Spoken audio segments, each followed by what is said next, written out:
There she is! Dinyarzad! We're back! Just as promised, Traveler and Paimon. I'm so glad that you two came back to celebrate Lesser Lord Kusanali's birthday. Indeed. The festival's tomorrow. We've been preparing for so long that I can't help but feel a little nervous. There's no need to be nervous. Paimon's sure that Lesser Lord Kusanali will feel everyone's gratitude. Thanks, Paimon. I hope that everyone who comes to the festival will also have a good time. Speaking of which, did you manage to make your way to Port Ormos? Discover anything over there? Of course we went. A lot of things happened there. I see.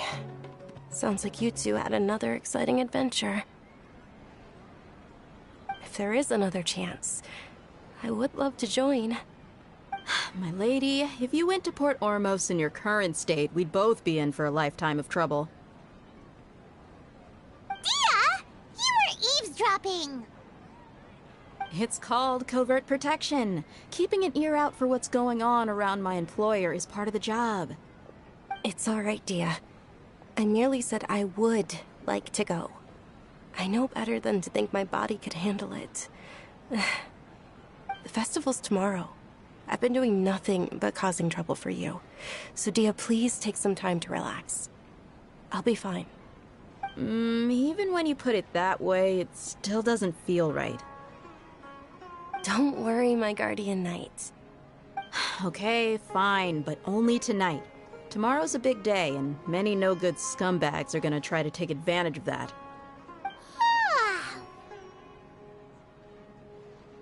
Oh, you two must be exhausted from your long journey back to the city.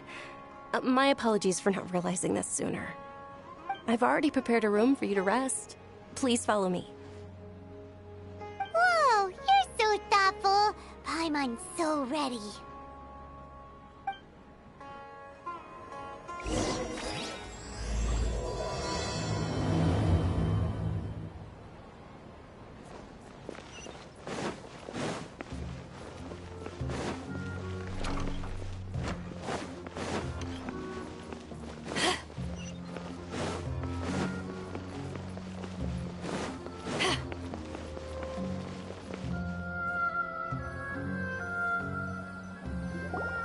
Here we are. It's also fairly close to where I've been staying. It looks really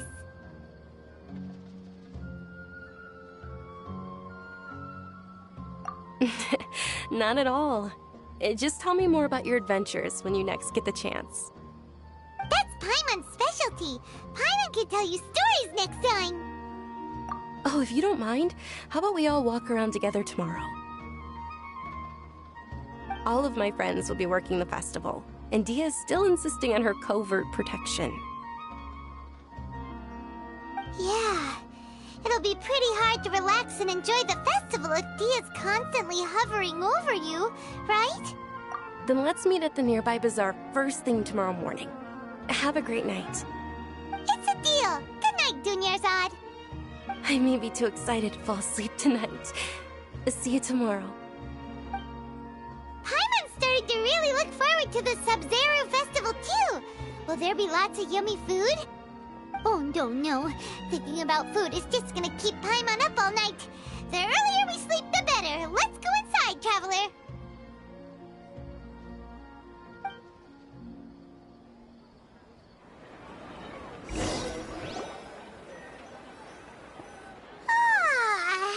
Did we oversleep?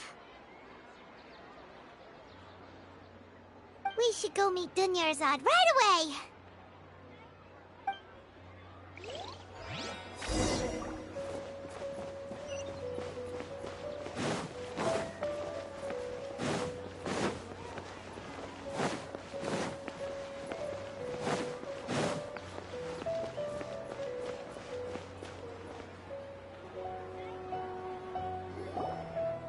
Traveler, Paimon, I've been waiting for you two. Good morning, Dunyarzad. We must have overslept a little bit. Not at all. I arrived early. Today is finally here. I must cherish every moment as if it were gold. You've worked so hard for this day. You gotta enjoy it to the fullest. You know it. It's just that, as expected, I had some trouble falling asleep last night. I'm hoping my body won't be too much of an issue today. Well, shall we? Let's start with the stalls over there. Many vendors came out of the blue to support the event, and they insisted on covering costs themselves. Let's go give them some business. They paid for everything out of pocket?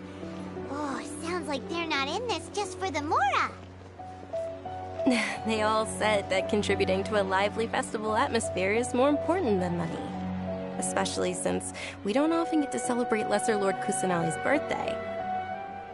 Ooh, they're selling food over that way! Let's go take a look!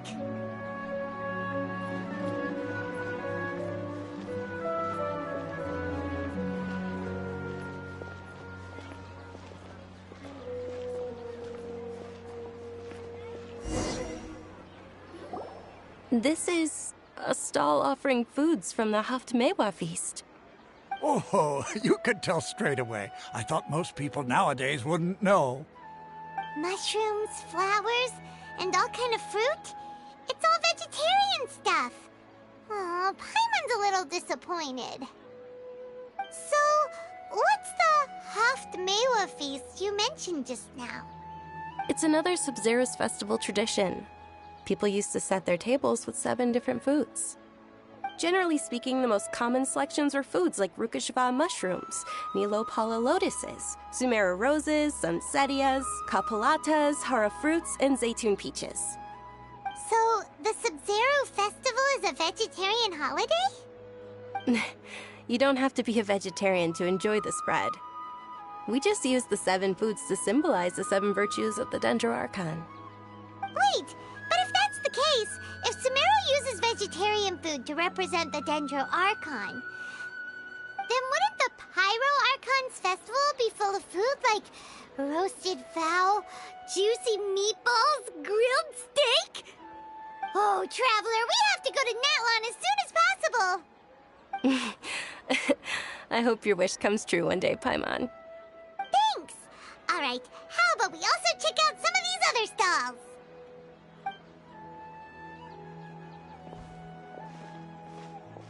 Dear customers, would you like to try your hand at alchemical divination? What's alchemical divination? Those two things sound like they'd be fun to try together. Right? I thought the same when I first heard about it. It is said to be a mysterious craft invented by none other than Lesser Lord Kusanali herself. So, how does it work? It's quite simple. After you give me any 2 alchemical reagents, I'll use them to perform a random transmutation. Sure sounds random. So random that it will probably fail. That is precisely what we need. After the transmutation fails, your one and only diviner here will interpret the remnants. Well, according to Lesser Lord Kusanali, everything is interconnected, and all that occurs can be traced back to fate. You could say this is a pearl of old wisdom. sounds so much more credible when Dunyarzad says it. Are you guys working together? So that's the true wisdom behind it. This young lady sure knows her stuff. So, how about it? Want to give it a try?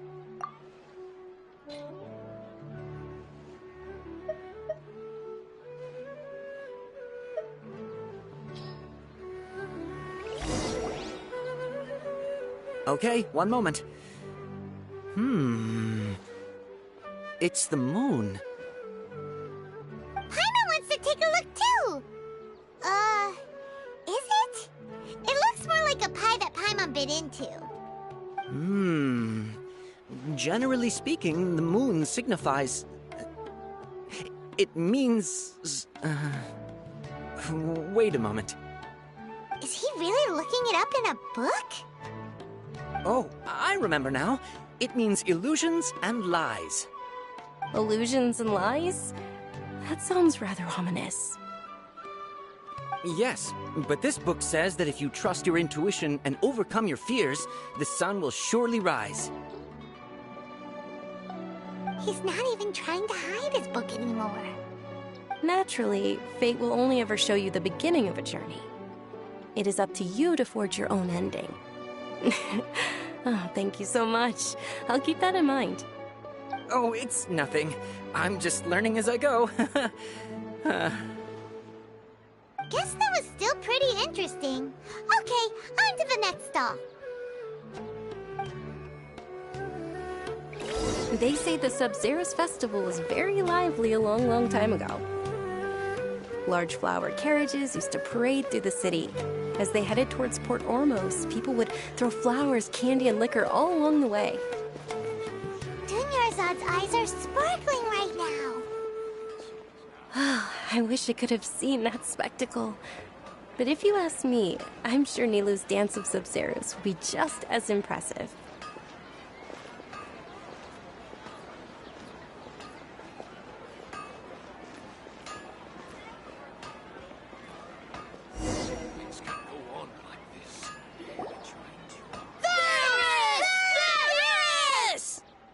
Attention! Soldiers, fall into formation if you want any Yalda candies.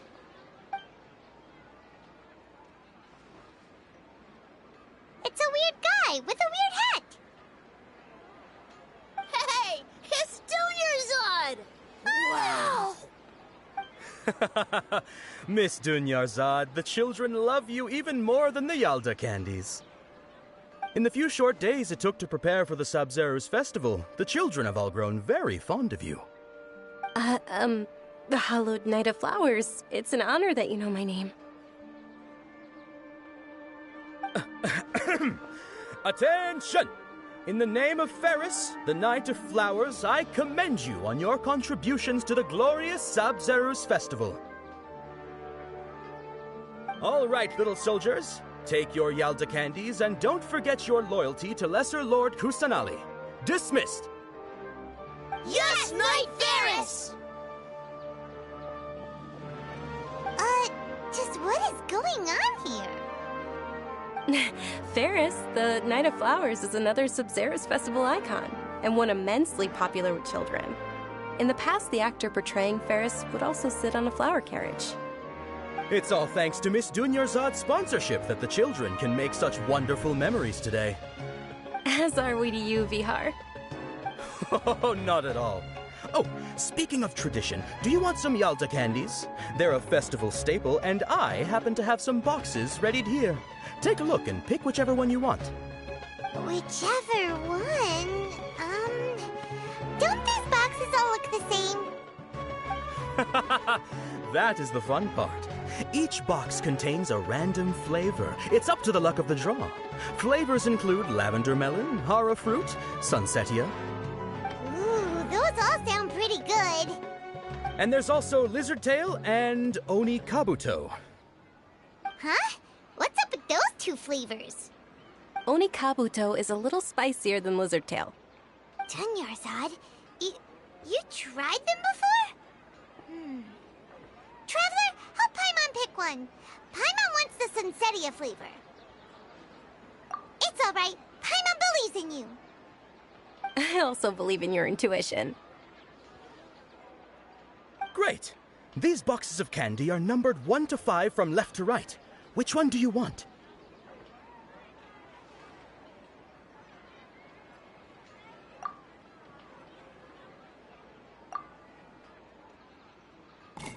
Attention! That's unfortunately Oni Kabuto. Oh, Paimon thought you survived so many epic battles because you had incredible luck. But looks like Paimon was wrong. The Sunsetia-flavored candy was in box number 4. How about this? The most important thing is that everyone has a good time at the festival. So please, take both boxes. Really? Thanks a lot, Knight of Candies! It's Night of Flowers, not Night of Candies. Paimon really wilted the carriageless Knight of Flowers. They all basically sound the same. We got our candy, so let's keep going. Oh, actually, I just remembered that I left something behind. Since you're here, can you come with me to get it? Dunyarzad, you probably forgot because you're so excited about the Sub-Zero's festival. How embarrassing.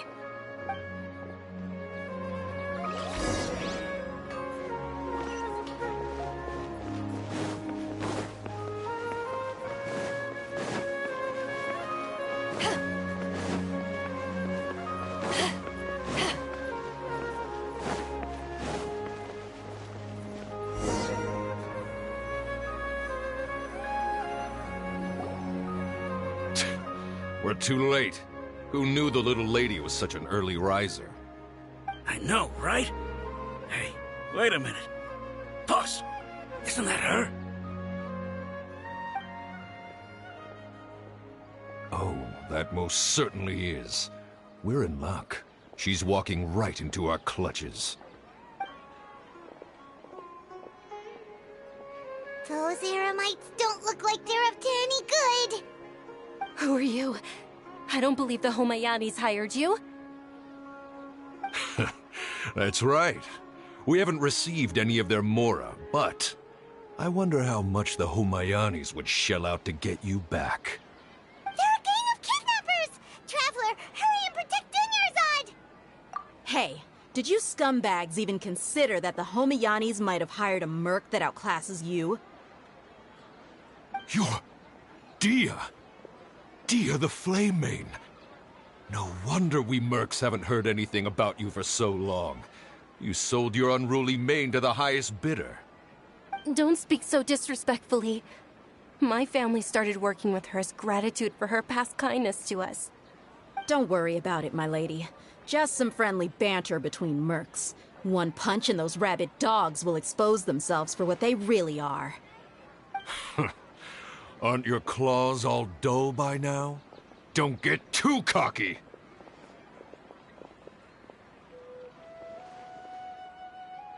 Traveler, take Miss Dunyarzad to a safe location. No, we're gonna stay and help. There's too many of them. You're right. All right, fine. Please be careful, Dia. Don't waste your time worrying about me. This is my job. Look out for yourself. After I've wiped the floor with them, I'll go find you all.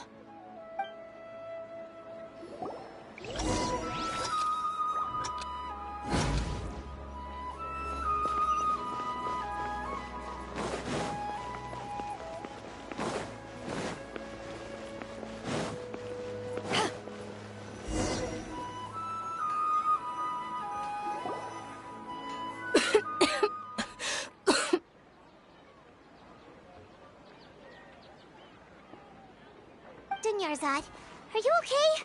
You look a little pale. Are you in shock? I'm fine. My body always reacts like this whenever I exert myself too much. You sure you're okay? I'll be fine after some rest. I'm more worried about Dia. After all, none of this would have happened if I hadn't insisted on coming out today. Yeah, don't worry.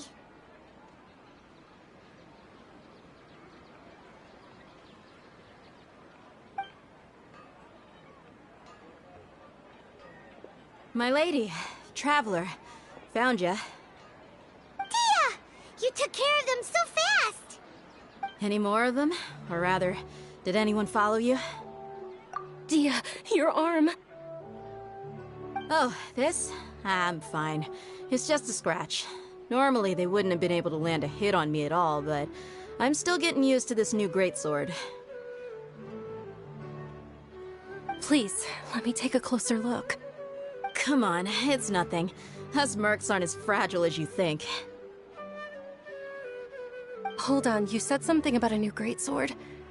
What happened to the one you were using before? About that. Well, I sold it, because I was low on Mora. Stuff like this happens every now and then. It can't be. The anonymous donation that was used for the venue's final round of preparations?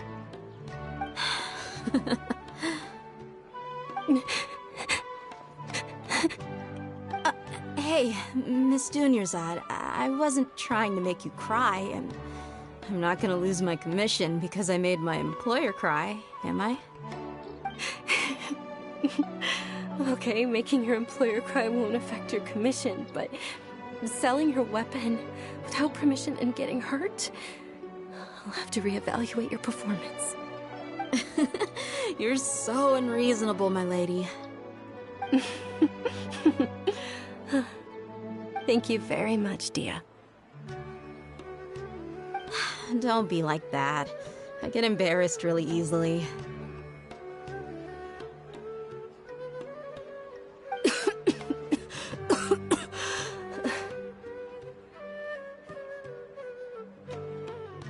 Are you feeling unwell again, Dunyarzad? My lady, your condition. Traveler, can you take her somewhere to rest? I'll look around the area to make sure we're safe from an ambush. Truly, I'm sorry for the trouble, everyone.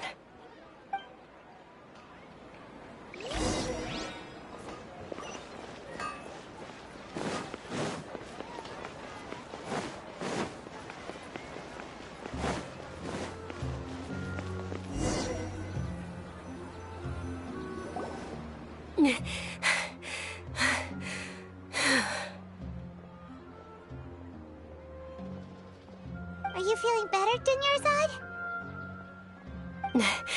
Yes, much better. Just give me a few moments and I'll be good to go. I didn't realize you were concerned about it. I guess I shouldn't continue to keep it a secret. I was actually born with Elazar. It's terminal now. Can't believe it's Elazar!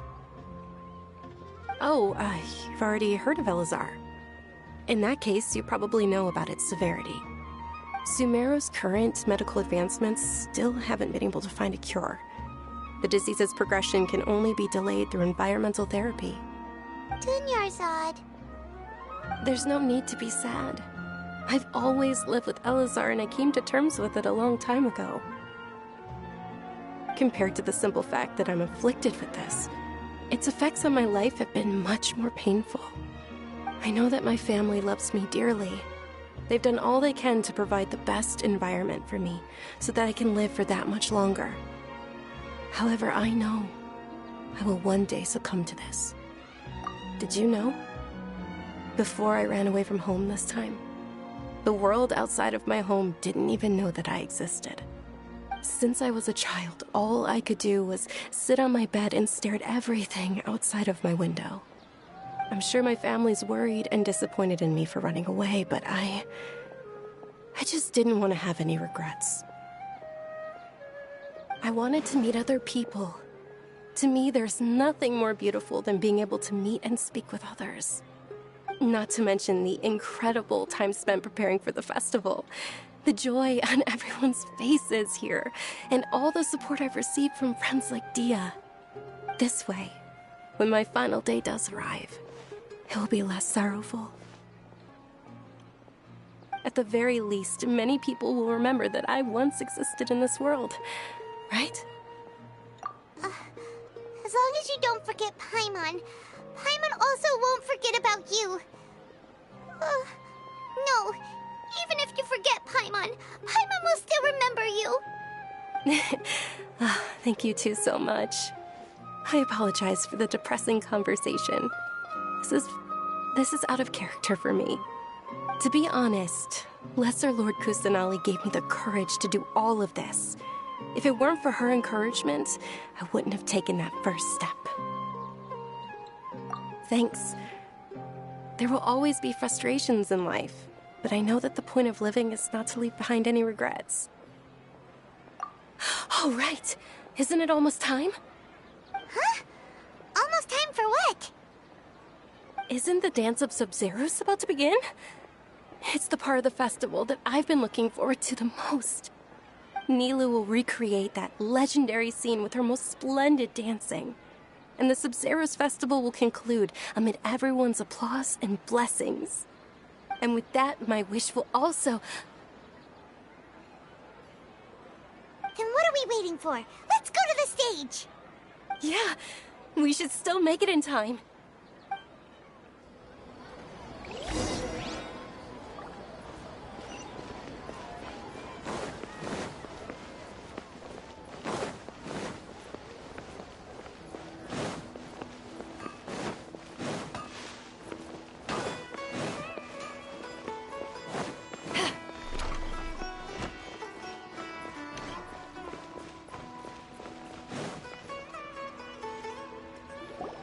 Were you not aware that the law prohibits this type of performance from taking place without prior permission? Over there! Someone's yelling at Nilou! I think I just saw the Academia's Grand Sage. Why is he here in person? But the Dance of Sub-Zeros is one of the key parts of the Sub-Zeros festival. If we can't perform it... The Sub-Zeros festival. The law also prohibits the private hosting of large-scale religious festivals. Only the Academia can host such an event. If you continue to resist, we will have to order an investigation into every single event organizer. The Grand Sage has already granted you much leniency. I advise that you exercise tact. How did things turn out like this? The Academia was originally responsible for the Sub-Zeros festival, but they failed this responsibility for many years. I need to speak with them. This is a hard pill to swallow, but you're right. Things would only get worse. Art. Dance. Aren't you ashamed of pursuing such frivolous and meaningless activities in this land of knowledge and reason? Our Archon created the utopia that is Sumeru City for all scholars who sought validity, verity, and truth, while people like you wish to defile it. No. I believe that our Archon never rejected the arts. Even the Goddess of Flowers dedicated a dance to her. With your lack of intellectual credentials, I do not believe you are qualified to debate with me. What you should be doing is finding workers to tear down this ridiculous eyesore.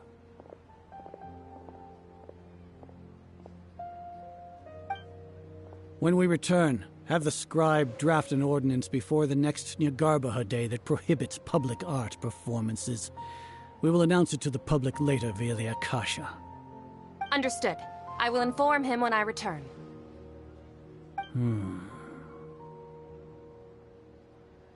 The Sub-Zeros Festival. Go celebrate the birth of that god to your heart's content. Nilou, are you okay?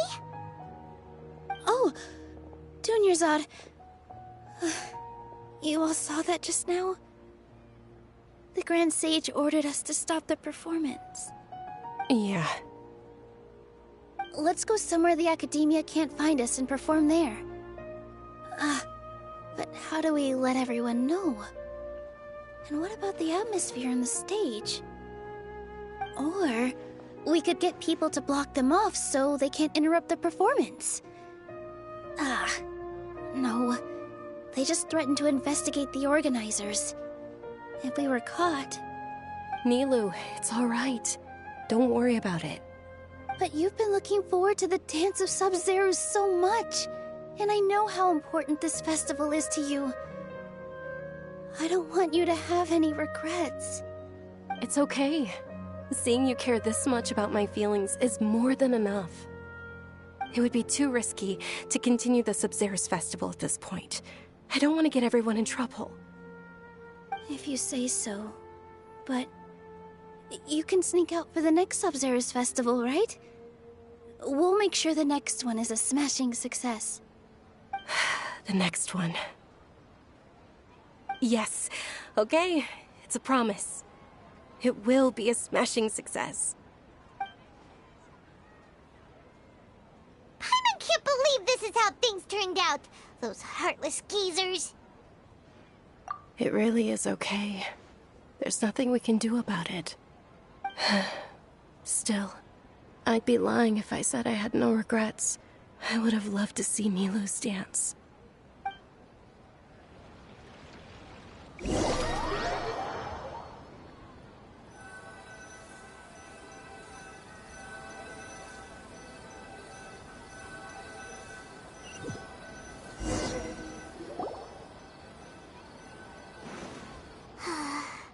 A lot happened today. It's a shame the festival ended the way it did. Milu and Dunyarzad promised to make the next Sub-Zerus festival a success, but Dunyarzad is running out of time. Yeah.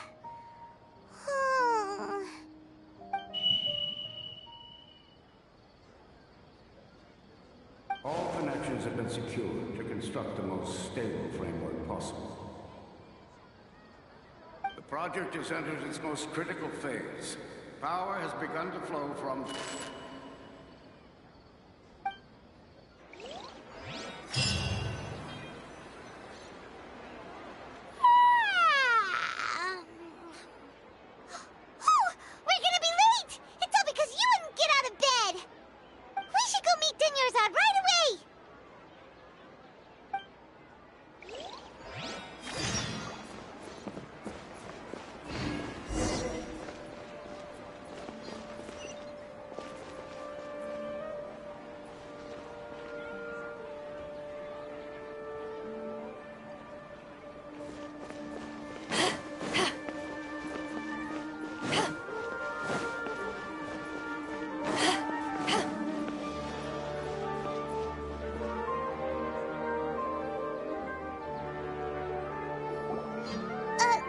Dunyarzad.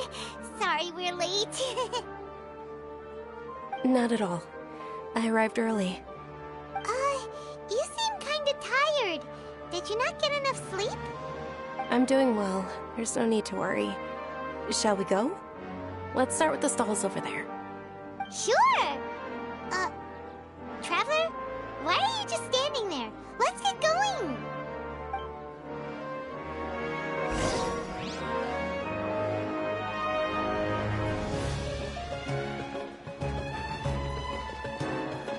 Ooh, they're selling food over that way! Let's go take a look!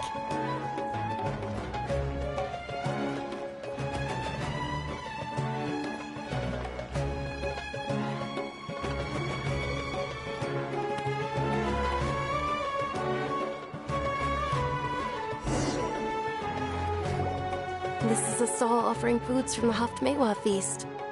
You are quite well informed, miss. I thought most people nowadays wouldn't know. They're all plants! Oh, Paimon's a little disappointed. Actually, what is the Haftmewa feast you mentioned just now? It's one of the Sub-Zerus festival's traditions. People used to set their tables with 7 different foods to symbolize the 7 virtues of the Dendro Archon. Remnants appear to be in the form of the moon. Really? Paimon thought it looked like some kind of food. The moon signifies... It's escaping me for now. Wait a moment. Is he really looking it up in a book? Oh, right. It means illusions and lies. But if you trust your intuition and overcome your fears, the sun will surely rise. Understood. I'll keep that in mind. Oh, it's nothing. I'm just learning as I go. Guess that was still pretty interesting.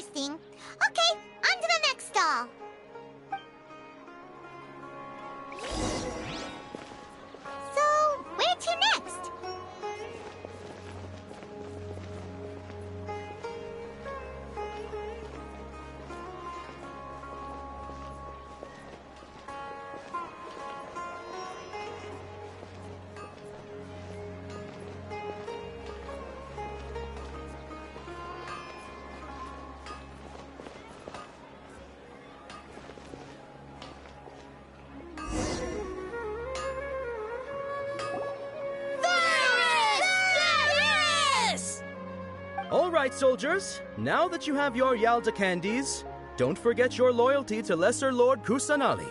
Dismissed! Yes, Knight Varys! What's going on? Is this a play? Ferris, the Knight of Flowers, is another Sub-Zerus festival icon and one immensely popular with children. It's all thanks to Miss Dunyarzad's sponsorship that the children can meet the Knight of Flowers. Oh, do you want some Yalda candies? I happen to have some boxes readied here. Take a look and pick whichever one you want. What's to pick? Don't these boxes all look the same? It's not that simple. Each box contains a random flavor. It's up to the luck of the draw. Flavors include lavender melon, hara fruit, sunsetia. Ooh, how interesting. And there's also lizard tail and oni kabuto. Ugh, why do those flavors even exist?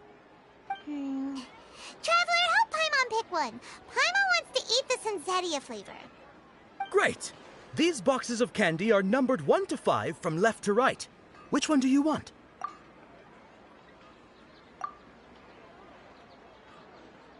Ah, excellently chosen. Number 4 is indeed sunsetia.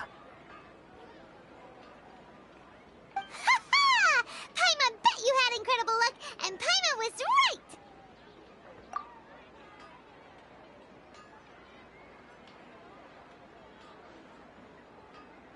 Huh? How's that possible? It's obviously random. Maybe we didn't sleep very well last night. Or maybe we slept too much.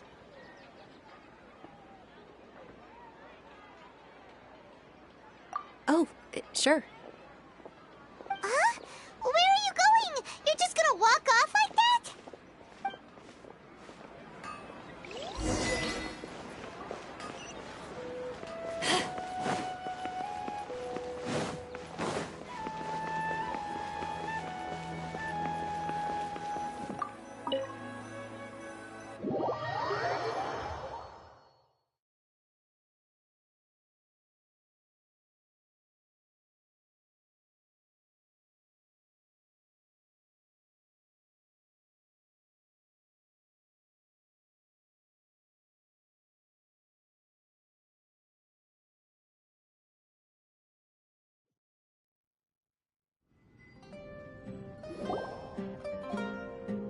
A feeling of deja vu? Oh, Paimon knows what that is. It's when you feel like you've already experienced whatever is going on. In that case, Paimon also felt something like that today. But that's just our brains playing tricks on us, isn't it? So why'd you run here in such a hurry? So that's it! You're intentionally doing things you usually wouldn't and seeing if you still get that same feeling of deja vu. Welcome, you two! Are you here for lunch? What would you like to eat? Got it! You don't look like you're from these parts, but I gotta say, you've got good taste. I'll give this order to the kitchen. Charcoal-baked Angelina cake? Isn't it that burned thing that didn't look tasty at all? Oh, Paimon understands what you're trying to do now. You'd never normally order something like this.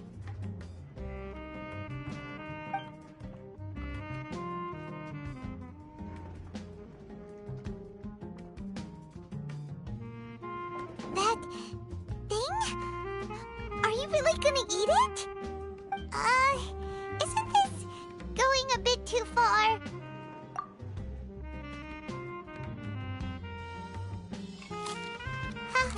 How was it?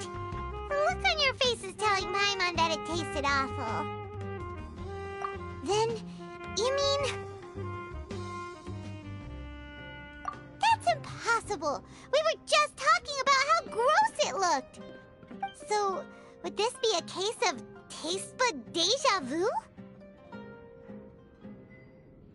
Paimon also gets the impression that we've been here many times, even though we aren't regulars.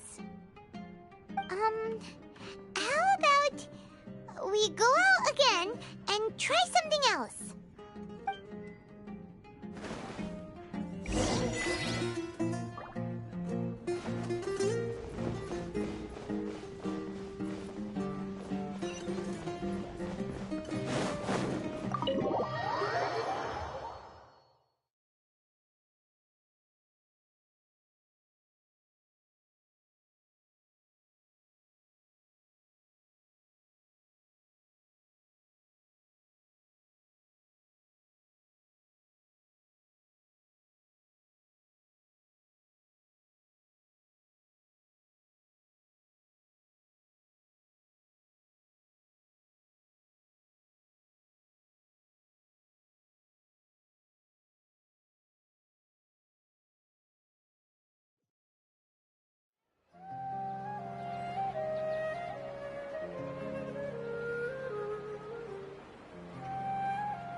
Hey, Dinyarzad is sitting by herself on that bench over there.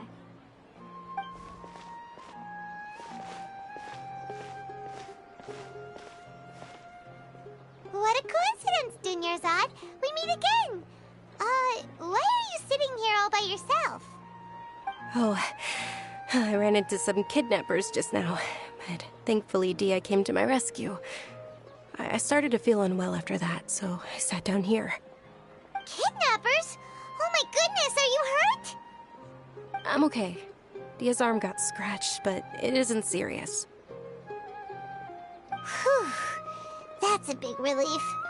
But, Dunyarzad, you seem a little down today. It's the Sub-Zero's festival, and you've been looking forward to it so much! Not at all. I've always been like this. Excessive physical exertion or strong emotions tend to aggravate my illness. Besides, no matter how amazing today may be, it is but a single day. After however many more days, my time will come to an end. Paimon doesn't quite follow you, and Paimon feels like something's really got you down right now. It really is fine. I don't mind.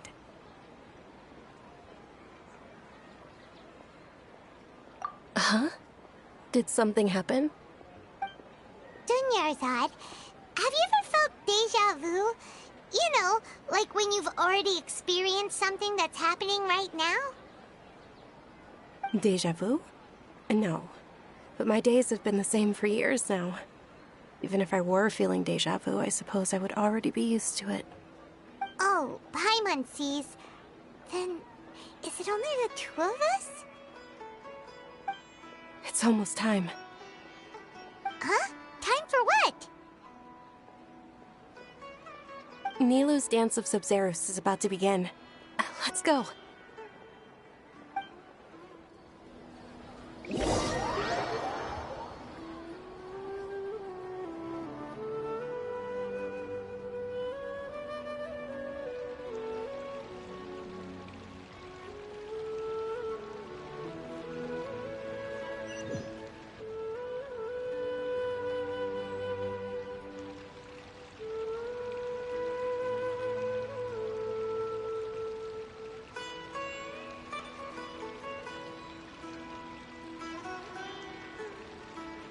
With your lack of intellectual credentials, I do not believe you are qualified to debate with me.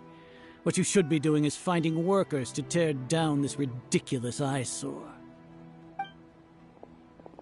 When we return, have the scribe draft an ordinance before the next Nyagarbha Day that prohibits public art performances.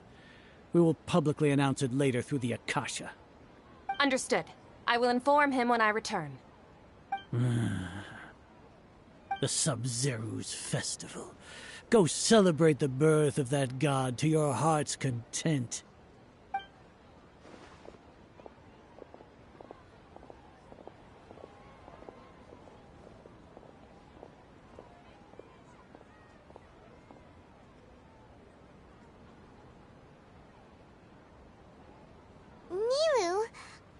okay? Oh, Dunyarzad. The Grand Sage ordered us to stop the performance. It's okay. There's nothing we can do about it. But you've been really looking forward to this. I don't want you to have any regrets. It truly is unfortunate, but I don't want to cause trouble for anyone. Didn't the Grand Sage say that he might investigate the organizers? True, but... Well, okay. I'll just have to try again next year. The next festival. I probably won't be around by then. Wait, what did you just say? No, nothing. I'll be heading back to rest. Thank you for your help, everyone. Paimon can't believe what those heartless geezers did!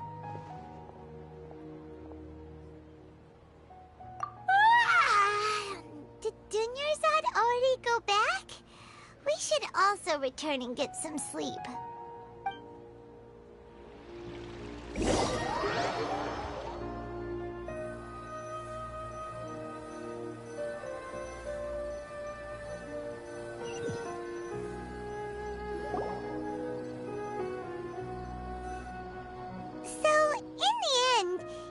Couldn't figure out what that deja vu feeling was all about?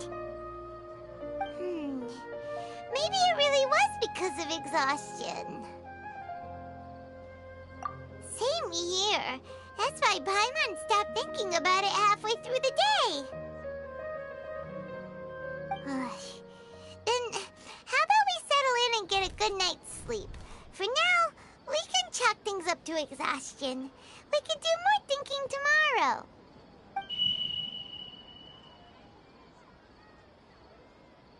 Observing a modest drop in the output of jnana energy, but values still remain within normal parameters.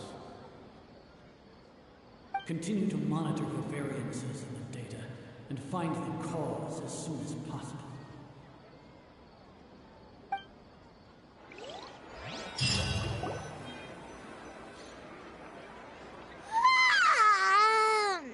Why does Paimon feel so tired after so much sleep?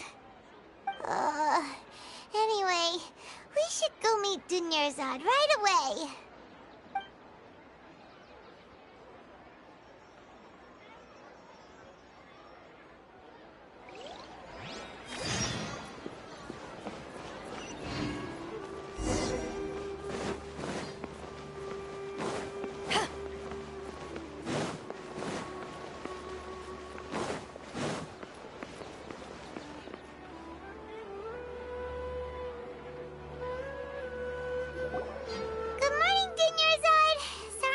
You waiting? Not at all. I arrived early. Huh? Paimon thinks you sound kinda tired. Did you not get enough sleep? I'm doing well. There's no need to worry. Shall we go? Let's start with the stalls over there. Great idea! Let's get going! Traveler?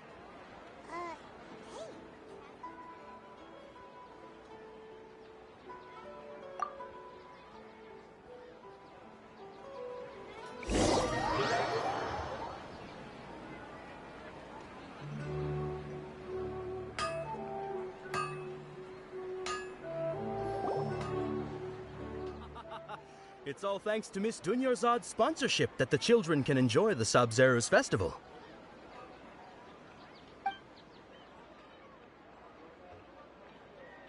Oh, are you interested in Yalda candies? I have some boxes of candy here. Pick whichever one you want. Not much of a choice. All these boxes look the same. It's not that simple. Each box contains a random flavor. It's up to the luck of the draw. Flavors include lavender melon, hara fruit, sunsetia. They all sound pretty tasty. And there's also lizard tail and oni kabuto. Huh? What were those last two? He'll help me choose. Paimon wants to eat the sunsetia flavor. No problem. These boxes of candy are numbered 1 to 5 from left to right. Which one do you want? Oh, I like your confidence. No hesitation at all. Oh, congratulations! Number 4 is indeed Sunsetia.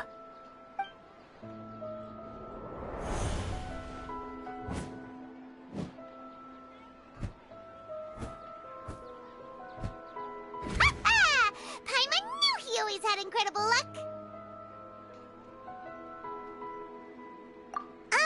Paimon's not really interested in the other flavors. Wait. How did you know? Don't tell me that you already knew which flavor was in each box. What? He was right about all of them? That couldn't have been luck. How is this possible? I packed all those boxes this morning and they've been sealed ever since. You couldn't have known beforehand. Mind reading? X-ray vision? Or some kind of magic trick? This is way too freaky. Tell us what's going on! Since when did you get superpowers? Traveler?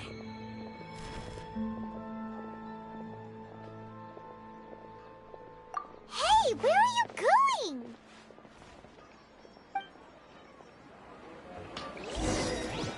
What's going on? Did you see something? Us leaving Dunya's side without letting her know is kinda rude, you know.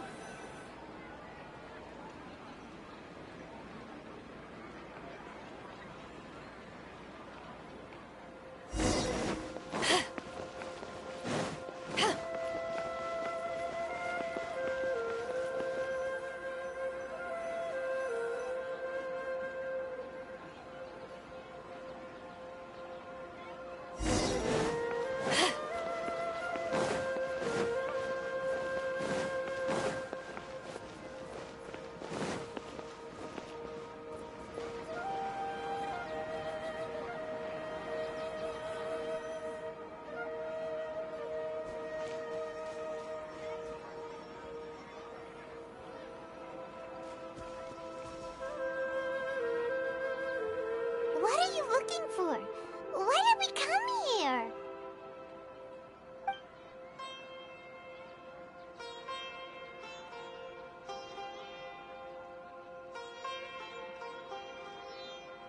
Traveler?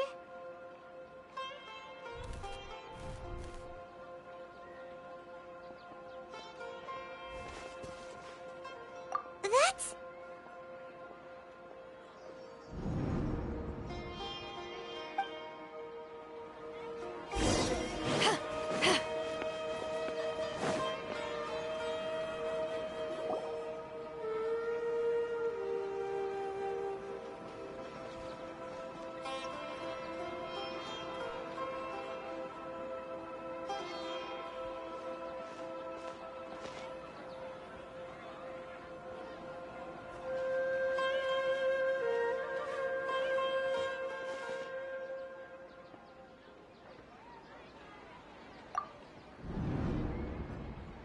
Look! That's... Isn't that Dunyarzad? What's happening here? Why are there 2 Dunyarzads? You already know that this isn't your first Sub-Zero's festival, don't you? I'm sure you already know how to use this. A knowledge capsule? Where did you get it? What's inside? You should use it too, Paimon. You know Paimon? Well, this seems kinda sketchy, but Paimon feels like this is what we should do.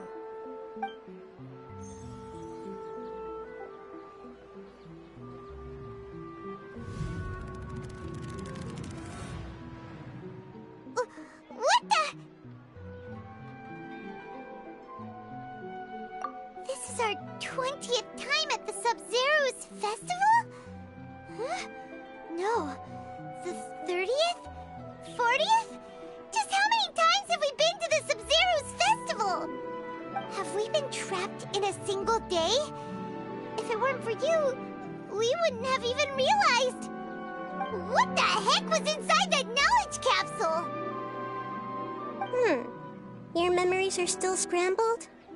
Try your best to remember. This isn't the first time we've met, and I answered that question a long time ago. Let Paimon think. Oh, it's coming back. Meeting you was the real catalyst for restoring our memories, and the knowledge capsule was just your means of showing our minds the way. What about everyone else? Why are you only helping the two of us? Your sense of deja vu is stronger than everyone else's, yes? As for an explanation, you two received the blessing of Dendro, and you also have special, sensitive constitutions. It was as if a single sheet of paper was separating those memories from your consciousness. A familiar question. I think this is the 7th time you asked that. As you can see, she isn't doing well. You probably sensed it too. The Dunyarzad you were just with is different from the first Dunyarzad you met.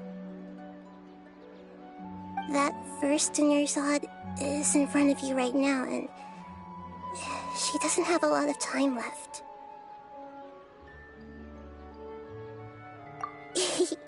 Looks like you're almost done sorting out your brain.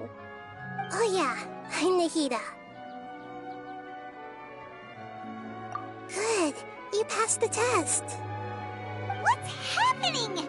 You can awaken our memories, and you seem like you know what's going on.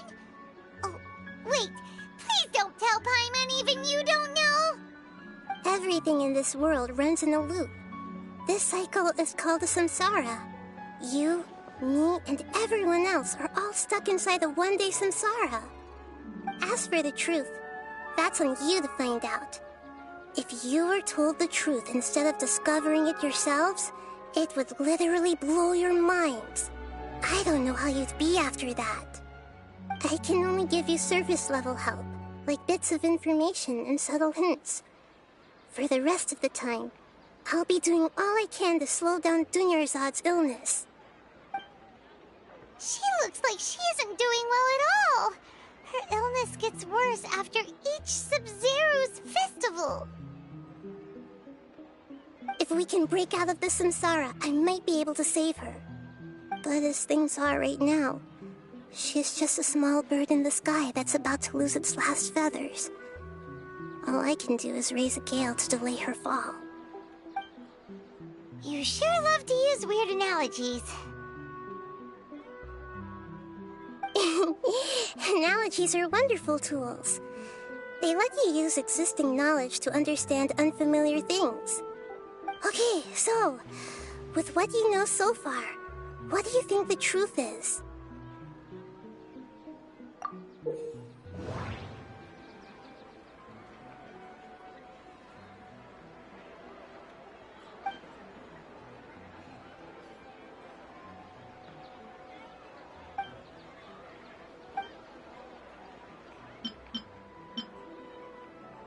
What's happening right now seems to have happened before. This feeling has been getting stronger and stronger. We've already experienced the Sub-Zeru's festival many times, and the day of the festival seems to be in a perpetual samsara.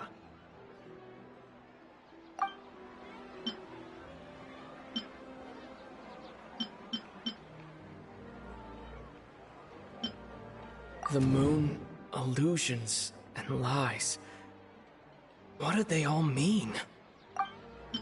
The Grand Sage said, "Go celebrate the birth of that god to your heart's content." Did he mean something more? My mind feels exhausted, even though I haven't done too much thinking. What is going on?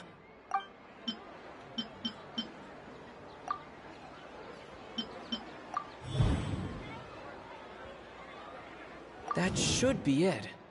The flow of time is endlessly cycling within one single day.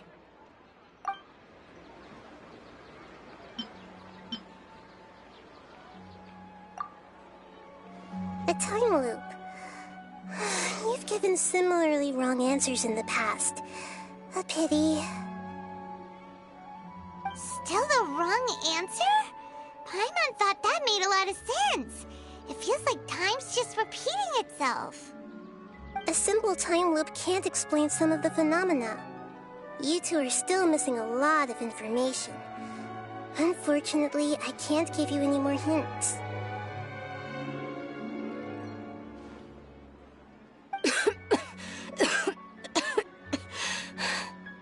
Dunyarzad.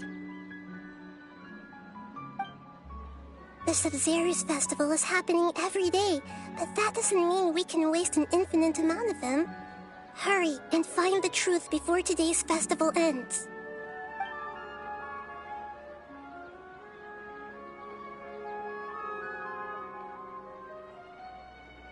Let's think about our current situation. To save Dunyarzad, we have to escape the samsara of the Sumeru's festival. And to do that, we need to figure out what's happening. The truth. Nahida rejected the idea of a time loop, so we must have missed something, right? Paimon's memories say that we've already done this many times, but let's go talk to people again. It's more productive than sitting here and scratching our heads. Why don't we start with those stall owners?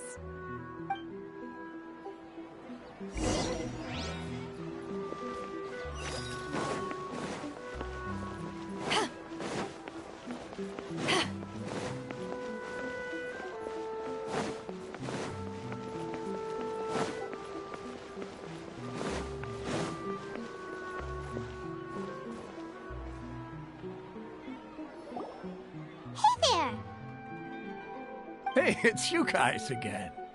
Where's your cultured friend? She's feeling a little unwell. I see. Did you come back to buy something?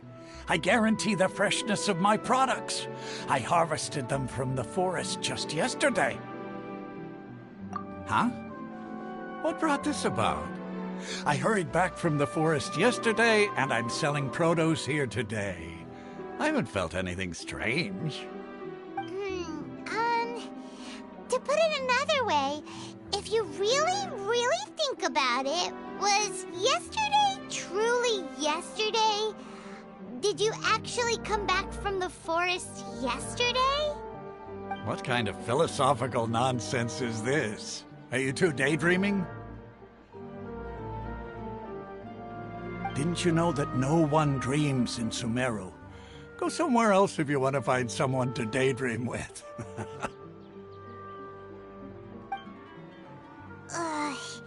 He actually has a point. Is this a dream? Is everyone dreaming? True. It's so weird that people here don't dream.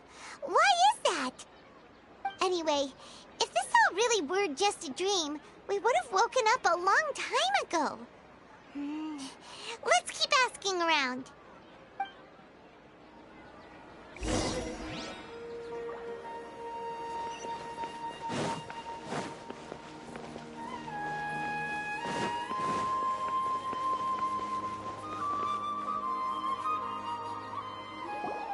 Oh, it's you two. Was my divination so accurate that you felt compelled to compliment me in person?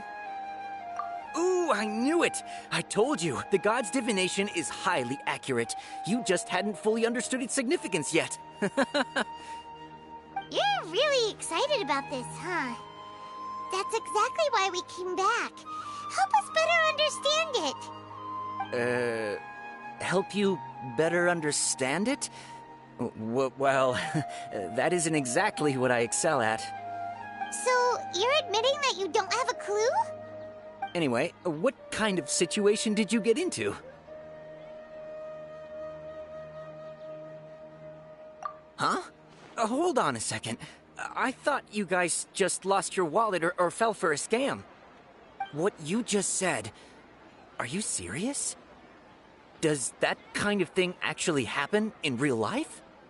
Paimon knew you weren't going to believe it. Marvelous. Truly marvelous. I believe you. Recall the interpretation of your divination. The moon, illusions, and lies. It really felt like an omen. When you say it like that, the divination does sound like it's related to what's going on. Can you read any more into it? I believe that the Archon's revelations are never more than vague hints. Anything more specific is beyond the reach of mere mortals. The book only says, if you trust your instincts and overcome your fears, the sun will surely rise. So that's how it is. Looks like fortune-telling is just fortune-telling. It's no good for practical problems. We haven't made any progress. Who else can we talk to? Paimon remembers that we tried talking to her a couple of times, but she always thinks we're playing pranks on her. You think she'll brush us off again? Yeah, if we tap into Dia's strong sense of responsibility as a mercenary, then she'll definitely take us seriously. At this time of day, Dia's probably just finished beating up those kidnappers. Let's go find her.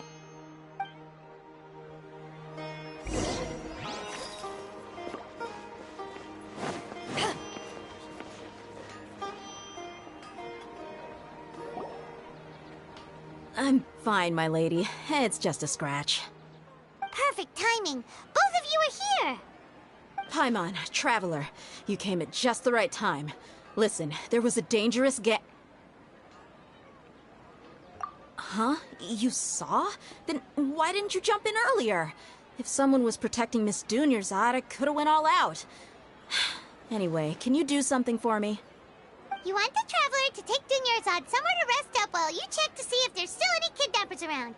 Did Paimon get that right? How did you know what I was going to say?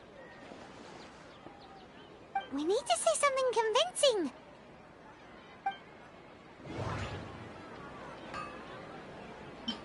Dia sold her greatsword to raise additional funds.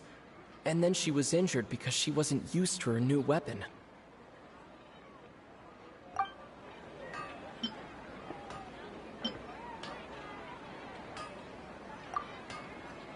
Tell her, Traveler! I didn't tell anyone about that. Including Miss Dunyarzad. You couldn't have known. And just now, you literally took the words right out of my mouth. What's going on? All right, so this is the situation.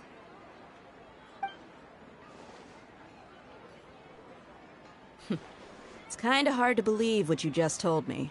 First, let me make something clear. Most of us desert dwellers might not be the scholarly type, but we do have basic common sense. She's quieter than usual. Uninterested in anything and really gloomy. Yeah, she isn't the same as before, but her parents said that this is how she was like at first. Huh? At first? I don't quite understand what you're all talking about. I'll go rest on the bench over there. My lady, are you angry? All right, I'll give you the benefit of the doubt since you knew about my greatsword. Let's make this a quick trip. Miss Dunyarzad isn't completely safe here.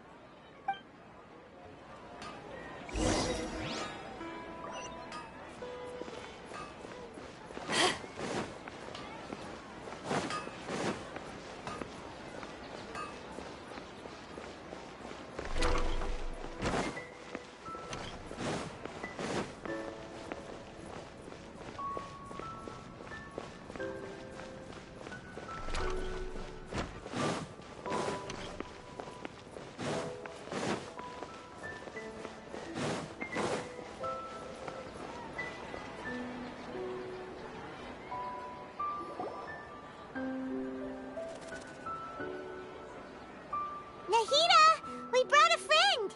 Are you busy? I thought I told you that it won't help to bring anyone here. We just wanted her to see the real Dunyarzad's condition. The real Dunyarzad? Where and who are you talking to? Huh? I told you that you two are special. Other people can't see me or Miss Dunyarzad here.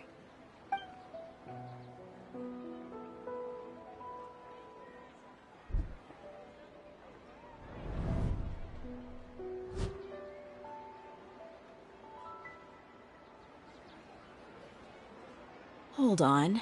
Over there. Is that? Wow. How perceptive. Does she have invisible antennae? Miss Dunyarzad, she's lying down here, isn't she? How's she doing? Her condition's really bad, and she's basically in a coma. How did you know she was here? I can sense her aura. There are also lingering feelings of something like regret or disappointment. What happened? Do you believe us now? The Sub-Zero's festival has been repeating itself. So, you think the sages are behind this? Yeah, they've always been against us. Wouldn't surprise me if they're using the Akasha to intentionally repeat the Sub-Zero's festival as a sick joke. You have a point. Aside from the Dendro Archon, the Academia's sages are the only ones in Sumeru who could pull off something like this.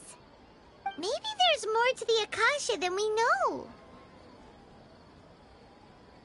Right! Didn't you awaken our memories using something that looked like a knowledge capsule? That means you must know something about the Akasha! The Akasha relies on the power of a gnosis to operate, as it is the manifestation of the God of Wisdom's power. It compiles the wisdom of the entire populace, and it grants knowledge to the people. A gnosis could do that? No wonder the Akasha is so magical. It's being powered by the gnosis of Sumeru's Archon. So, this Nahida you mentioned, what did she say? She said, and Paimon quotes, "The Akasha relies on the power of a gnosis to operate, as it is the manifestation of the God of Wisdom's power. It compiles the wisdom of the entire populace, and it grants knowledge to the people." Compiles the wisdom of the entire populace and grants knowledge to the people. Wait. I get the grants knowledge part. That's what people have always used the Akasha for. But compiling the entire populace's wisdom? How does that work? Did she mean that the sages enter new knowledge into the Akasha? Oh, yeah. That sounds about right. What do you think?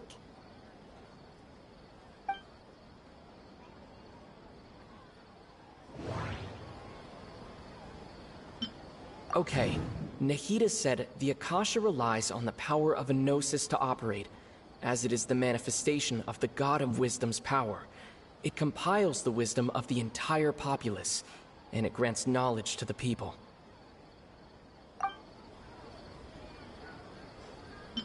My mind feels exhausted, even though I haven't done too much thinking. What is going on? What's happening right now seems to have happened before.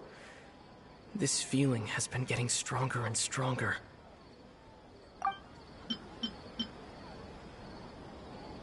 People in Sumeru don't dream. What a strange phenomenon. That doesn't sound right. I need to carefully think things through.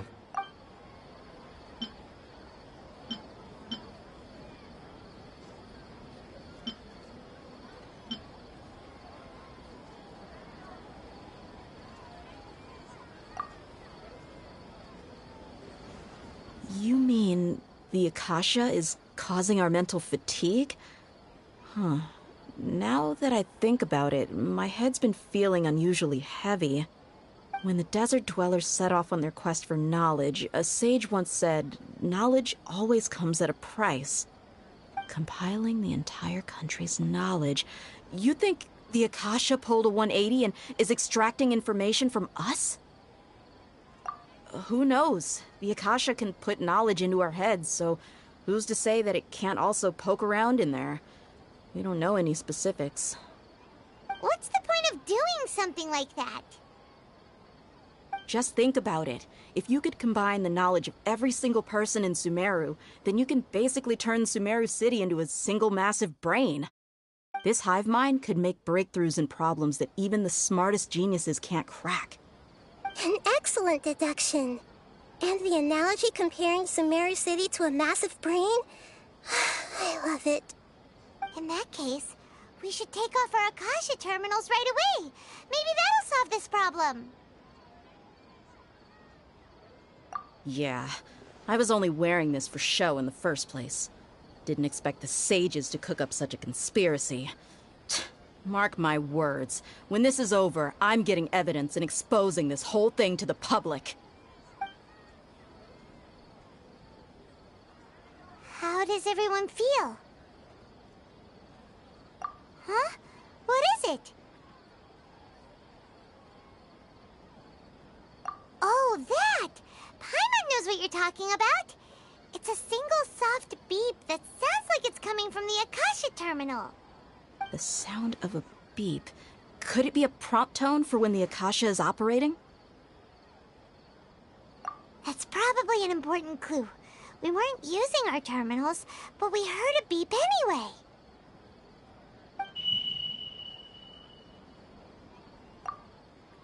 Traveler, did you hear that? I heard it too.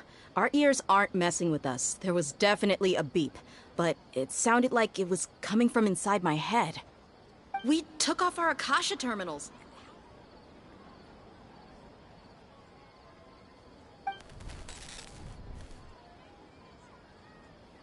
Phase runtime has exceeded its expected length. At this rate, there may be casualties.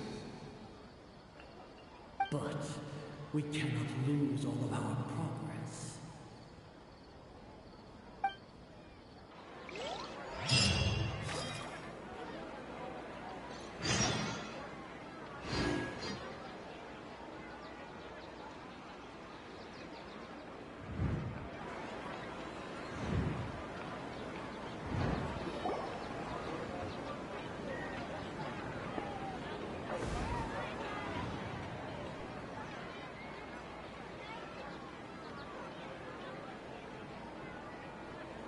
Paimon remembers everything!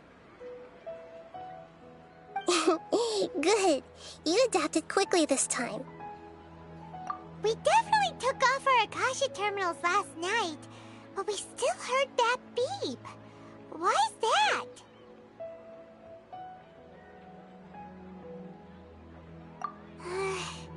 But now we can at least confirm one thing. The Akasha definitely has something to do with whatever's trapping us in this cycle. Oh, Paimon doesn't get it. Why would the Akasha go this far if all it wants is everybody's wisdom? It's extremely difficult for lab rats in an experiment to understand why they're being treated the way they are. If we're lab rats, then what are you? Nahida, you've never told us anything about yourself. I guess I'm the moon. The moon? Wasn't that the result of our divination? Anyway, knowing who I am won't help you get closer to the truth, so you should focus on other things. Don't get distracted and miss any clues. Okay then. Dia helped us a lot yesterday, so let's go find her. If Paimon's reading the time correctly, those kidnappers should be showing up soon.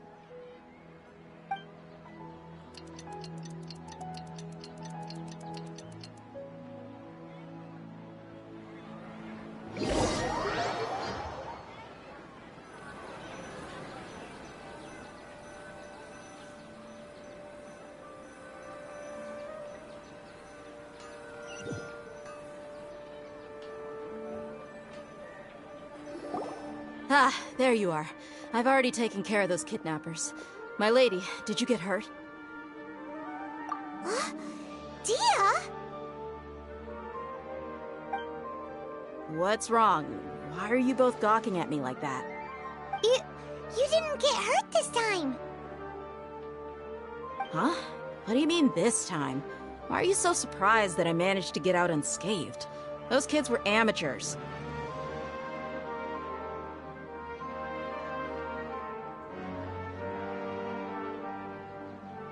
Shh!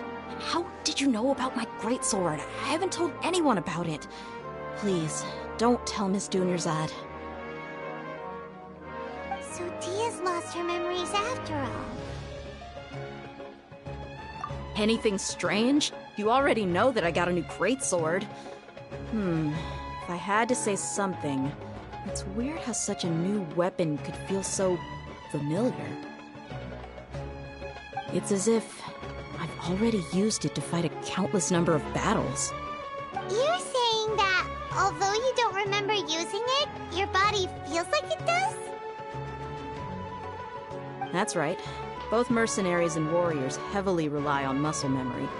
Only knowing the theory of battle won't get you anywhere. Traveler, what do you think? Yeah, Paimon's feeling really hopeful. Oh, you're right!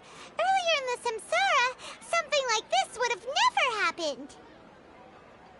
I have no clue what you two are talking about, but it's still dangerous here, so... So you want us to take Dunyarzad somewhere else to rest while you check if there are still more kidnappers around, right? How did you know what I was gonna say?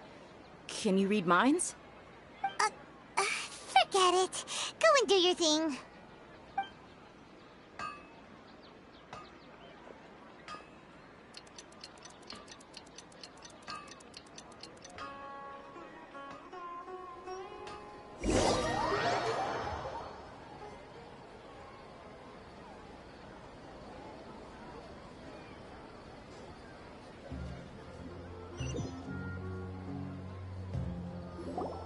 Whew.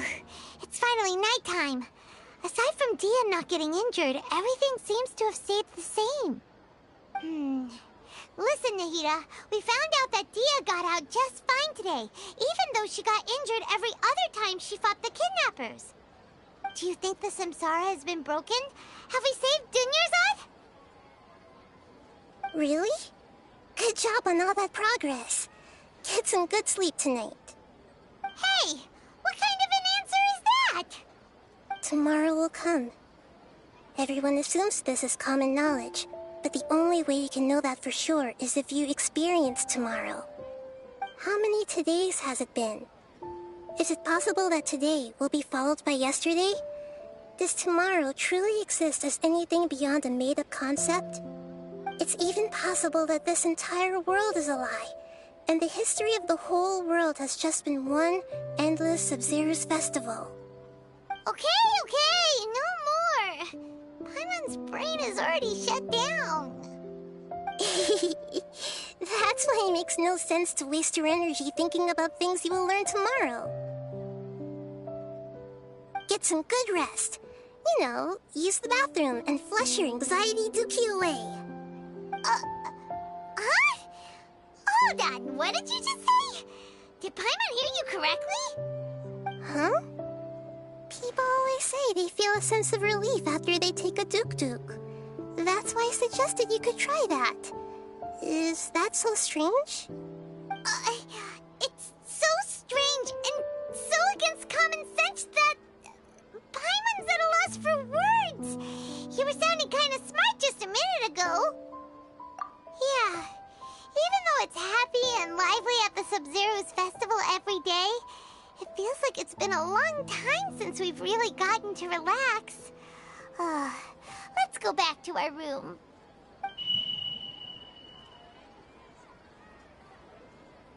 Continue the harvest.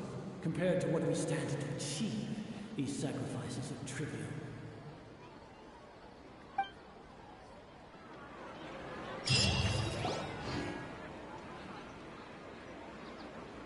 We're still in the same day! Nahida, you already knew last night that we didn't break out of the Samsara? Why did you tell us? Would there have been a point? You would have spent the night with new worries, with tomorrow still out of reach. In that case, you might as well rest within that brief moment of hope. An opportunity like that doesn't come by often, and I thought it might help you clear your minds. Paimon thought the Duke did that! Whatever. Guess you were looking out for us after all. Of course. In the time we've been together, you two have been everything to me.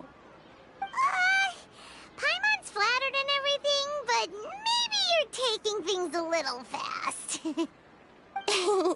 What I mean is, even though I had asked you to solve this puzzle, you two are still the only ones who can see me and sense my presence. In other words, if you weren't here, I may as well not exist. That's why you two have been everything to me. Get it? Nahida's talking about confusing stuff again. Anyway, that's enough chit-chat. So, Traveler, did the new clues yesterday help you gain a new understanding of the situation? Huh? Why are you scrapping your previous theory? Oh, yeah! You're right! Gosh, how did we not notice that? In a simple time loop, people's physical conditions should also reset. So, what's your new hypothesis?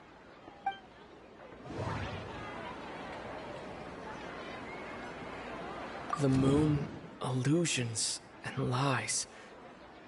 What do they all mean? Mercenaries rely heavily on muscle memory, and Dia was able to use her experiences to avoid injury in later samsara cycles. The beep is a prompt tone for Akasha operations. We still hear it every night, even though we removed our Akasha terminals. Okay, Nahida said the Akasha relies on the power of a gnosis to operate, as it is the manifestation of the God of Wisdom's power. It compiles the wisdom of the entire populace, and it grants knowledge to the people.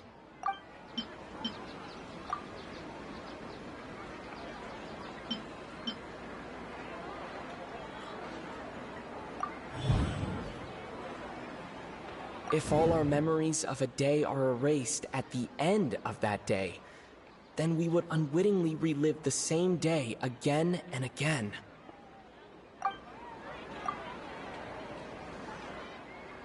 Oh!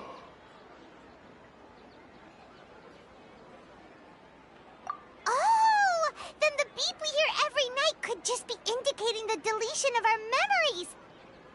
That's why when we wake up, everyone thinks the Sub-Zero's festival hasn't happened yet.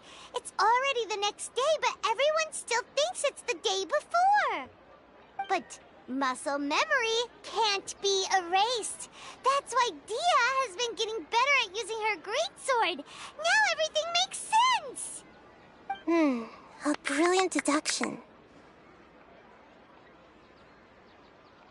Nahida, tell us if we're right or wrong. To put it simply, it's as if you've mistaken a pyro crystal fly for a firefly in the night. You lost sight of its true nature because you focused too much on your perception that it glows. That isn't simple at all! Why don't you go talk to Miss Dia again? You might learn something new. Right! She did help us find our latest clue after all. Let's go!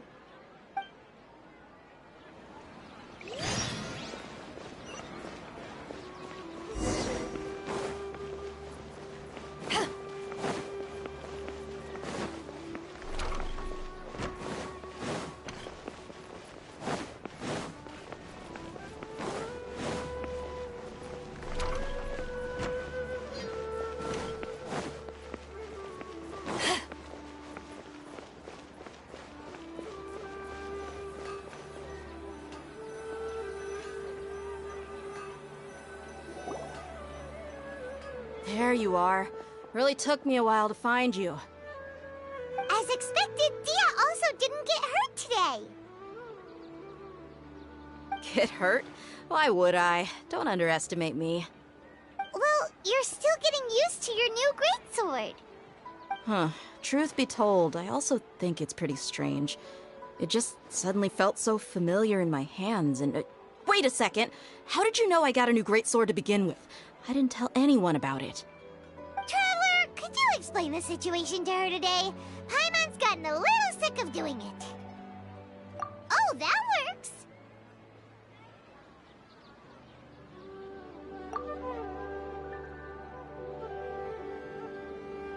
What happened to you guys while I was gone? Did you get brainwashed by some cult? Don't think too hard about it. Just take what we're saying at face value. Alright then, let me get this straight. You're telling me that my body's already gotten used to this greatsword, but my brain just doesn't remember it? Yes! Your memory's being erased every day!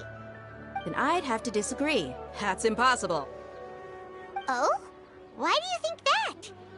If we've actually been reliving the Sumeru's festival day after day, then what happened to the things we used, the money we spent, the food we ate? Common sense says my wallet should have emptied itself a long time ago. There's no way I wouldn't have noticed that.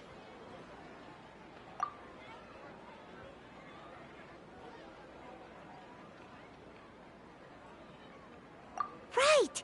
They could use the Akasha to record what everyone did that day, and then use the city's resources to replenish everything!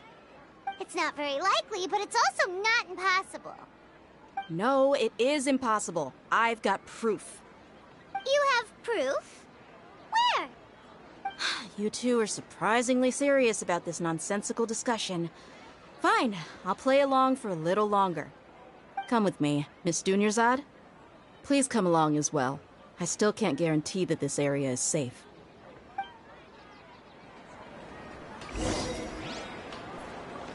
Paimon can't believe it's Dia who wants to show us something this time. 2 days ago, we were the ones taking her to see Dunyarzad.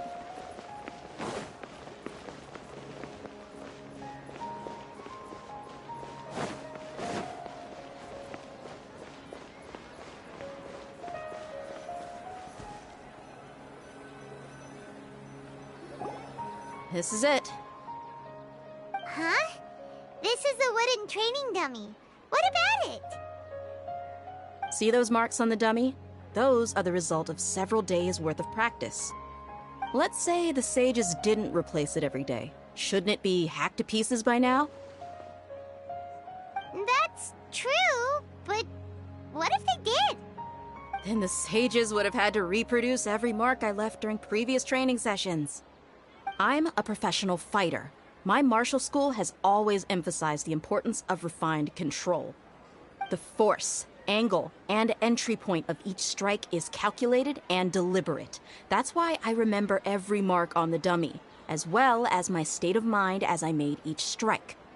It's just as they say, each swordsman has their own unique style, and even the same swordsman can't make the same cut twice. It would be impossible to copy these marks. Is it really impossible? What if they used some fancy machine to carve every single mark? People often say that a camera's photo can never replace an artist's painting because the former has no spirit to it. The same thing applies here. At a mere glance, I can differentiate carved marks from the results of combat training. Whew, I hope that cleared things up for you. Hey, is this that new brain exercise game that's been super popular with the scholars lately? It's surprisingly fun. Anyway, it's getting late. I should escort Miss Dunyarzad to Nilu's stage. See you later. Well, back to square one. Is our memory deletion theory also wrong? But at least we've reached some other conclusions in the meantime. Yep, that's true. So, can we think of any new ideas right now? Strange? Paimon feels like everything's been strange lately. Huh? Leaving the city? You're right! It's really strange how we never thought of such a simple solution! Many things should become clear if we can confirm the flow of time outside of the city. Paimon can't believe it! Did we miss this because we're tunnel visioning too hard on our other theories? Or because we're just too tired? should go back and ask Nahida. Maybe we've forgotten something about leaving the city.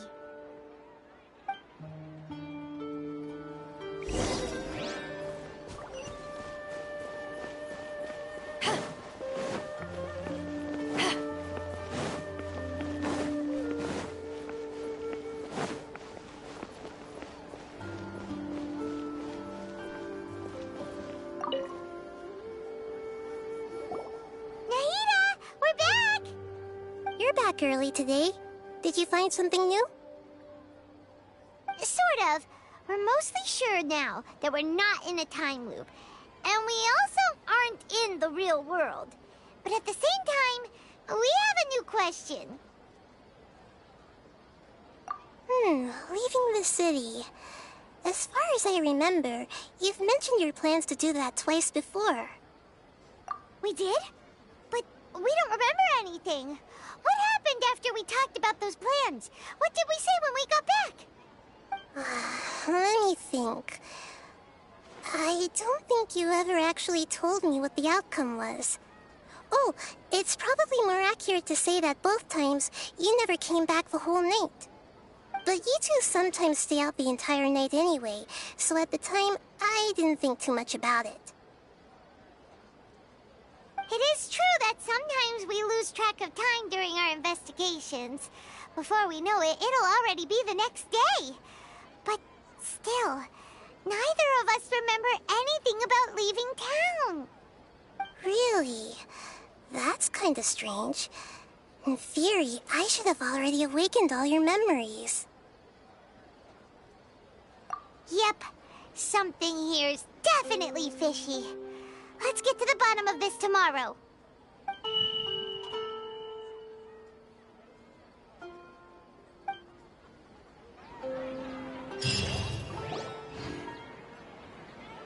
Our memories are back!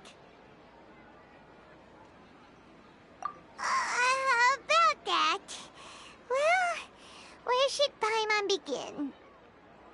Traveler, aside from your memories that were just restored, I have another message for you. Listen to it and you'll understand. Can't go back. There are countless spaces here. Our Sub-Zeru's festival in Sumeru City is just one of them. Traveler, you should be missing 2 days' worth of memories. Paimon will fill you in. It's time to carry out our plan from yesterday. Okay, let's go!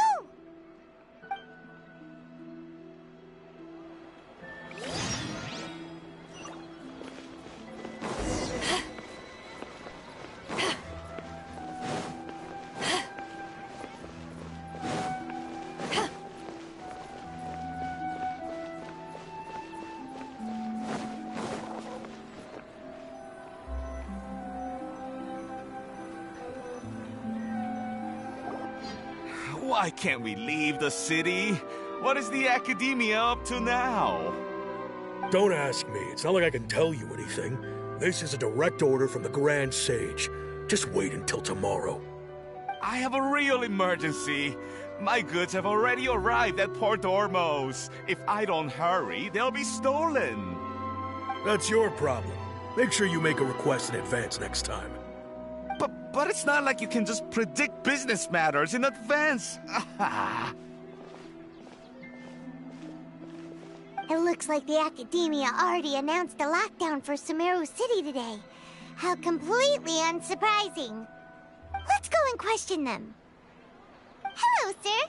Why can't we leave the city today? Here we go again. Don't ask me. I don't know either. We just received an order that no one is allowed to enter or exit Sumeru today. They didn't tell us anything else. Angering me won't get you anywhere. If I had that kind of insider info, I would have left this stupid post long ago. It looks like he really doesn't know. If we can't get anything out of him, let's take matters into our own hands. Why don't we climb over the walls? Those guards can't be everywhere at once. This is a good spot, and the guard hasn't noticed us at all. Let's hurry! Huh? Why? Are you going to leave Paimon behind?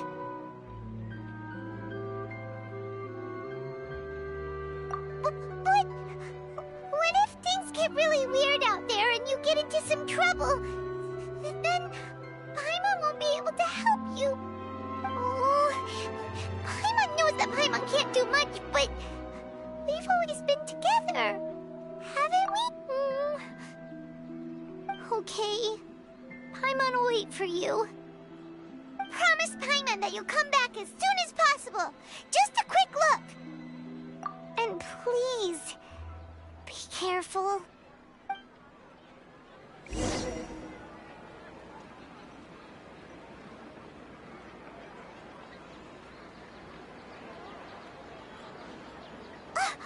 Memories!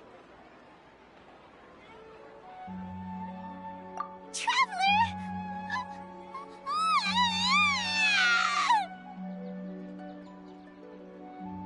Paimon thought Paimon would never see you again. You just disappeared. Paimon waited for you for hours and hours at the city wall and you never came back. You promised Paimon that you were only taking a quick look. Paimon, calm down. He's here now. I don't think he understood what you were saying. Paimon doesn't care. Paimon wanted to go look for you, but you also said that Paimon should stay. Paimon was so worried and so scared the entire day.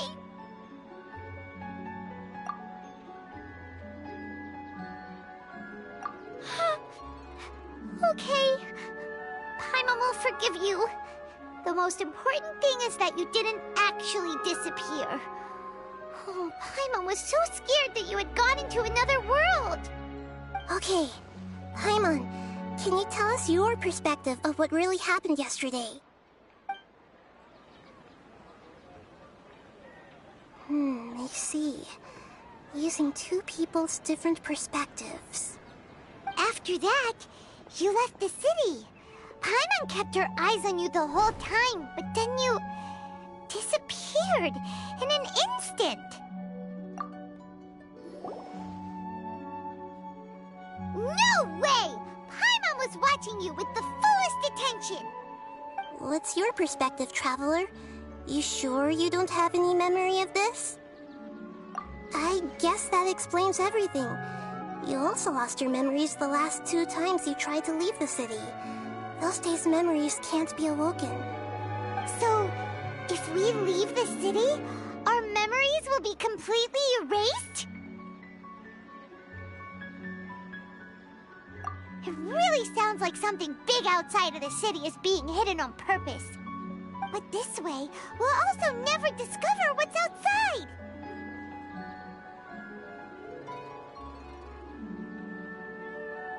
Something like a message? But how can we send it back? Don't look at me like that.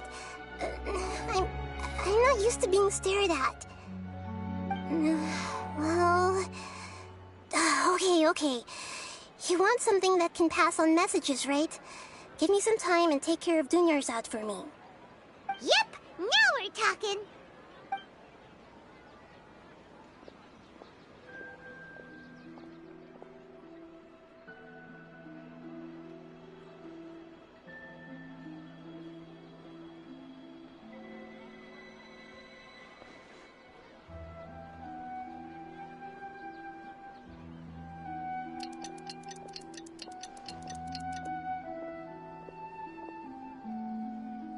I'm done. Here you go. What? Isn't this just an Akasha terminal? I made some little changes. Akasha terminals are already capable of sending messages. I just tweaked it so that it could connect to any node. To make something like this? Nahida, you really know the Akasha like the back of your hand. Anyway, we can use this now to record a message, right? Yep. I'll help you save the messages. It should be pretty easy to use. I just can't guarantee the user's status and signal coverage when they're outside the city. We'll never know until we try. At least we're taking the initiative now. Let's go then. Let's expose those sages! All right. Paimon isn't as worried about being separated since it happened once yesterday. But Paimon still isn't happy about it.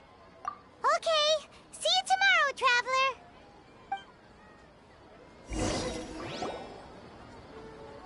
That covers everything that's happened so far.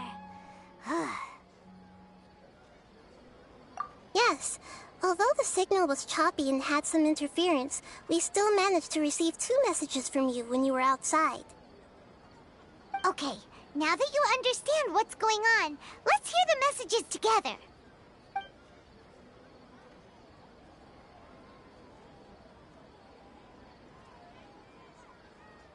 Can't go back. There are countless spaces here. Our Sub-Zeru's festival in Sumeru City is just one of them. I've entered another space. Before me are flowing sandstone and howling fish. Impossible and surreal sights. All these spaces are empty except for the occasional ones that contain mute puppets rather than people. I can't sense any human presence.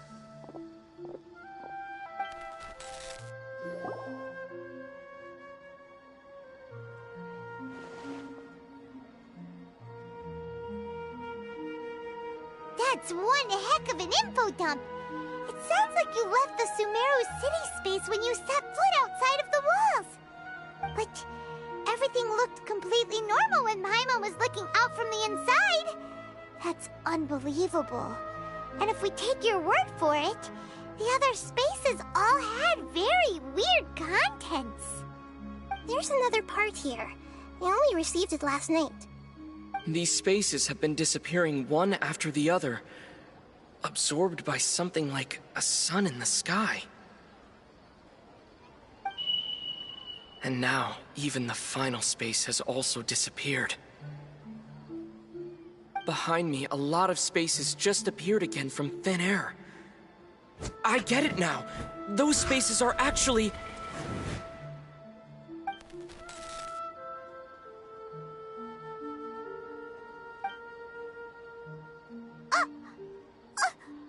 Why did the message end right there? What did the Traveler want to say? What are those spaces? Probably because yesterday just happened to end at that moment. Oh, right. Paimon did hear a beep from the Akasha.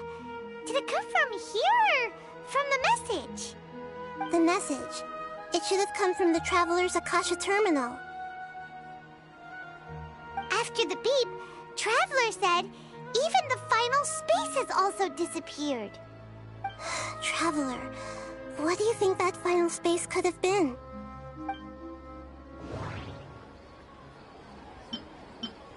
My impression is that each day in this samsara only ends at the sound of that beep from the Akasha. All the bizarre spaces I saw outside the city had one thing in common: a lack of human presence. Was that space actually the real world? But wouldn't a real space just randomly disappearing like that be catastrophic? All the bizarre spaces I saw outside the city had one thing in common: a lack of human presence.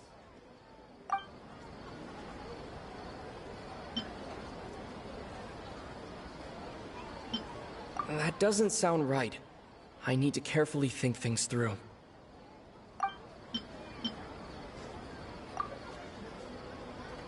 Oh, so that's what it is! After the sound of the beep, the final space, the Sub-Zeru's festival, also disappears, and we're taken to the next day. Later on, Traveler also mentioned a bunch of new spaces materializing behind them.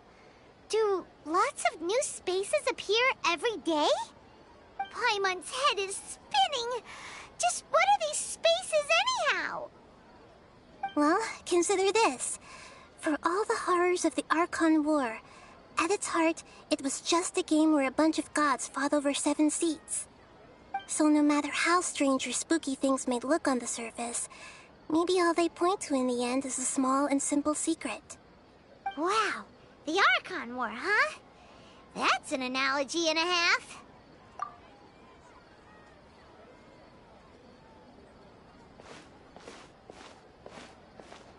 Hey! Where are you going?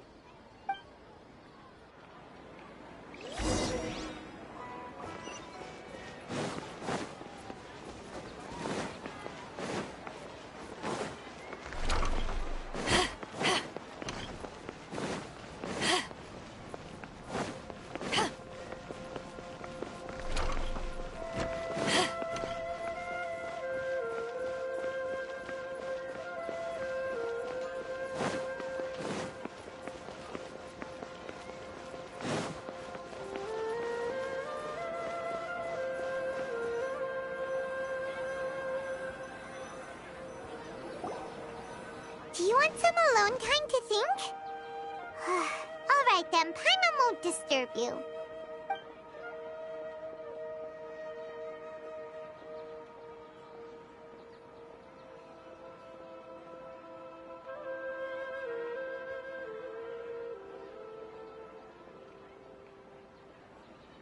The dance of Sub-Zeros is about to begin. I'm going to go watch it. Okay. Why don't you go ahead, Dunyarzad? We still have some other stuff to do first. Okay then. See you later. Have you figured it out yet, Traveler? Time is ticking away. Awesome! What is it? Paimon wants to know. Oh, wait, no. Let's meet up with Nahida first. You can tell us both together. This time, we're gonna get to the truth.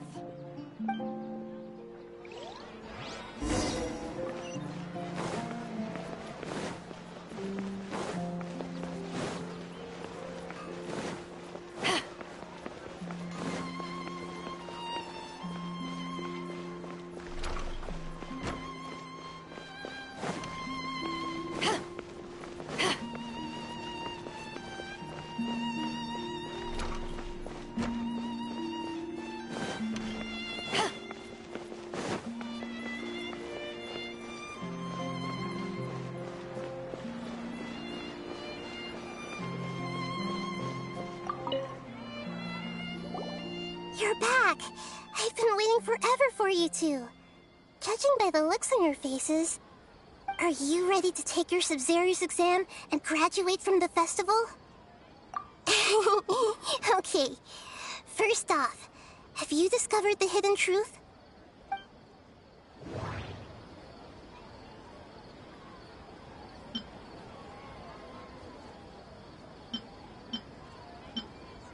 Okay, Nahida said the Akasha relies on the power of a Gnosis to operate, as it is the manifestation of the God of Wisdom's power. It compiles the wisdom of the entire populace, and it grants knowledge to the people. People in Sumeru don't dream. What a strange phenomenon. All the bizarre spaces I saw outside the city had one thing in common: a lack of human presence.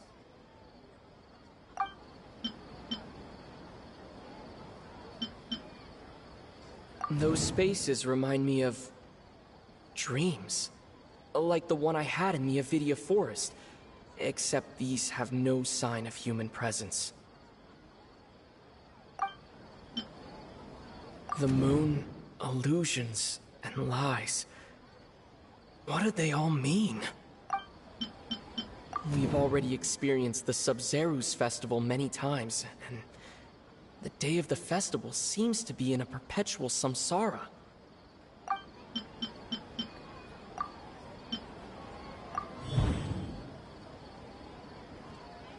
We are all in a dream.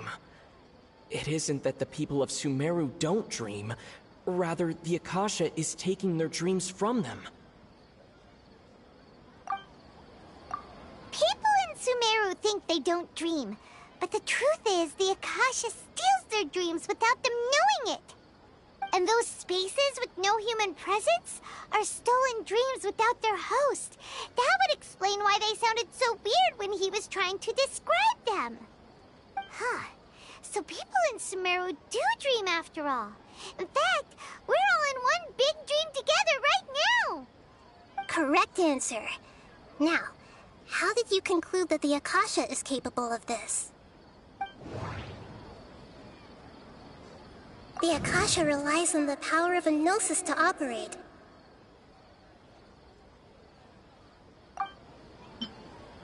It is the manifestation of the God of Wisdom's power. And it grants knowledge to the people. It compiles the wisdom of the entire populace.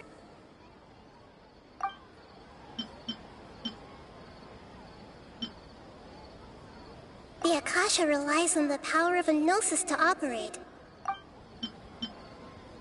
That doesn't sound right. I need to carefully think things through.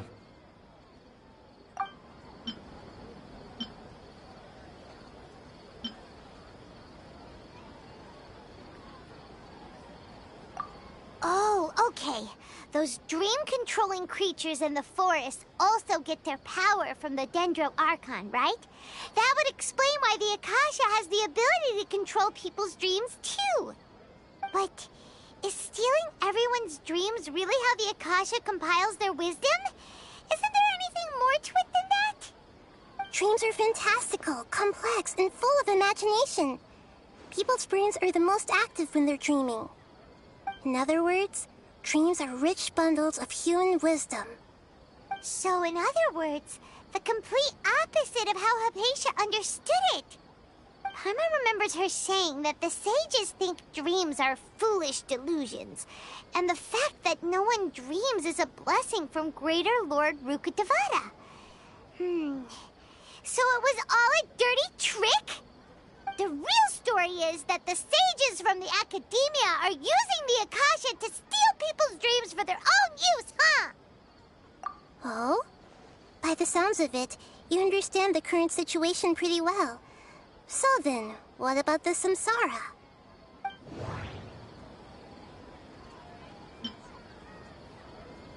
The Grand Sage said, "Go celebrate the birth of that god to your heart's content." Did he mean something more? Those spaces kept disappearing before my eyes. But as soon as that beep sounded, many more spaces materialized. Those dreamscapes kept vanishing. But as soon as that beep sounded, more new spaces appeared. The beep is a prompt tone for Akasha operations. We still hear it every night, even though we removed our Akasha terminals. My mind feels exhausted, even though I haven't done too much thinking. What is going on?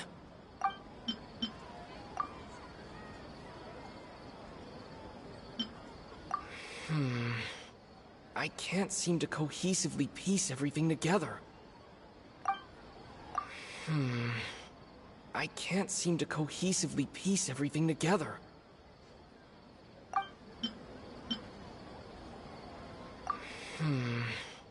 I can't seem to cohesively piece everything together.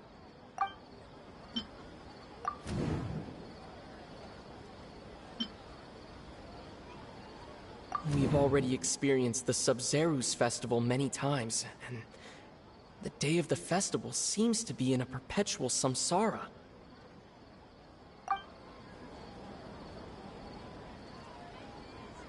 That doesn't sound right. I need to carefully think things through. Correct. The Akasha is keeping each person's brain in a constant dream state, but also separating their consciousness from their own dream. Their disembodied consciousness is placed inside the collective dream of the Sub-Zeru's festival along with everyone else's, while their now vacant dreams are harvested by the Akasha. No one is any the wiser as another day passes in the dream, and so begins another samsara cycle. People wake up to yet another dream about the Sub-Zeru's festival. The dreams that belong to them are once again harvested by the Akasha, and so it continues. So, this is like a dream factory, and the Akasha is a dream harvesting machine. Did Paimon get that analogy right? Very good, Paimon. Using analogies well is an excellent habit to get into. Okay, so that beep we keep hearing is actually from our real-life Akasha terminals. Taking off our terminals in this dream doesn't do anything. All right, last question. Who am I?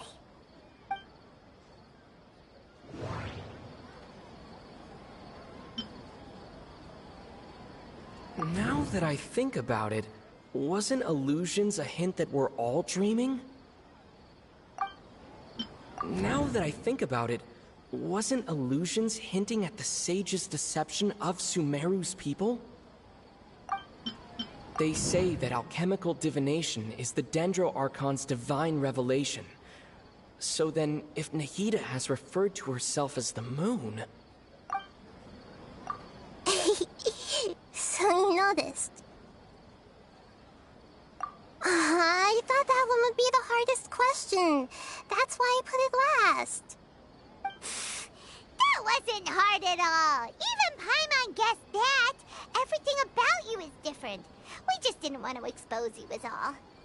Now that you mention it, Nahida, you've been hinting to us since the very beginning. It's funny.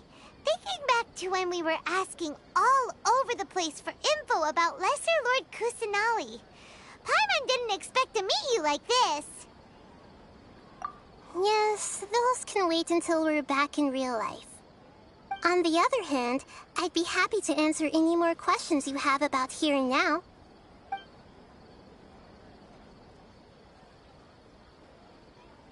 Deceiving the people of Sumeru with no regard for their safety. No matter what they're trying to do, this is unforgivable. After we end the Sub-Zero's festival, Samsara, we have to look into them. How can the sages of the Academia do this behind their Archon's back? This is ridiculous! In the end, I'm just the moon. The real sun is long gone. A sun and a moon? Nahida's talking in riddles again.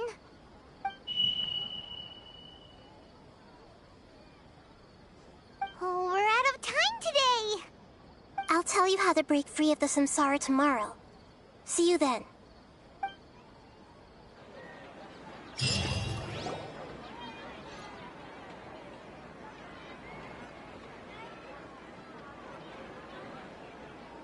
Good morning, Nahida.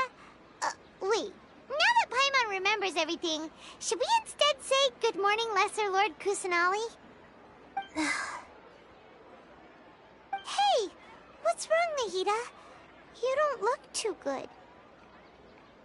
I'm afraid that what you're thinking right now is correct. Did Dunyarzad already disappear? No way! Are we too late? The real Dunyarzad's consciousness has indeed disappeared. It can no longer endure the constant dream harvesting. Paimon can't believe it. Wait, so what about that other Dunyarzad? Just what is she? Is she also going to disappear? She's actually something like a puppet, but not completely.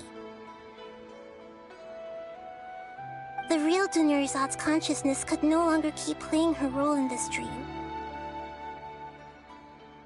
So another Dunyarzad appeared to replace her in the dream. Just like the grass and the trees, that Dunyarzad is just a building block of the dream that helps to keep it going. But personality-wise, she's nothing like the real Dunyarzad. Puppets are stiff, and can't copy a living person's vitality. After all, they're just there as filler. You know, speaking of which, the old Dunyarzad might not have been too different from a puppet. Dunyarzad truly believed that she met you within her consciousness, and it was you who inspired her. So you do remember her after all. Yes. Back then, her family was overly protective of her. No one cared about her personality or thoughts. It was as if she only lived to stall her Elazar. I just gave her a little wisdom so she could look at life in a new way. So that she could be her own person. But even so, she's still... far from it. I'm still a long way off from being a real Archon. I couldn't even save her. If I were a competent Archon, I wouldn't have let my most faithful follower die at the Sumeru's festival with so many regrets.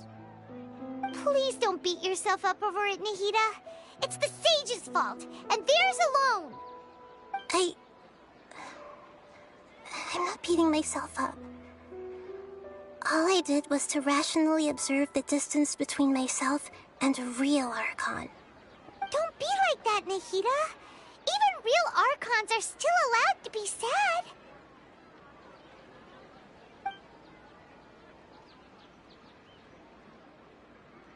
To prevent more tragedies like this, we must end the samsara as soon as possible. Great, but how do we do that? Although the Sumeru's festival dream is under the Akasha's control, only humans can dream. Even the Akasha is unable to create them. That means this dream belongs to a host who created it.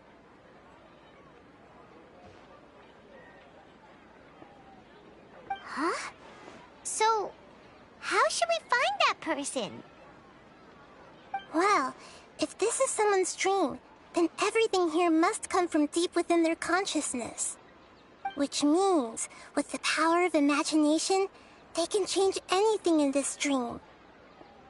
Imagination? What do you mean by that? Imagination means breaking through what you perceive as normal. Like when the server at a tavern brings a plate to you, you'd naturally assume that food is on it. However, if you're the dream's host and you become aware that you're dreaming, when you imagine gold and more on the plate, the dream will respond in kind, and the server really will bring you gold and mora. But right now, our host is unaware that this is a dream. No matter how many times they're served, it will always be food. Find some way to make that person realize that they're dreaming. Usually, once that happens, the person will wake up and the dream samsara will be broken. How are we going to find them, though? If it could be anyone, it'd be like looking for a needle in a haystack. And even if we did find them, how are we supposed to make them realize they're dreaming? After all, like you said, don't wake a sleepwalker. It's extremely difficult, yes. But the only ones who can do it are you two. Remember, everything you've achieved up to this point has all been for the sake of finding the host and ending the samsara. As for me, during this time, I'll be out of town. Out of town? Are you going to that place full of dreams where the Traveler went? Yes. I want to try something. There must still be a small wisp of possibility. Hurry and go. Dreams are supposed to be fantastical, romantic, and full of pleasant surprises. Unnecessary things like this samsara need to end.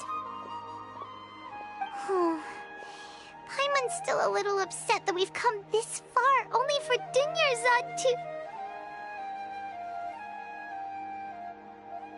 She was such a good person, with such a simple wish. But fate was against her. Yeah, saving Dunyarzad is what kept us going this whole time. But we mustn't lose hope, Traveler. Dunyarzad would definitely want to see us save everyone else. So let's break the samsara for her sake. Paimon's wondering, do you think the sages would get one of their own to be the host of this stream? Feels like it would be easier to control it that way, no?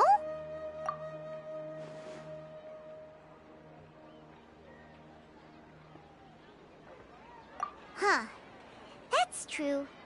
Plus, the sages probably weren't counting on there being other factors beyond their control, like Nahida and us. So, who do you think the host of the dream is? Oh, that would make sense. Ferris, the Knight of Flowers, is a symbol of the whole Sumeru's festival, right? Pretty core character.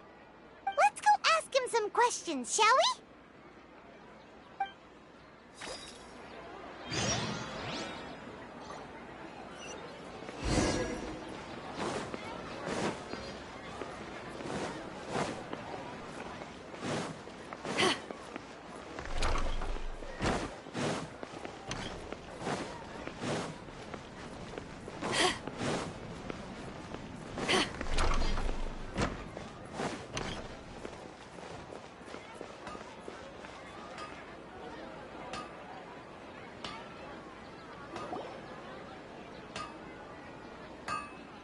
You're back.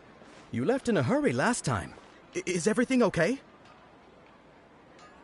Everything's fine. Just, it's a little hard to explain. Would you mind taking part in a little experiment with us? An experiment?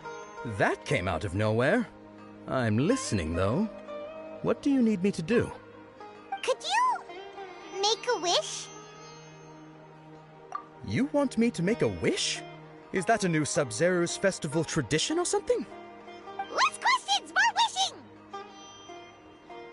Okay. My wish. Okay. I'm a little nervous saying this out loud, but I want Miss Dunyarzad to be happy.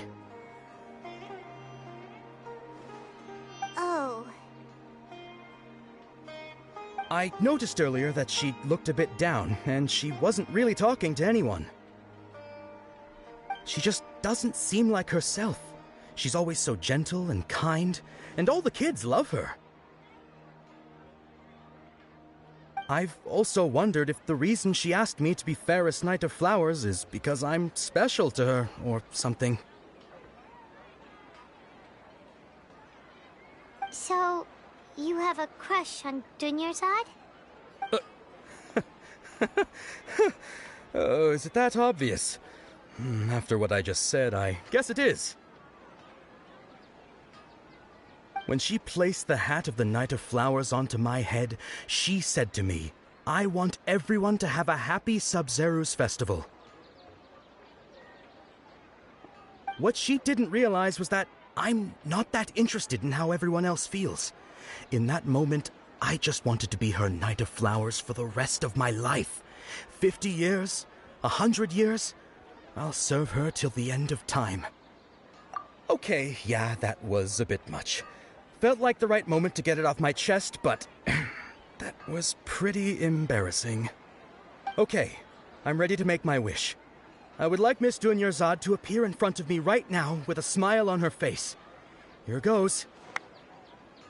Please come true. I'm gonna open my eyes. Oh, you're... What?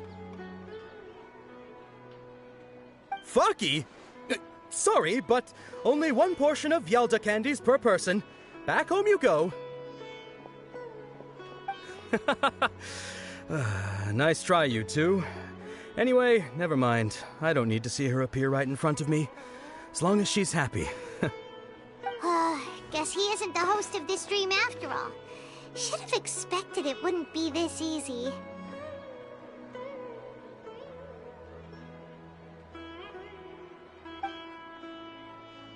It seems like everyone who knows Dunyarzad loves her, but none of them has any idea that she...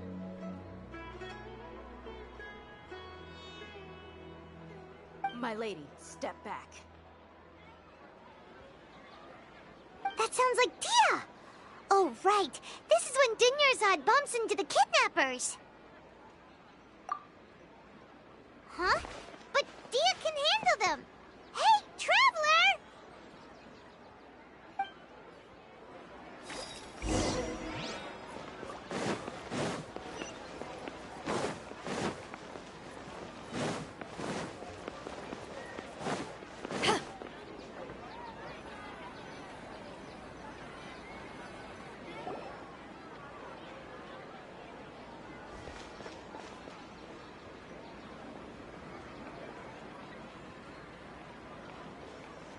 Oh, it's you. Great timing.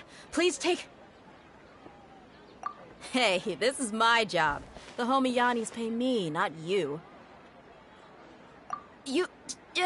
fine, alright. Knock yourself out. Why are you so worked up anyway? It's not like I don't trust your fighting skills. Anyway, watch yourself.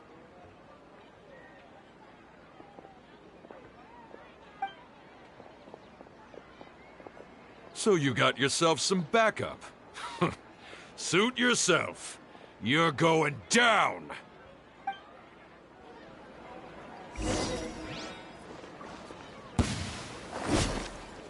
Power that ended fight! Witness the power of... Coward!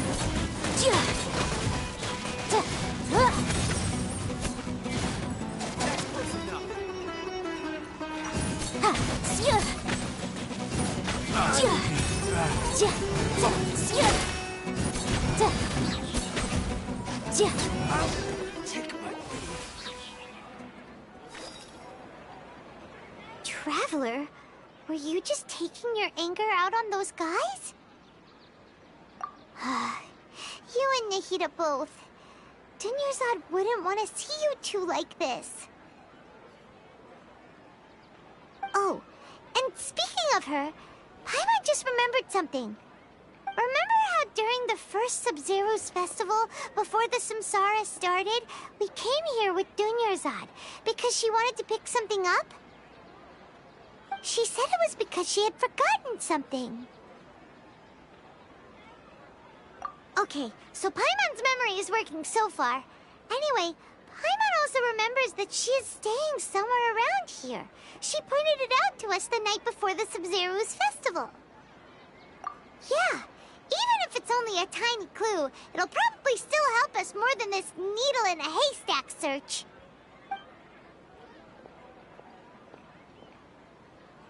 This is the place. It's rude to enter other people's spaces without permission, but desperate times call for desperate measures. Hey, the windows are unlocked. Okay, Paimon's gonna take a peek inside.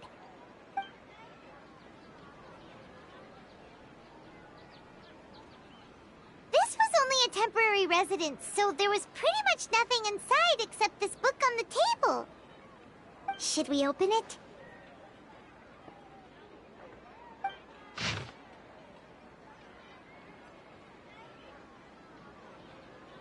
Wow. Dunyarzad wrote all of this. Sounds like she was always thinking of us even while we were away. Even though she was also busy preparing for the Sub-Zero's festival and had all her health problems to worry about. She must have wanted to give this to us as a gift on the day of the Sub-Zero's festival, right? If we hadn't found this book, we never would have known. But now that we know, we can't even thank her. Hey! Where are you off to now?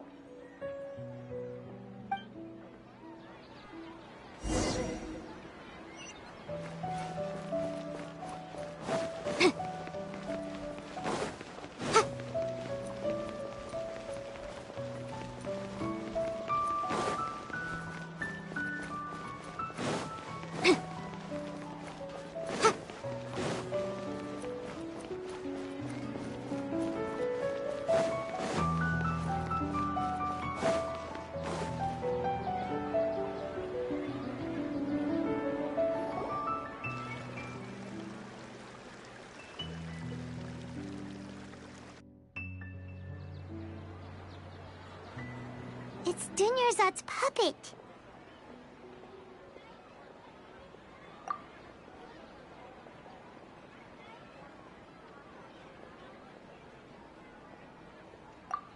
Traveler? You must be exhausted. Come to think of it, we've been stuck in this place for a really, really long time.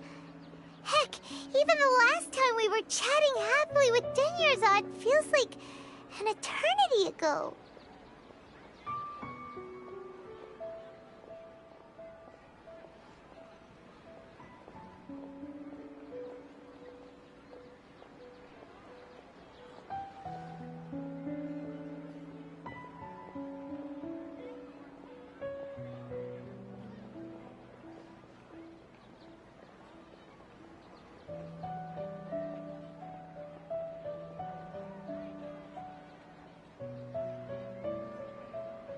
Paimon still remembers when we were sitting here, and the way her eyes sparkled when she talked about Nilu's dance of Sub-Zerus. There will always be frustrations in life, but I know that the point of living is not to leave behind any regrets.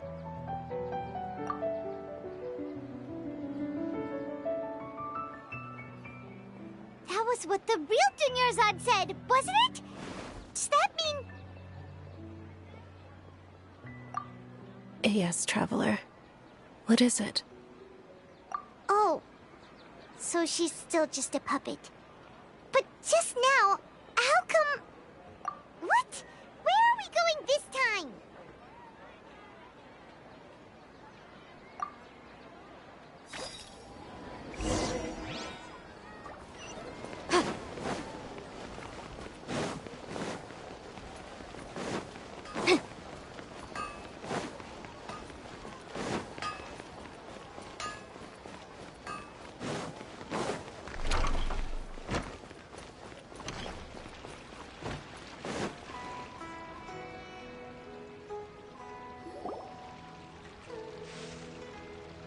If you continue to resist, we will have to order an investigation into every single event organizer. The Grand Sage has already granted you much leniency. I advise that you exercise tact. How did things turn out like this?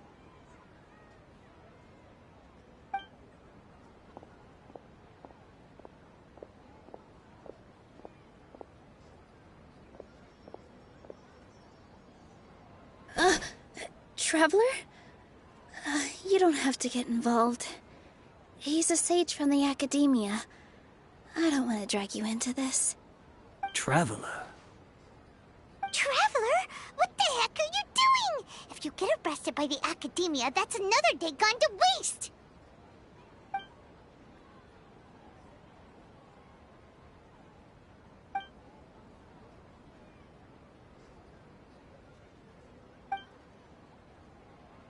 Wait, they're not reacting. Have they been scared stiff? Oh, of course! If this is the Sage's plan, they wouldn't put themselves through this.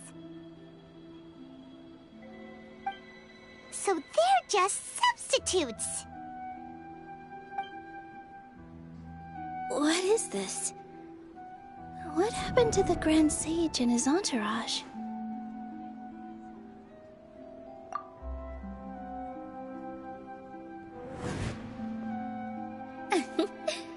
Like I said, they symbolize the goddess of flowers.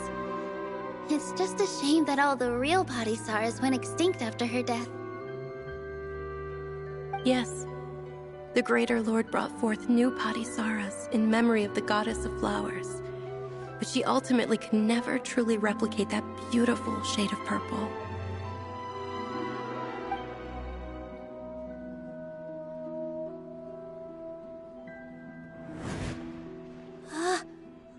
Beautiful shade of purple. Aren't these flowers real Padisaras? Just like the ones from the legend? I didn't even notice.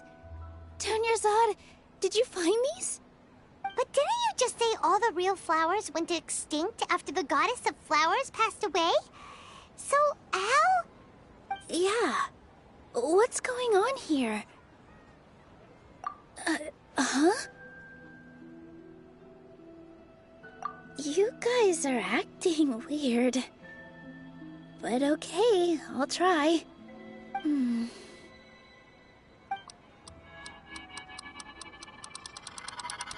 Hey!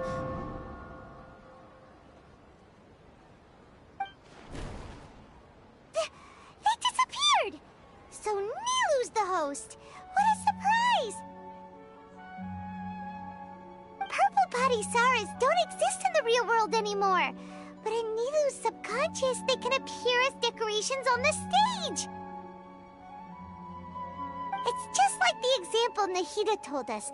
People assume there will be food on a plate, and Nilu assumed there would be real Padisaras in the flower pots. So when you saw the flowers, you instantly knew it was Nilu? But if we want to end the samsara, we need the host to become aware that they're dreaming.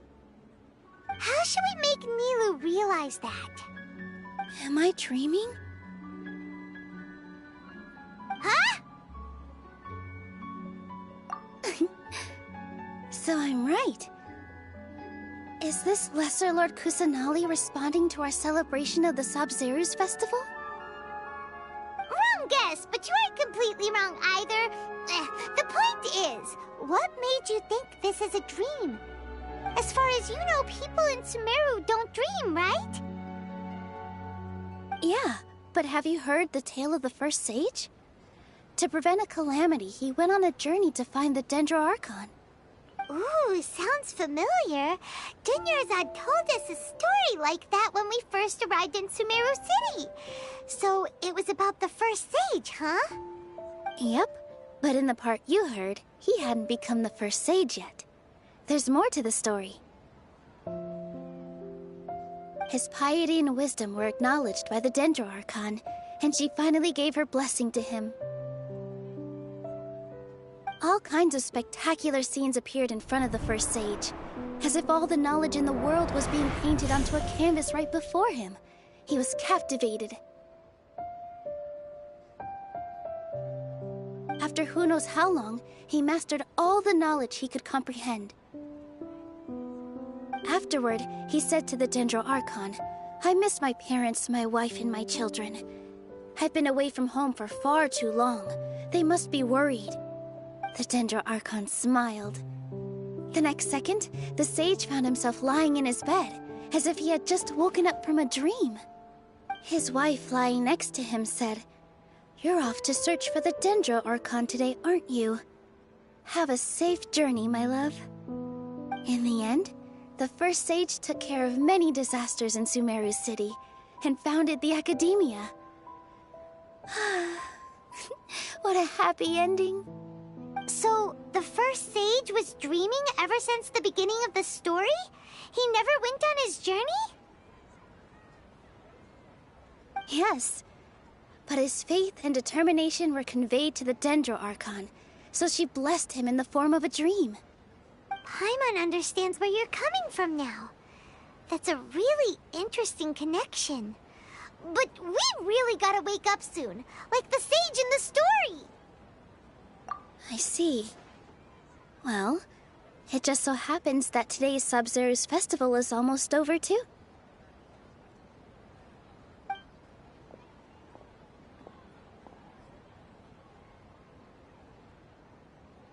Since we're in a dream, let's make this final dance of Sabzeruz as beautiful as we can.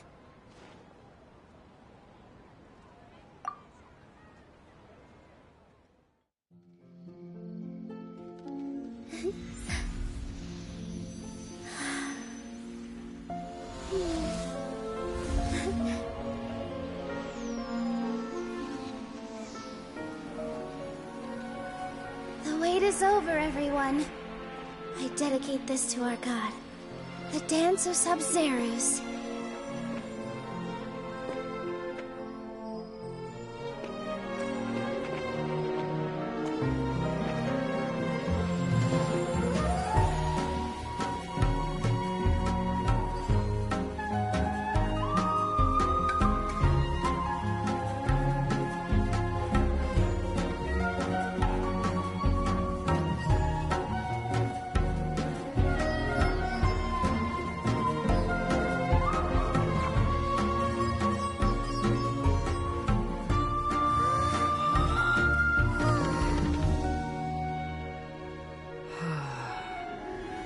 I'd be lying if I said I had no regrets. I would have loved to see Nilu's dance.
Good morning, Traveler. Oh, Paimon feels like she's been asleep for the longest time. Paimon's head feels super heavy. Did we oversleep? Do you even remember going to sleep last night? Paimon thinks it was after the Sumeru's festival. The Sumeru's festival!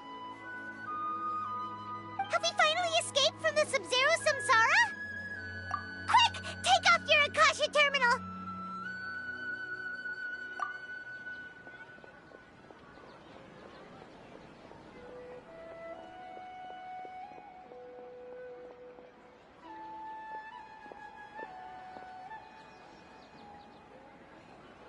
She's not in her room. What happened?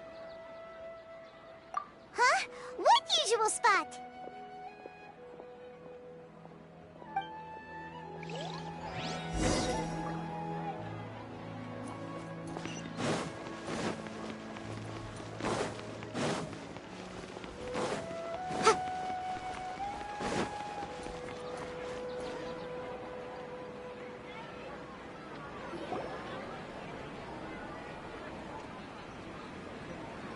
Well done, Traveler and Paimon. And thank you, Dunyarzad, for organizing the Sumeru's festival for me. I'm sorry, who are... Dunyarzad! You're okay! Oh, don't scare us like that! Oh, Traveler Paimon. I have something amazing to tell you. I just had a dream, and I saw Nilou performing the dance of Sumeru's.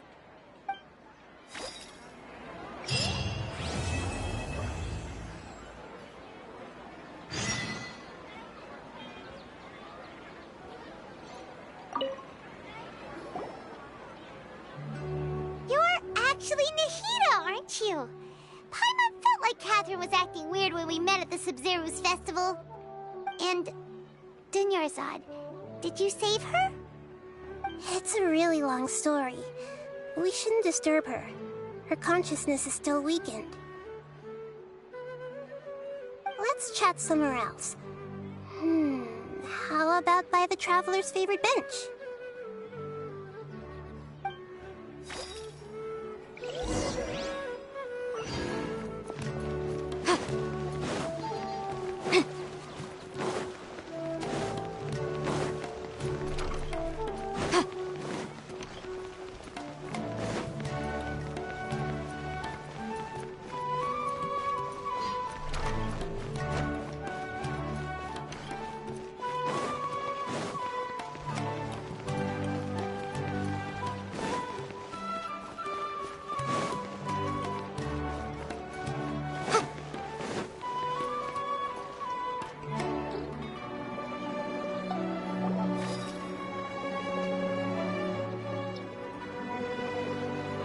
Let's talk about Dunyarzad first.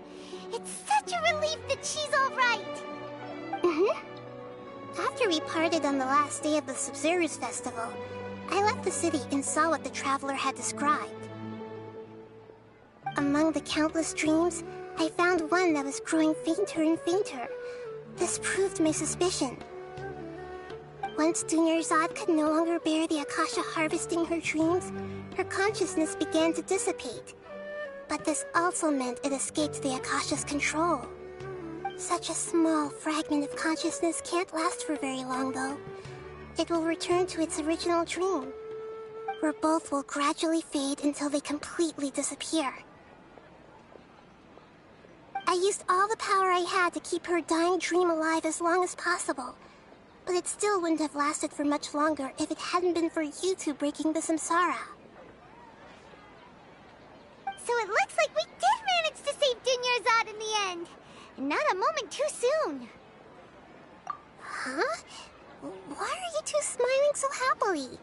I thought you'd be so moved that you'd start crying. I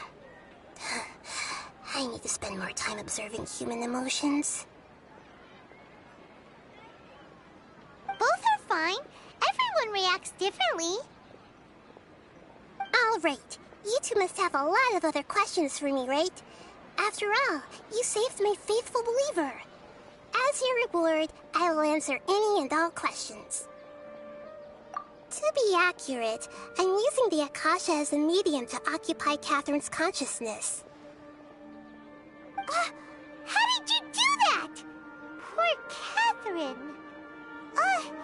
Does this mean you can also occupy other people's consciousnesses? Theoretically, I can enter anyone's mind as long as they're wearing their Akasha terminal. The Akasha is the legacy of Greater Lord Rukkhadevata. As Lesser Lord Kusanali and the first Akasha terminal, my consciousness has always been linked to the Akasha. I've always respected my people's free will, so I've never actually occupied their consciousness. When necessary, I just borrow this bionic Snezhnayan puppet. Hold on. Did we just learn some deep, dark secret? So Catherine is... No. Wonder Paimon felt something was off about her. What about your own body? Why do you need to borrow other people's? Don't you live in the sanctuary of Surasthana? That story begins a long time ago. After Greater Lord Rukkhadevata disappeared, the sages found my newly born self and took me back to Sumeru. At that time, I was young and weak. The sages kept me in the sanctuary of Surasthana, ostensibly for the sake of protecting me. But I've hardly heard from them since. However, I do understand that they had hoped to find Greater Lord Rukkhadevata instead of me, a symbol of her passing.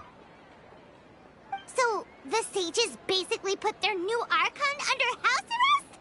How dare they! Why don't you teach them a lesson, Nahida? In some ways, they aren't wrong. Greater Lord Rukkhadevata was omniscient and omnipotent. Even after her death, the Akasha is still empowering this nation. And I'm still really far away from being able to call myself the God of Wisdom. Moreover, the Academia is also more proficient at governing this country. My existence has little meaning. Yeah, you got a lot of believers. Just look at the Sub-Zero's festival. Everyone who showed up truly loves you. Thank you for the kind words. But I honestly don't need physical freedom as long as I can connect my consciousness to the Akasha. Trying to find a way to save Irminsul is my life's mission and top priority. I will work on that, and try to live up to being a deity in the meantime. Every once in a while, I will also take up the duties of the God of Wisdom and enlighten a lost soul here and there.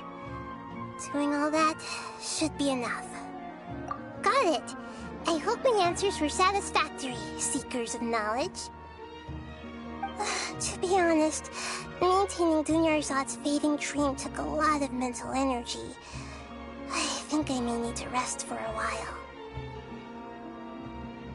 Oh, and you don't need to worry too much about the sage's activities for now. The Akasha won't be able to conduct another project on the scale of the Sub-Zero's Samsara in the immediate future. Go and get some sleep. Leave everything to us. What a relief. This is truly the most exhausting birthday I've ever had. Traveler? Paimon? Why am I here? Do either of you know? Maybe you were sleepwalking. You know you can't wake up a sleepwalker. We happened to walk by, so we thought we'd wait for you to wake up. I see. Huh. I should visit my maintenance personnel sometime. Oh, I'm fine. I better go. Thank you.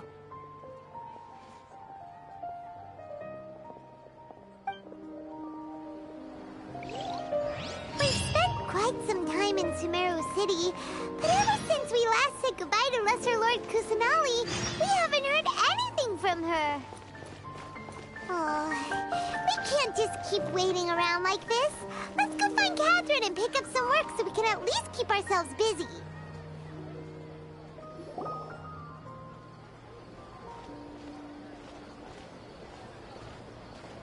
Astra Avisask.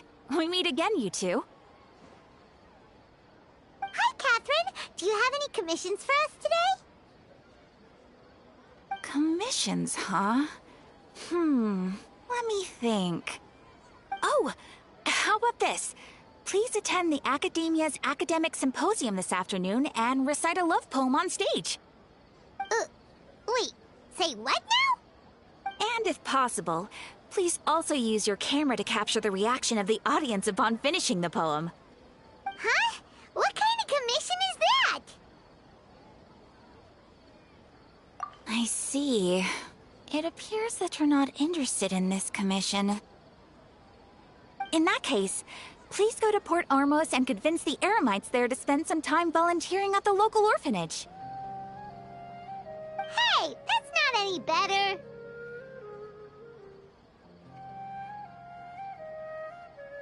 I'm sure the mercenaries will have some interesting reactions as well. Paimon's gotta ask, just who exactly has been submitting these commissions to the Adventurers Guild? Oh, the commissioner?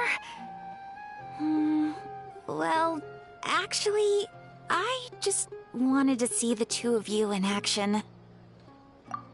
Was it so obvious? I was hoping you would actually take one of those commissions. That kind of chance to observe humans doesn't come by often.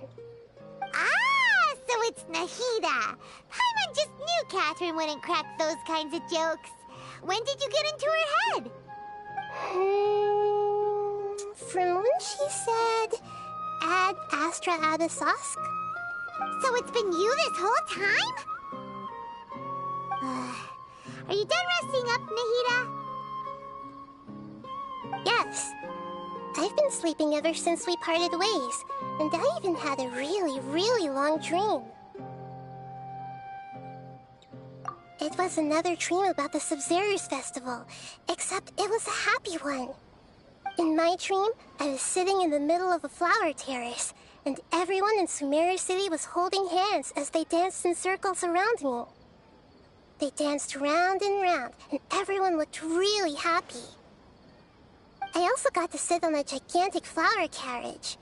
Ferris, the Knight of Flowers, raised me really, really high above the ground, and I was throwing an endless amount of Yalda candies at the children. You know, Nahida, maybe your dream is how the Sumeru's festival really should be.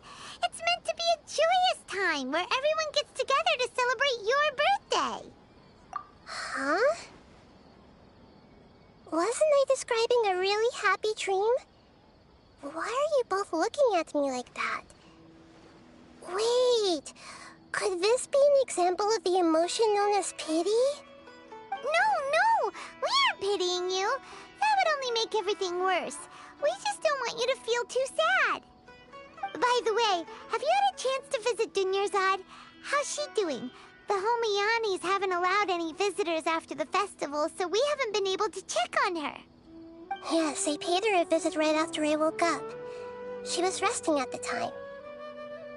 Her condition is stabilized. However, since Elazar is a manifestation of the withering on the human body, we can only cure it by finding a way to take care of Irminsul's own withering. But for the moment, our top focus should still be figuring out what the sages are up to and what they're planning. Right. Who knows what'll happen if they manage to pull off another scheme like the Samsara of the Sumeru's festival? So our first priority should be investigating and putting a stop to the sages' activities. As for how we should pull that off, let's discuss it somewhere else. There are too many adventurers around here. Oh, good point. Sorry, adventurers. We're gonna be borrowing Catherine for a little while.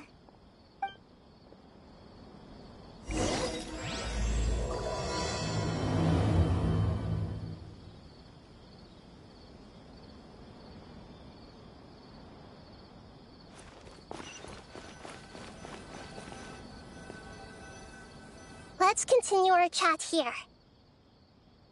Okay, so do you have any ideas on how we can investigate the sages, Nahida? Actually, I've already done a little bit of work on that. But for now, I want to hear your thoughts.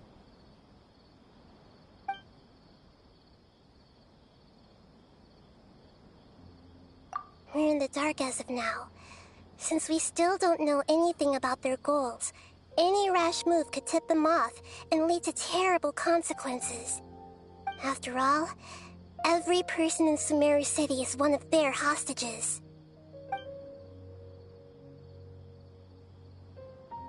No way, that's too risky. You mean it'd be too easy to get caught? No, it's not that. We shouldn't involve innocent students in this. A single mistake could completely ruin their lives.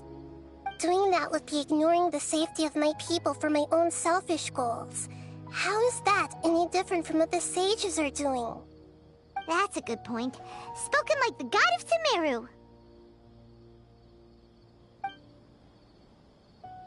I've already tried that, but all the key members of the Academia, even the core of 30 guards, intentionally avoid wearing their Akasha terminals. It seems that from the very beginning, they've been guarding against info leaks from the Akasha. Of course, it could also be because they're wary of me. Have you already caught the sage's attention? I'm guessing not yet. But distrusting me would make perfect sense if they've ever paid attention to the urban legends about me. In any case, I probably can't take over their minds directly. Are we really out of ideas? Nahida, you're super smart, so you already have something in mind, right? Don't keep us in suspense. Spill the beans already. According to a popular theory from the Vahumana Darshan of the Academia, rejecting impractical motions at the beginning of a planning session will give more weight to the actual proposal. Okay, but aren't you the god of wisdom? You don't have to use that kind of gimmick to make us take your ideas seriously.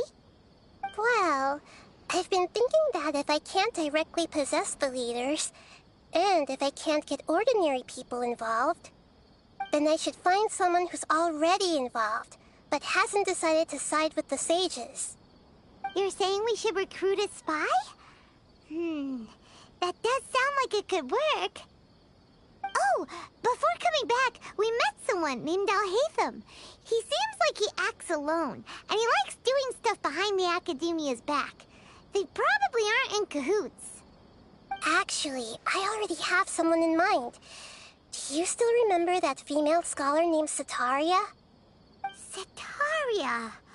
Paimon remembers now. Isn't she the one who's always trailing behind the Grand Sage of the Academia? We ran into her basically every time the Sub-Zero's festival repeated itself. You could even say we're old enemies by now. Paimon still remembers the smug and mean way she always spoke to Nilou. I've always liked observing all kinds of people, and Setaria has always stood out from the crowd. She was born in the desert and was hailed as their greatest genius. Her academic gifts allowed her special admission into the Academia, and also gave her the opportunity to serve as the sage's assistant. Oh, Paimon didn't know she was from the desert. She must be pretty special then. Paimon feels like most of the desert dwellers around the city are working as mercenaries. The name Setaria means star. When she lived in the desert, she shone like the brightest star in the night sky. Later on, she was chosen by the sun. The star was given a place in the daytime sky to complement the sun's dazzling light. Soon after, the star witnessed the sun scorching the earth, which brought forth many disasters. The star began to waver. Instead of staying beside such a sun, wouldn't it be better to return and light up part of the night sky? But in the end, she couldn't give up the radiance of daytime. To cope with her shame, the star buried her guilt and closed her eyes. From the sound of it, Setaria's just hung up on the research opportunities here. But she doesn't really support the Academia. She still feels guilty about not doing more for the desert, right? She's just running away from her problems. Indeed.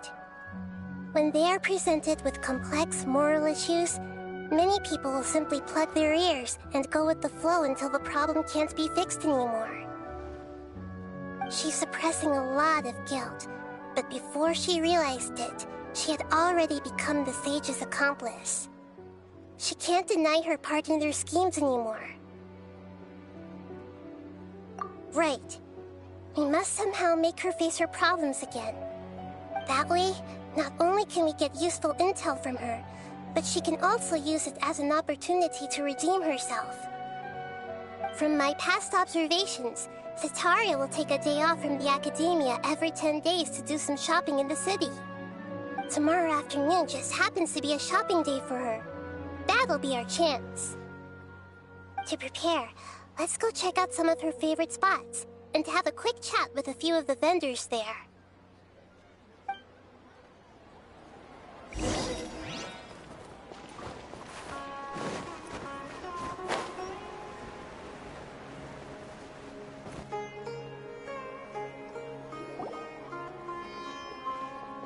This should be Setaria's favorite fortune-telling spot.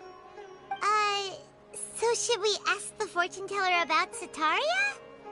No, I already have enough information on Setaria. The most important thing now is for you to pay attention to the vendor's talking style and key characteristics. Talking style and key characteristics? My poor lost lambs. Have you become troubled over your fates? The divine voice of wisdom often echoes between mine ears. If thou be blessed today by the gods, I may be able to show you the way. Huh? Really? Nahida, you've been whispering things to her? Shh. My friend here has some doubts regarding his future. Can we get a fortune reading for him? Of course, of course. In that case...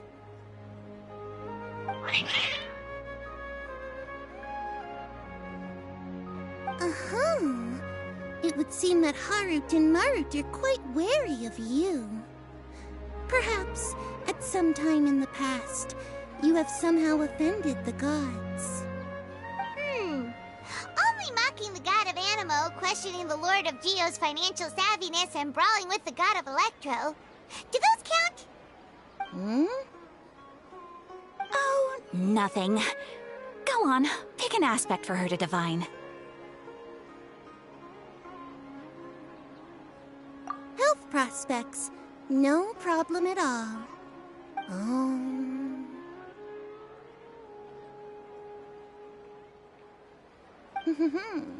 The gods have spoken. The truth shall be revealed. Your life shall continue on for... many tens of thousands of years? Impossible. Harut, Marut, did you two spoil my divination?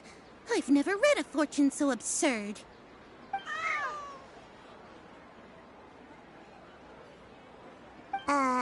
Actually, Paimon thinks this is probably the most accurate fortune-telling you've ever done. I admit that the orientation of today's celestial matrix is, suboptimal. As such, there will be no charge. Is that so? Well, that can't be helped. If you were to bring some food offerings for Harut and Marut on your next visit, perhaps they could help you reverse the wheels of fate.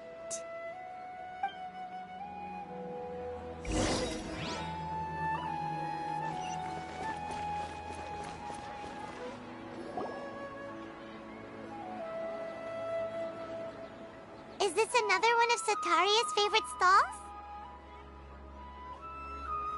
Yep. It belongs to a king. His father helped Setaria a lot when she first moved to Sumeru City, so she still comes by whenever she has time. When I start talking with him, listen carefully to the details of our conversation. Ah, dear customers! Would you like to look at some pottery?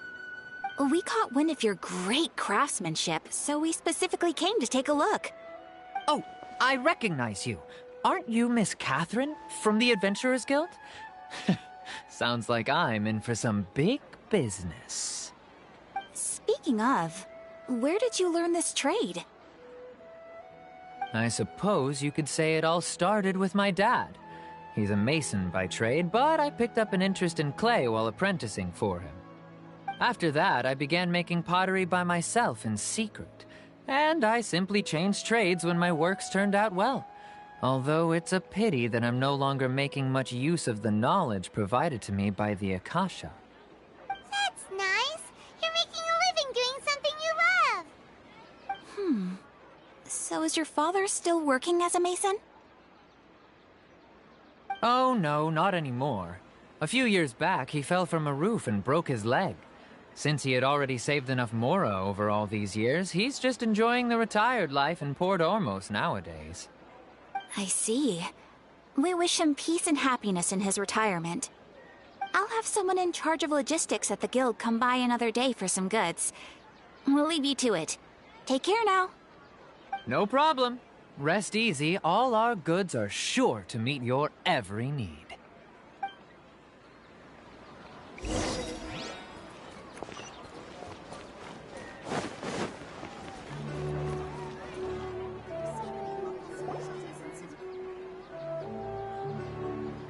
This should be our final stop. Cetaria's always thinking of this restaurant when she's working at the academia, so she always comes by whenever she's out in the city. Nahida, you've really thought of everything. It's my duty to protect Sumeru's citizens, after all. Hi there. I feel like I've seen you down by the docks before. Huh? Sorry, I don't quite remember. If I recall, you were having a discussion with someone about shipbuilding at the time. Ah, that's right! I've always been really interested in feats of marine engineering. After all, I grew up in Liyue Harbor and spent my entire childhood staring at the ships going in and out of the port. I came to Sumeru to study, but failed to make it into the academia due to my lack of talent. But I'm still discussing all kinds of problems with different scholars, and I'm continuing to study and perform research from the restaurant's basement. I'm sure I'll get to the academia after their next round of exams. What an admirable spirit for learning! Amazing! Sure, but you'll find hardworking people wherever you go. So this restaurant has a basement as well? Huh. First I've heard of it. That's right. It's not usually open to patrons. Most of the time, employees use it for breaks or to hold private events. I see. Guess that makes sense. Well, good luck with your studies, Miss Chishan. Thank you so much. As long as I can make it into the academia as an official student, I'll be happy.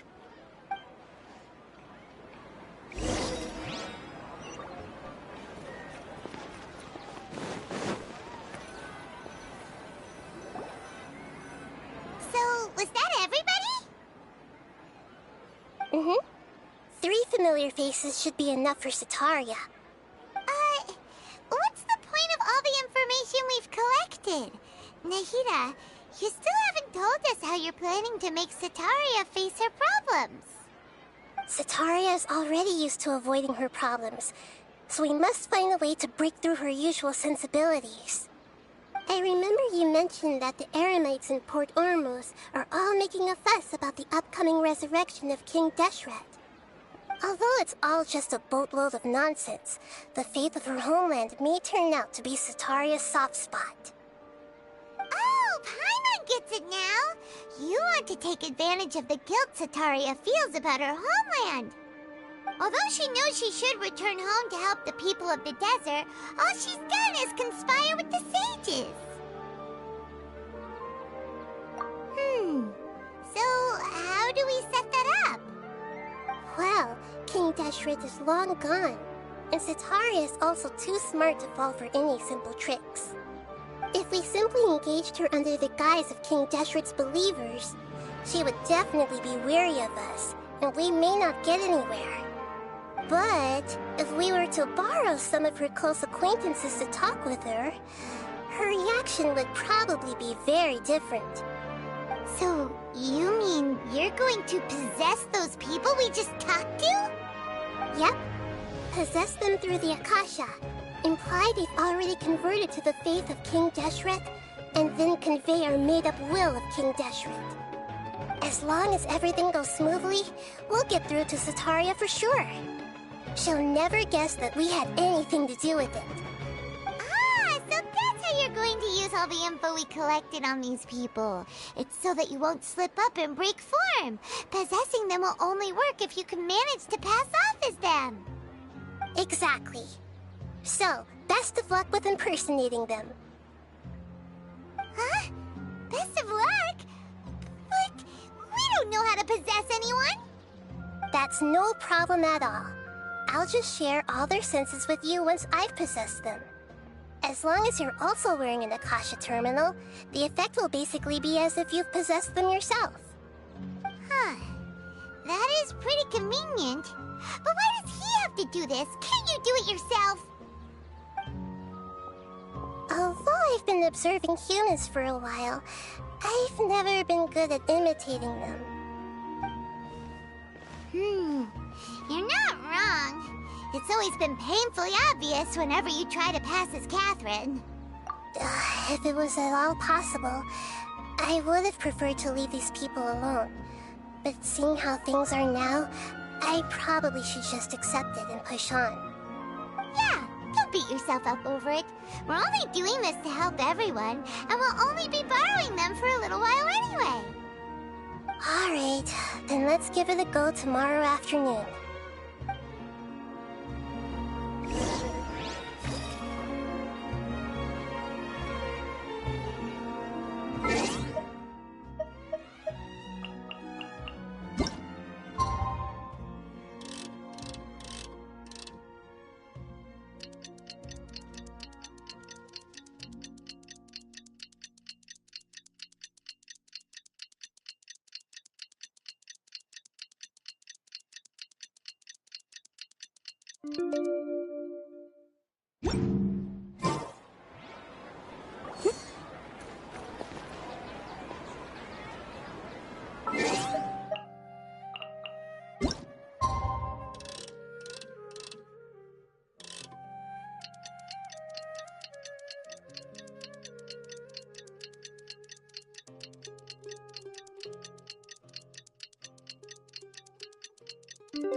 I'll remind you again.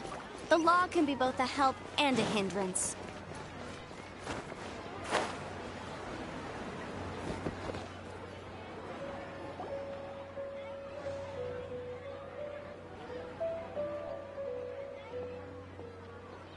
Oh, here she comes. Sitaria's here. Let's quietly follow her. Once she starts talking to her acquaintances, we'll find a safe spot to begin possessing them. As for how we'll sway her to our side, I'll leave that to you.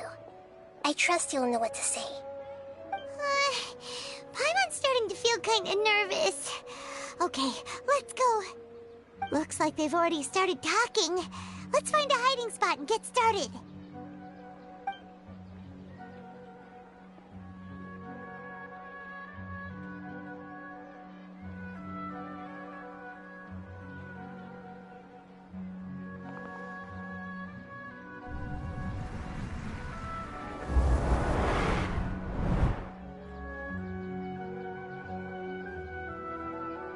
That's right. You really can't force anything when it comes to love. And besides, everyone around me has a very different background and outlook. Are you still listening to me, Nabia? Oh, of course I'm listening. You were talking about troubles with your love life, right? I heard everything you said. Okay then. You just seemed a little distracted for a moment there.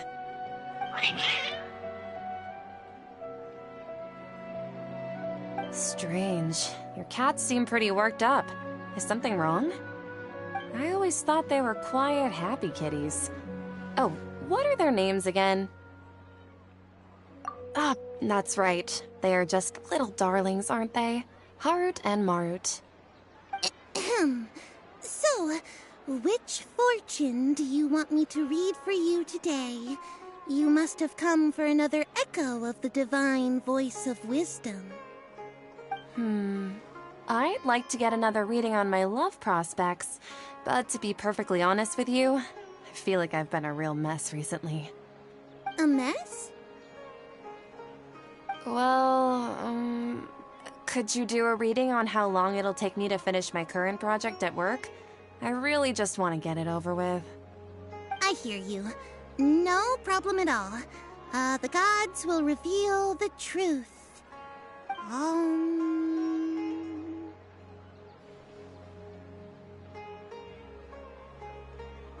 The gods are asking, Setaria, why haven't you gone home?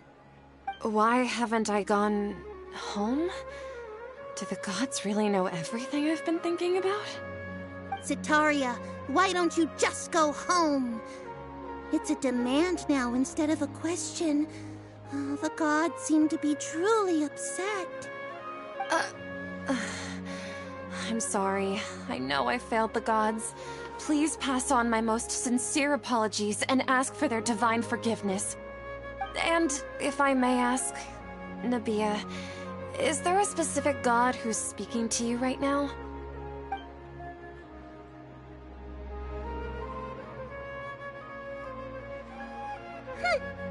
What an inconsiderate and naive question. The god who is speaking to me is, of course, the wisest and mightiest of all, King Deshret. King Deshret? No wonder he would make such demand of me. Wait a second. King Deshret passed away a long time ago. Even though news of King Deshret's resurrection has been spreading like wildfire, it's all just a misinformation campaign from the academia. How can King Deshret still exist in real life? What insolence! I am King Deshret's most loyal believer. Do you wish to refute his voice of wisdom? Oh, no. As a child of the desert, I am only reveling in his power upon learning that his divine glory has touched even this city. I will think very carefully about his demand of me. I'm sorry. I must go now. Wait!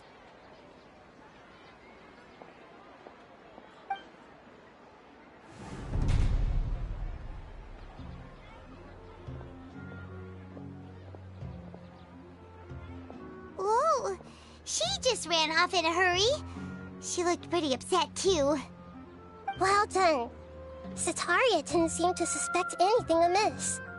To have something she's been trying desperately to avoid show up out of nowhere and berate her, that must have shaken her to the core. Aw, Nahida, it seems like you understand human emotions really well after all. All I know are some abstract Harabata theories. And in any case, my time with you has shown a lot of them to be utterly useless. I'm still trying to make sense of everything. Anyway, enough of that. Let's hurry and catch up to Setaria.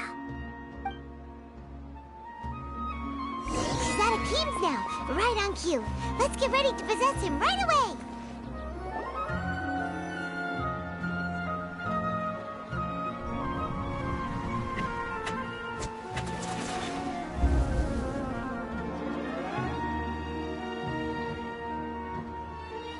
It's okay.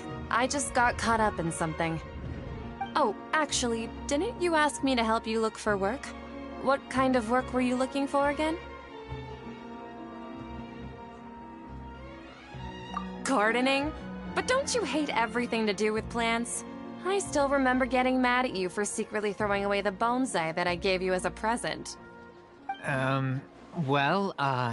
You see, a friend told me that the secret to self-improvement is to work on things you're not so good at. Fair enough. I didn't think that was something you would consider. Speaking of, how's he doing? Is he feeling any better?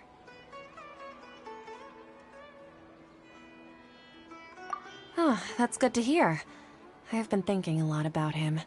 If I could get some more time off, I'd love to pay him a visit. Actually, while we're talking about him, is he still living in Port Ormos? Yeah, he's been retired there for a while. If you could find the time, please write him a letter.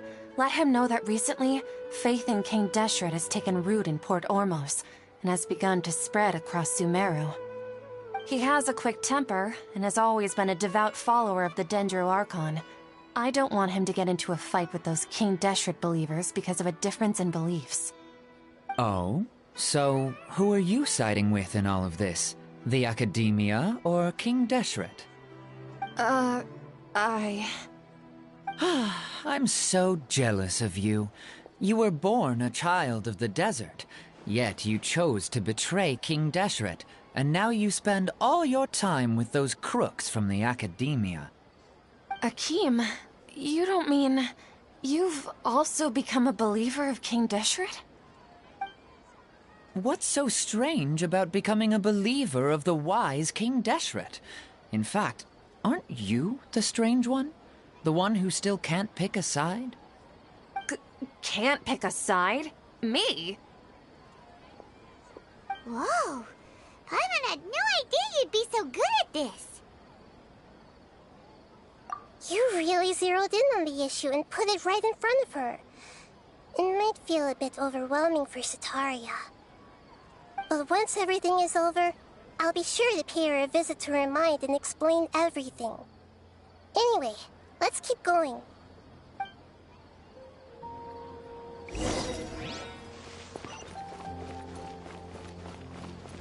Come on! Setaria's already started talking with Shishan!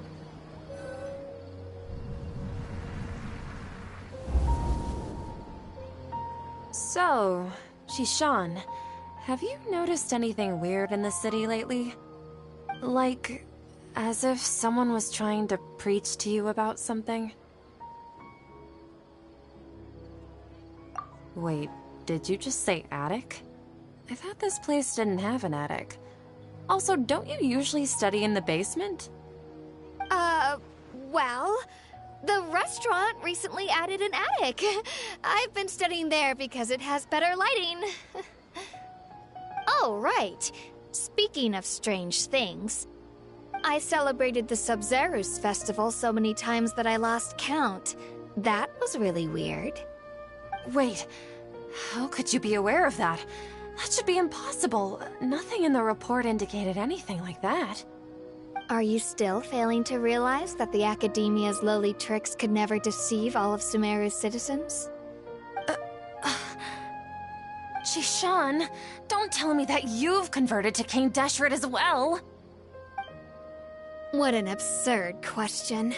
You make it sound like I should be ashamed for becoming a believer of King Deshret. In reality, shouldn't you be the one who is ashamed? You, who worked side by side with the Academia and treated people as nothing more than experimental subjects? Please, please stop! Even now, Setaria's still trying to run from her problems. She can no longer justify everything to herself. Hey, she's trying to talk to the guards! What should we do? This is the most important part of all. Quick, get ready. Mercenary, you're a member of the Corps of 30, correct? Please help me pass a message to the Matcha right away. The situation in the city is getting out of control. Please, try to remain calm, miss. Tell me what's happening in the city. Heretics are infiltrating the city, and they've already converted many residents to their side. Heretics? What kind of heresy are you talking about? King Deshret! Many people I know have suddenly started believing in him, but he's long dead. It's impossible. Miss Setaria, nothing is impossible. You know my name? King Deshret is immortal, and all who defy him will one day pay the price.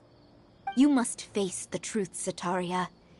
You tread a treacherous path, and the longer you ignore it, the tighter the Academia's grasp on you will become, and the deeper you will be ensnared. Child of King Deshret, never forget that the desert that belongs to you lies elsewhere. What's so strange about becoming a believer of the wise King Deshret? In fact, aren't you the strange one? The one who still can't pick a side? What an absurd question. You make it sound like I should be ashamed for becoming a believer of King Deshret. Setaria, why haven't you gone home?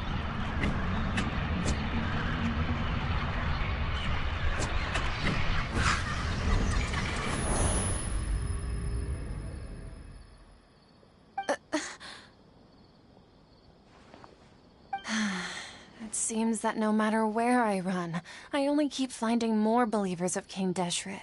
I have to say, this is a familiar feeling. I've also been running from my guilt this whole time.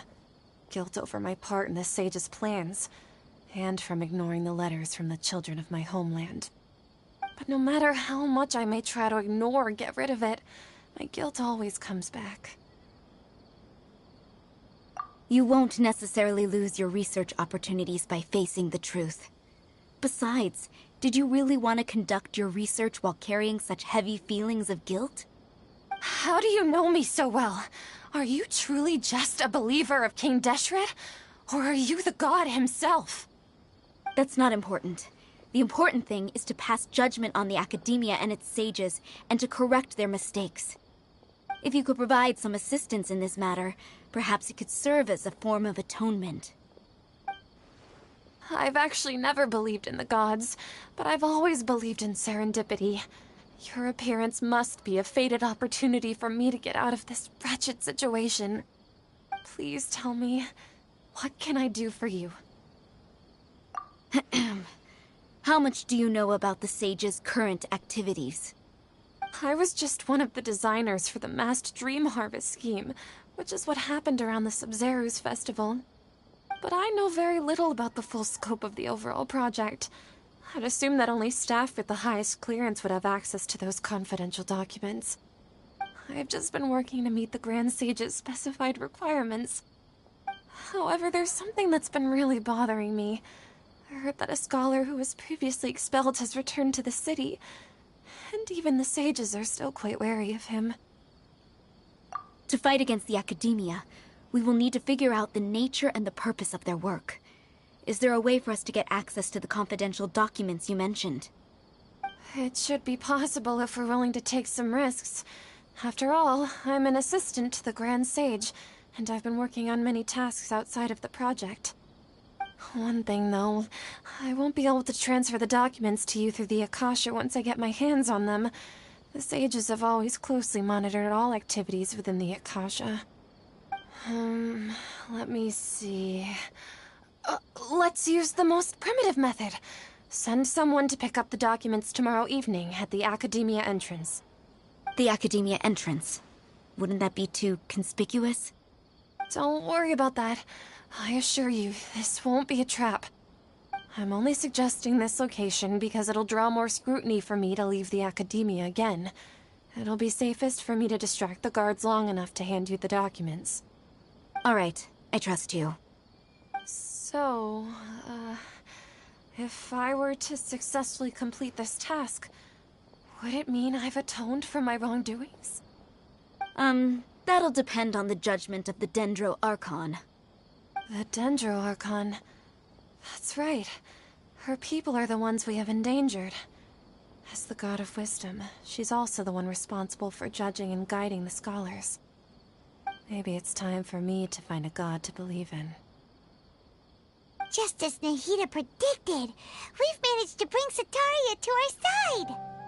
The Traveler's execution was ingenious. He's the one who deserves all the praise. Well, now that we've made plans to meet again tomorrow evening, all we can do is pray for Setaria's mission to go off without a hitch. Pray? But if we're going to pray to the gods, aren't we just praying to you? God of Wisdom and Guardian of the Scholars? No. The truth is the true Guardian of Scholars. I've always believed that. Anyway, let's meet again tomorrow evening at the Adventurers Guild.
Catherine, we're here! Oh, you are the other Catherine, right? That's right. I suppose I'm the other Catherine in your mind. Shh! We're on a secret mission tonight, so we need to protect Catherine's identity. Yep, Paimon's right. We cannot fully rule out the chance that the meetup tonight is just a trap. If something were to happen, my existence may be the only trump card we'll be able to play. After all, the Academia should still be unable to confirm the existence of my consciousness in the outside world. Yep, exactly. Just what Paimon was thinking. Anyway, enough about that. Let's just make sure to be on our guard. Off? What do you feel is off? It's the middle of the night. Of course it's quiet. You're not getting paranoid, are you? No, I think he's right. It really is a lot quieter than usual. If you look around, there seems to be fewer people on the streets. I'm not sure if this is the case for the entire city, though. Huh. Maybe it's just a coincidence. Maybe Sataria figured out a way to not only distract the guards, but also to get everyone to go to sleep early, just so we can exchange the documents in peace. I also can't quite figure out why things feel a little off. But now that we're here, let's go ahead and meet her as we planned. Well, regardless, as long as you're here with us, Paimon feels a little safer.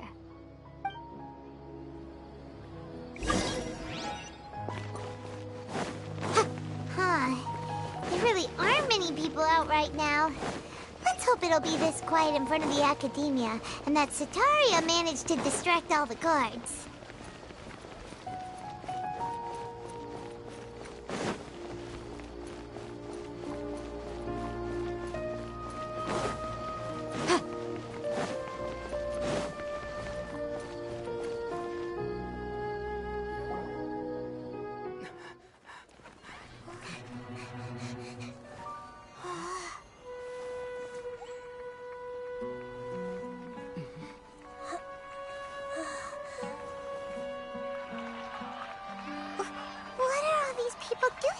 This hour of the night. Ah, the triumphant hero returns at last. And to a rather spectacular welcome, even if I do say so myself. You're the outcast, expelled from the Academia. Indeed I am.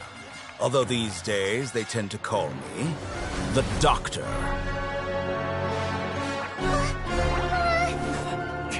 If you're looking for your researcher friend, she has already been taken into confinement. With some basic caution, she could have discovered the listening device on her person. Clearly, she lacks the degree of rigor expected of a true scholar.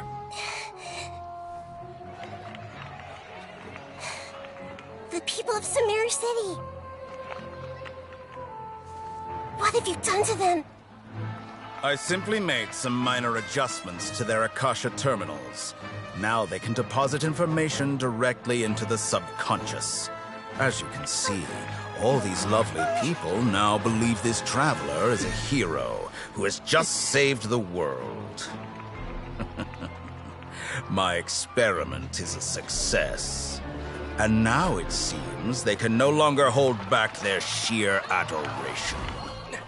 Oh no! What should we do? These are all just regular people! Leave now. You need to get out of here. What? That guy's a Fatui Harbinger! We can't just leave you here! Nor can I abandon the people of Sumeru!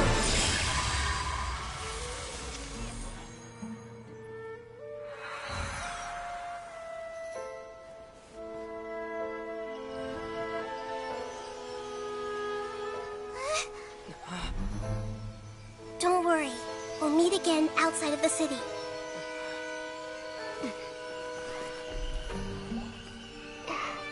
I see. You appear to have overridden their mental faculties with your own consciousness.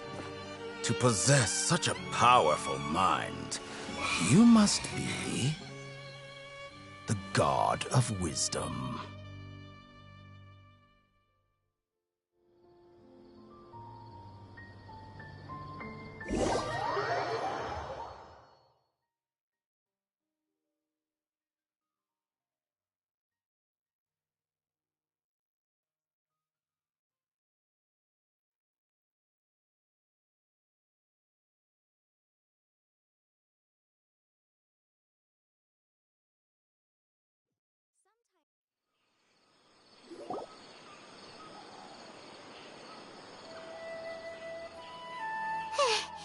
This should be far enough. Whew. Paimon needs to catch her breath first. Is Nahida going to be okay? We only made it out because of her. Paimon wasn't counting on running into a new Harbinger here, let alone such a high-ranking one. That guy was number 2. So scary. He called himself the Doctor. Remember, Tainari told us about him. Sataria did say that someone who once got expelled from the Academia came back recently. And that even the sages are wary of him. Yep, sounds like she must have been talking about the Doctor. Yeah, now that the Doctor's in the picture, we're no longer just dealing with the Academia. They're in cahoots with the Fatui. But what are the Fatui after this time? Another Gnosis? Yeah, things would be a lot easier with Nahida's help. Nahida said we'll meet again outside of the city. But we can't just keep waiting around, right? You mean... Oh, right! Wasn't he invited by the sages to work on some project when we were staying with him in the Vidia Forest? That has to be the same project. Even though he turned it down at the time, he might still know something. There's no time to lose. Let's go to Gandharvaville.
Hold it right there. A blonde-haired traveler and a floating fairy. We've got you, all right. Take a look around. You've fallen right into our trap. Are you mercenaries from the Corps of 30? Did you come here to arrest us? Corps of 30? We're nothing like those government lapdogs who don't even get scraps for their work. We are an elite brigade that commands the highest commission rate in all of Sumeru. We're here on the orders of a client known only as the Outcast. The Outcast? An outcast from the Academia? But why wouldn't the Doctor just send the Fatui after us? Still wasting time on idle chit-chat. We'll shut you up soon enough. Get them! You're up, Traveler! Following Following orders. New punching bag.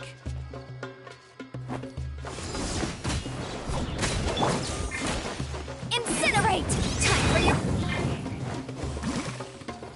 Rain outlines your fate. Know my sword!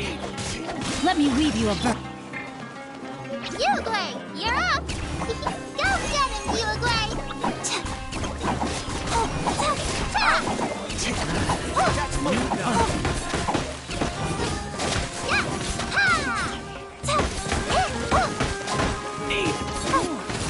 Stay put!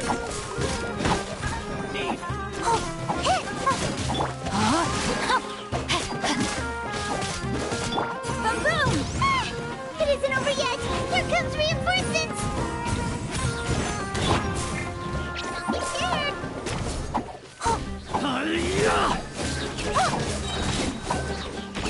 Ready, go!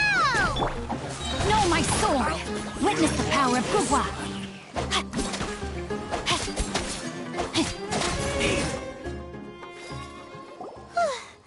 That was pretty rough.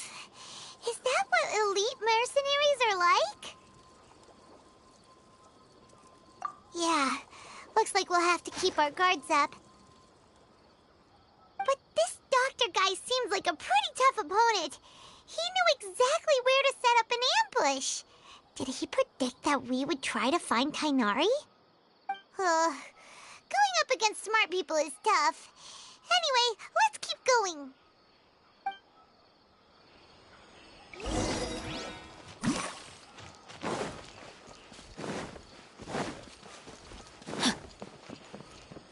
Body and mind.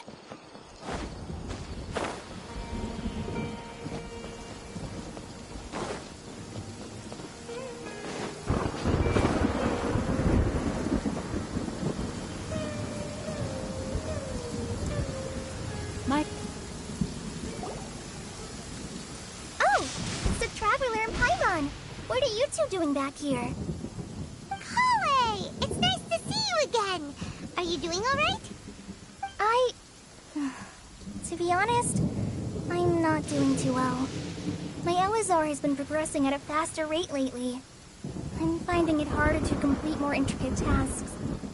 As a result, Master Tainari is taking me off the patrol schedule. He will only allow me to stay here and coordinate other people's tasks. Oh, Kale. Speaking of Tainari, did he go off on patrol? We're here to talk to him. Oh, Master Tainari? He just left the Avidia Forest a little while ago. He was headed to Pardis Di. He left? But isn't Tainari always saying that he never wants to leave the Avidia Forest? He even turned down the Sage's invitation. I thought it was weird too. Master Tainari always prioritizes his work as a forest watcher above everything. He almost never leaves his post. No, I only found out that he left through a message he left behind. He also made sure to delegate all his tasks using a schedule. To leave in such a hurry? I'd guess he had something urgent to take care of. Master Tainari originally studied in the Amorta Darshan of the Academia, and Pardis Di is something like the Amorta's research base. Many rare shrubs and grasses have been planted there for research. I know that before he became a forest watcher, Master Tainari once spent a long time conducting research at Pardis Di. A research base, huh? Gotta wonder what kind of research Tainari just decided to work on all of a sudden. Oh, we don't have a lot of time, so let's go look for him at Pardis Di. Don't worry, I'm fine. I'm used to living with Elazar by now. If you run into Master Tainari, please send him my regards. Got it. Will do. See you later, Kale.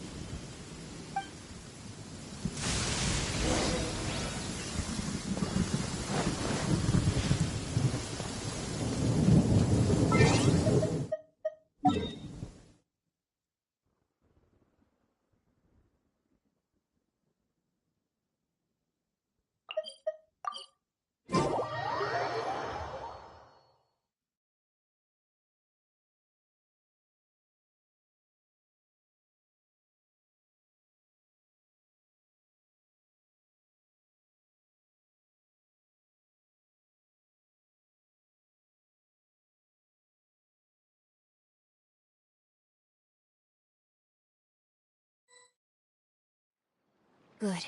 The rain has stopped. Any longer, my books would have gotten wet. Wait!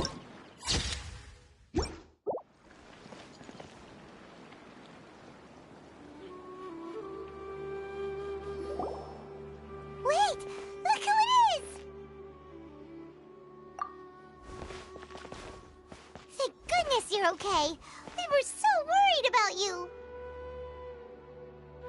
Hey! This was supposed to be a touching reunion, but you're ruining the moment! Actually, it's very smart of the Traveler to be wary of me right now. After all, the Doctor has shown that his technology can apparently even control human minds. Plus, it's not like you could have known what happened after we split up and I was facing the Doctor by myself. Even a pool of stagnant water after a torrential storm can occasionally pass as a patch of sky. Paimon feels like only the real Nahida could come up with such an obscure analogy. Huh? But I wasn't trying to win your trust or anything. All I wanted was to clarify my point. Well, we understand that point now. Please, Nahida, tell us more about what happened. Are those poor people all right? When you left, I was still in the middle of restoring everyone's minds. Thankfully, when the Doctor mentioned depositing information into the subconscious, he didn't mean engraving information into their minds. Instead, he did something closer to creating hallucinations. That was still within my power to fix.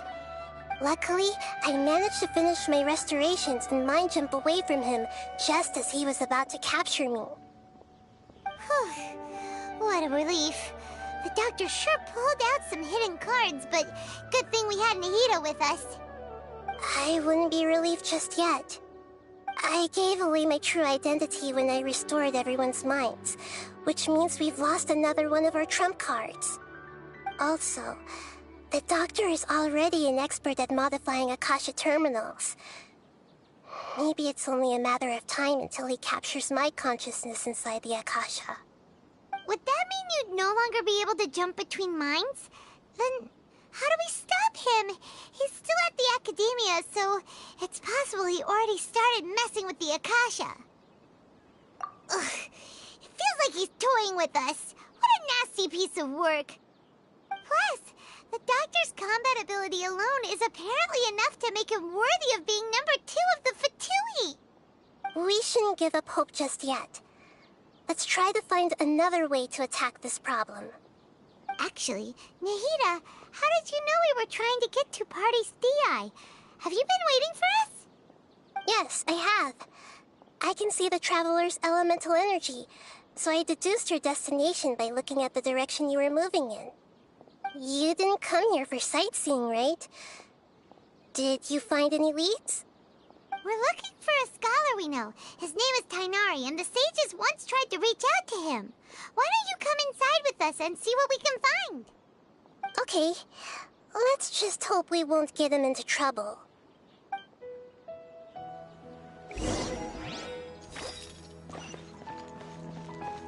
Time to act. Body and mind.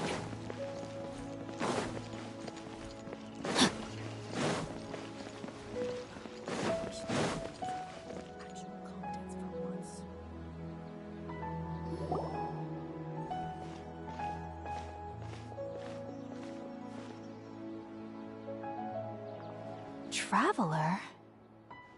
It is you! It's Hypatia! What a pleasant surprise! It's so nice to see the two of you again. Who's this? She's a scholar we met in the Avidia Forest. When we last saw each other, she was still training in the... what's it called? Satyavada life? Oh, I see. That's right, we're old friends. You've come at just the right time. Ever since I've come here, hardly anyone has even talked to me. Hypatia, you're way too excited about this. Actually, for you to leave the Avidia Forest means... you're not in training anymore? Wait, no. Did you already finish your training and reach Paripurna life? What do you think? My consciousness has already managed to make contact with the divine. You did it! Congratulations! It's so exhilarating to share this sublime joy with others at long last!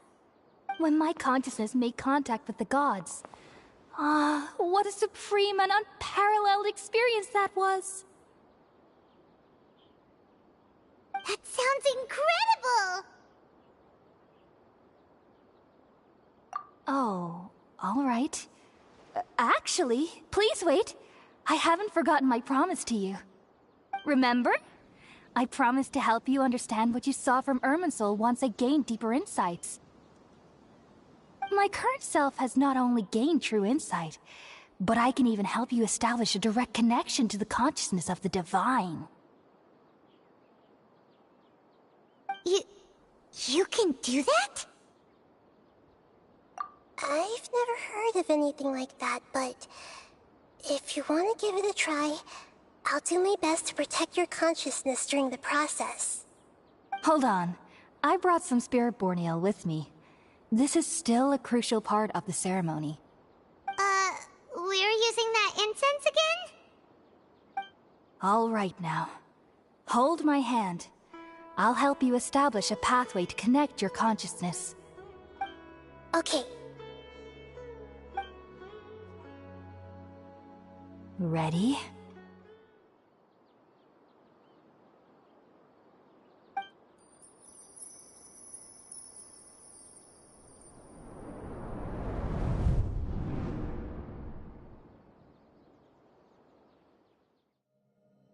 It took 3 betrayals for me to finally understand.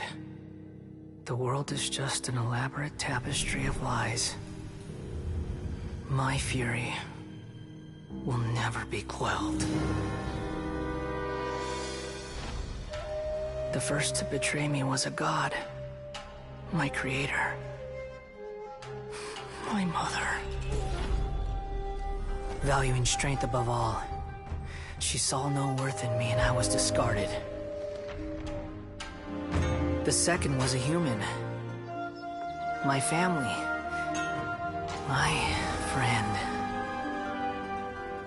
Consumed by fear, he saw me as an abomination. The third was one exactly like me. A hope for the future.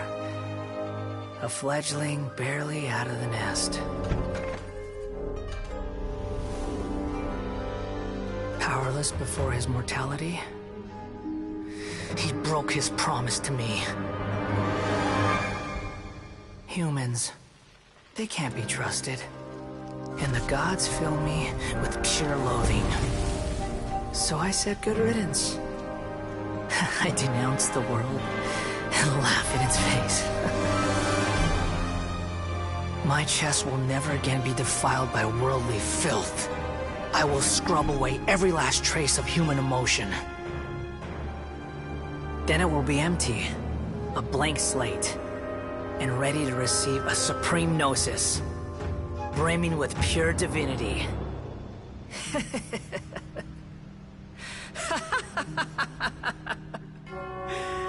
There is no need to fear. The pain will be brief. Your era is coming to an end.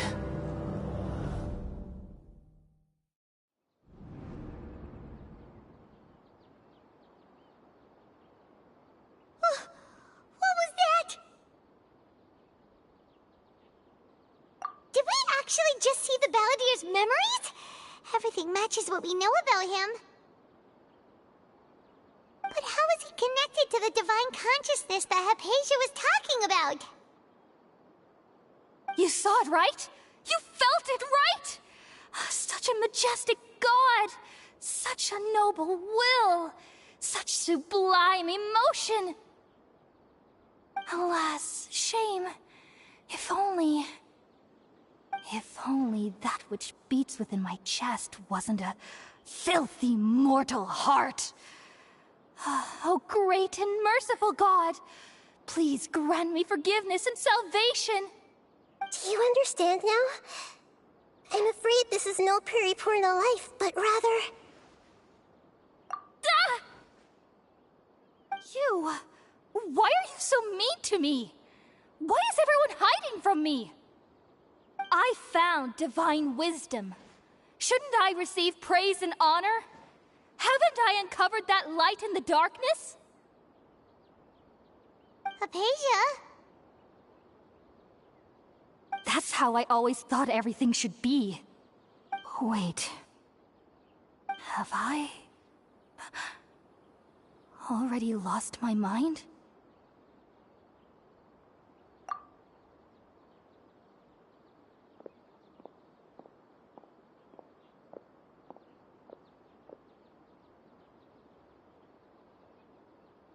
Wait, something isn't right.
Okay, we finally lost him.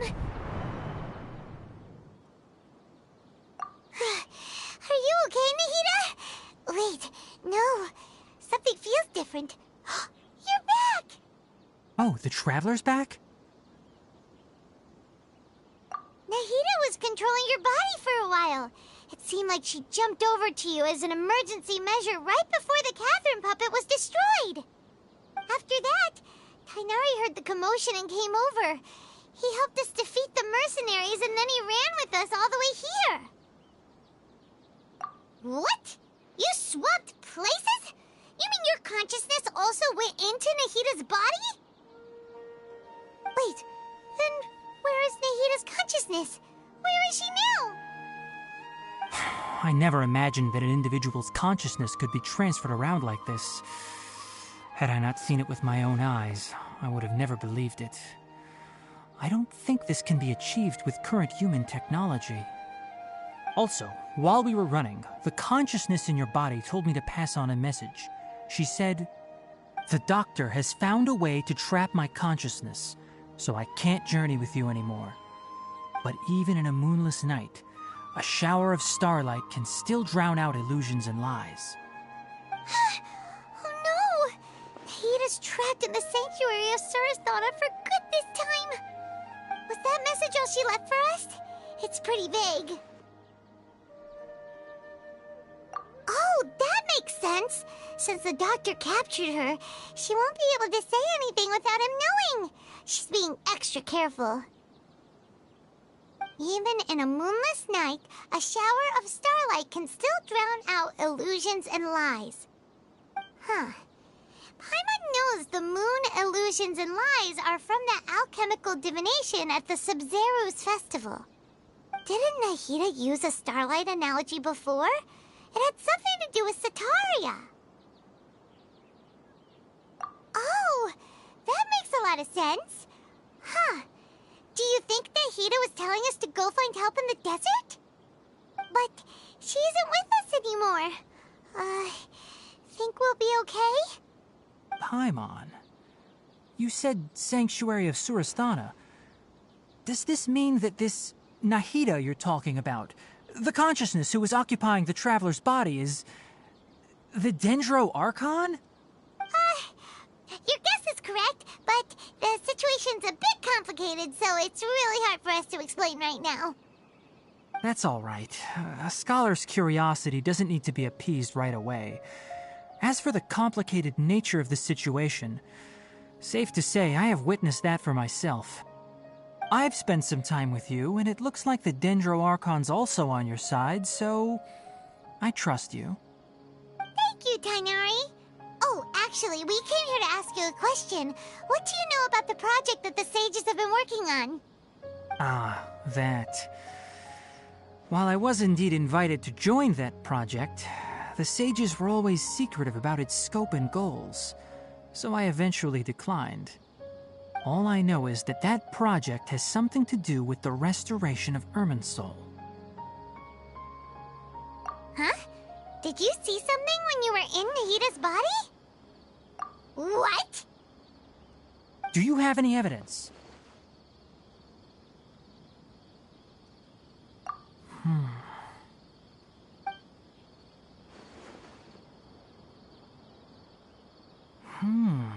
So that's what happened. That explains why Hypatia's symptoms were different from those of the other scholars who went mad. It's because she made contact with the consciousness of a new god who is still in the process of being born. Tighnari, did you leave the Avidia Forest because of Hypatia? I did. I noticed Hypatia's mental anomalies, but since her symptoms were rather atypical, I secretly took her to Pardis Dii and began searching for a way to return her to her normal self. If I didn't take action, Hypatia would have already been taken by the Matra to the desert, doomed to a life of exile at Aru village. Now that you mention it, I knew the Academia has never thought particularly highly of Lesser Lord Kusanali, but I still didn't expect them to do something as arrogant as creating a new god. Looks like I made the right decision by not accepting their invitation. The Doctor and the Balladeer.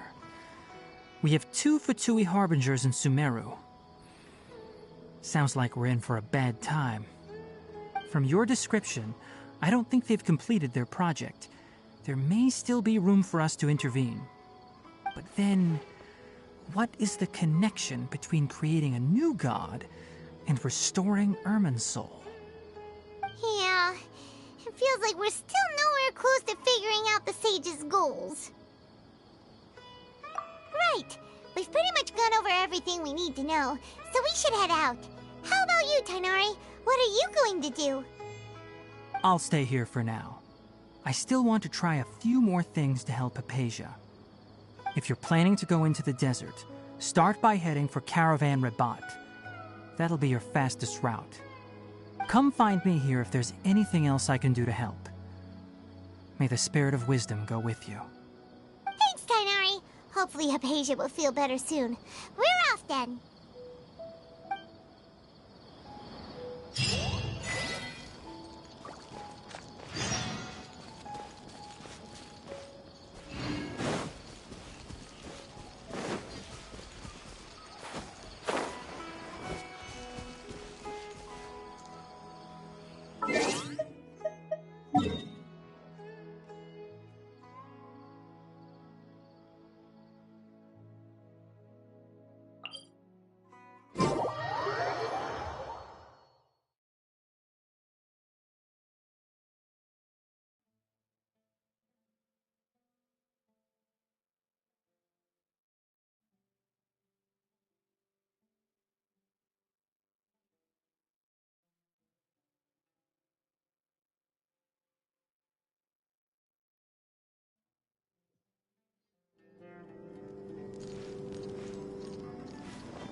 Body and mind.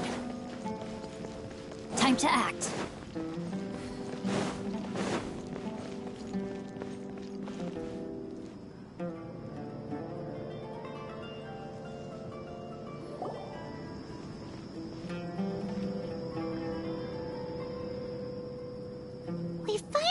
it to Caravan Rebut.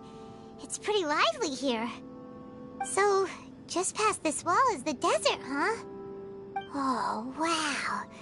Paimon remembers hearing people call this the Wall of Samiel. It's made to block sandstorms from the outside. Oh, if it's this tall, it's gotta be the divine work of Greater Lord Rukkhadevata, right? Enough gawking. Come on, follow me. Huh? Over here.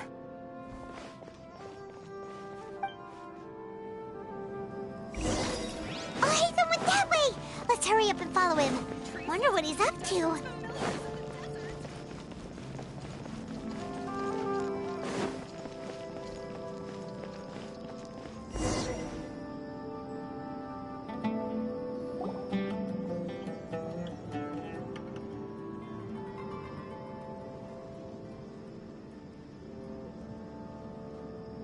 What the...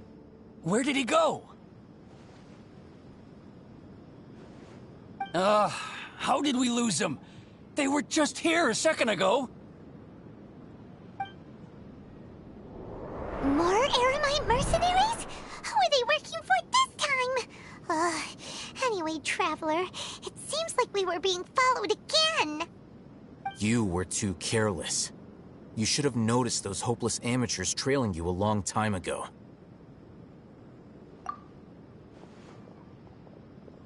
There's no need to thank me. I've never cared to keep track of personal favors. All I did was correct a mistake I happened to come across. It's a habit I developed at the Academia. You really gave Paimon a scare, Alhaitham. We never thought we'd run into you here. Last time we met at Port Ormos, didn't you say you were going back to the Academia? Wait, don't tell Paimon that you're here to take us back on their orders! Oh, so you've already landed yourselves on the Academia's hit list. I can't say that I didn't expect it. However, had I wished to turn you over to the Academia, don't you think you'd already be the Eremites' honored guests by now? Oh, right. You do have a point. I have no interest in running errands for that project. As a scholar, I've always belonged to the camp that promotes researcher autonomy. And these days, you're more fascinating than anything the sages can offer. Not quite. To tell you the truth, I'm still investigating the Divine Knowledge Capsule. Unfortunately, I've run into some difficulties. Everyone says the capsule originated in the desert and was eventually moved to Port Ormos. If I am to get to the bottom of this, I must understand how the capsule first came to be. Which brings me back to you, and why you're so interesting.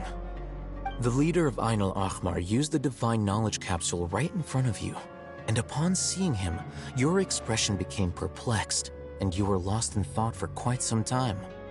To have that kind of reaction, I think you must have realized something. Are you interested at all in sharing what you've been hiding from me?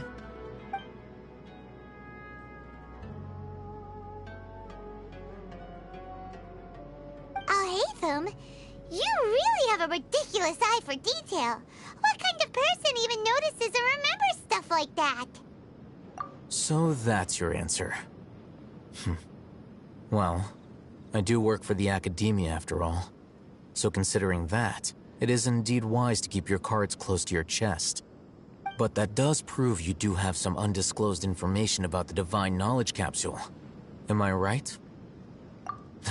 No matter. Rather than simply learning the answers from you, I'd still prefer to investigate on my own. Speaking of, you two are also headed to the desert? That's right! We have the same plan as you! But we don't really have any concrete goals at the moment. Then I'd suggest starting with Aru Village. It's the largest settlement in the desert, so it'll probably have more resources and intel than anywhere else. Well, would you like to head there together? It's always better to travel with someone you know. Let's go!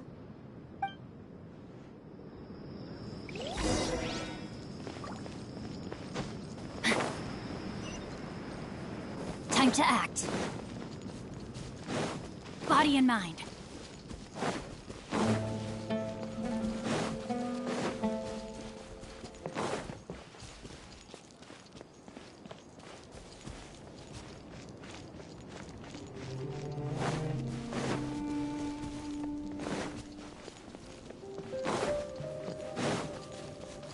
Time to act.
Before us lies Aru Village, the safe haven of the desert folk.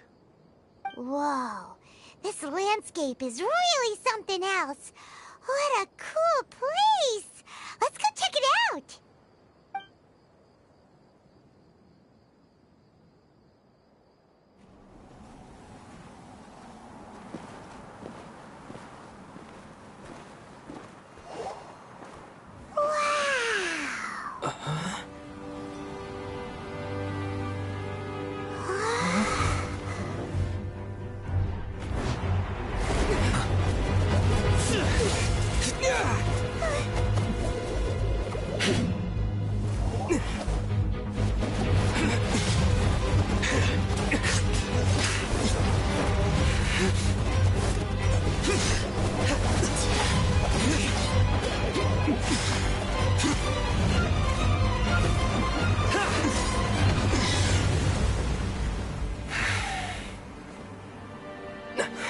Sino.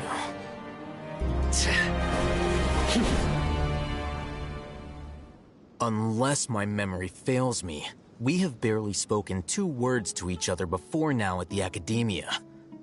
Would you care to enlighten me as to when and how I invited the General Mahamatra's wrath? Alhaitham, do not think you can escape my judgment just because you managed to escape my attack. Judgment? So that's how you'd characterize your actions here, is it? Or would elimination perhaps be a more accurate description? Had I used my full strength, not even this traveler would have been able to stop me. Though styled like an assassination, I sought only to ensure that my target would be unable to flee or resist. Standard practice for the Matra, as well you know. Seemed to me more like your own personal touch. Who is that, Alhaitham? Did you call him General Mahamatra? Yes. General Mahamatra Sino, head of all the Matra at the Academia. He's a formidable hunter, and the ultimate nightmare for any who have committed academic crimes. You seem to have placed a lot of trust in Alhaitham, to the point of blocking an attack for him. If I were you, I'd never choose to side with him. I wouldn't believe a single word that comes out of his mouth. I have been pursuing this scribe for a long time. I urge you, stand back and do not seek to defend him any longer. Otherwise, there will be consequences. Has Alhaitham done something wrong? Paimon doesn't think he's as bad as you've made him out to be. I won't waste my breath explaining things. Alhaitham, I saw it during our fight. Take it out. The divine knowledge capsule you're hiding on your person. Unless you want me to retrieve it for myself. Very perceptive of you. Nothing escapes a Matra's senses. Wait, the divine knowledge capsule? Didn't it fall into the Matra's hands in Port Ormos? No wonder you speak with such confidence, Sino. But I must admit, I'm very curious. What does this capsule mean to you? And why, as General Mahamatra of the Academia, are you all alone in the desert? As far as I'm aware, the other Matra have been speculating about your disappearance. Have you been given a mission that's, let's say, morally dubious? If I was the real target of your mission, what was stopping you from simply using your authority and resources to judge me within the walls of the Academia?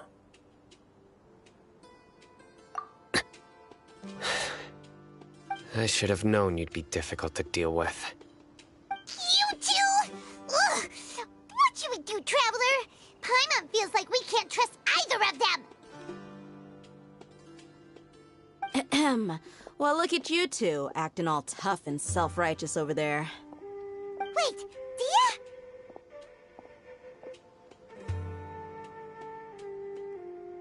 Great! Finally someone that we can trust! You gotta help us out here, otherwise these two are gonna start fighting again! Yeah, sure looks that way. Two giants from the Academia duking it out once and for all. Not something you get to see every day, that's for sure. Listen, I know you academic types love to fill up your big brains with self-righteous morality and lord your empty rules and virtues over each other. But how dare you bring your petty disputes into the safe haven of Aru Village? It seems like someone's gonna have to beat some sense into your thick skulls until you finally learn to respect these grounds.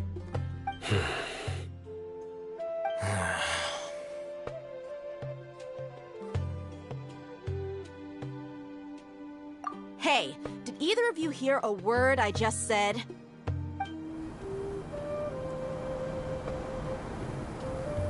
Whoa, what's going on?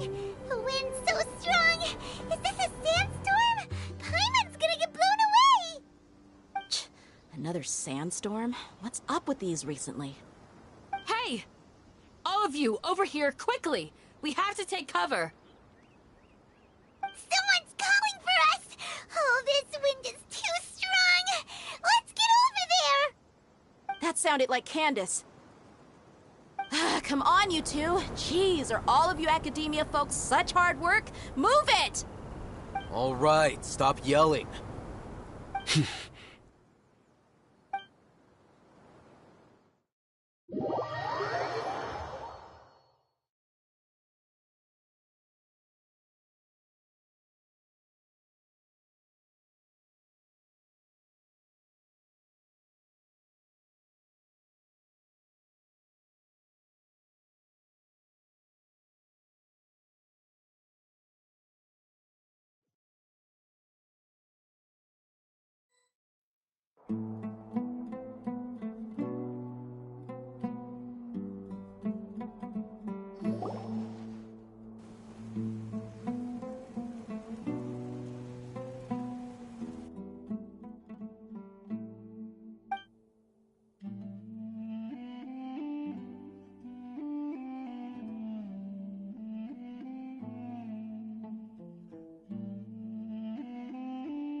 Well, this is pretty awkward.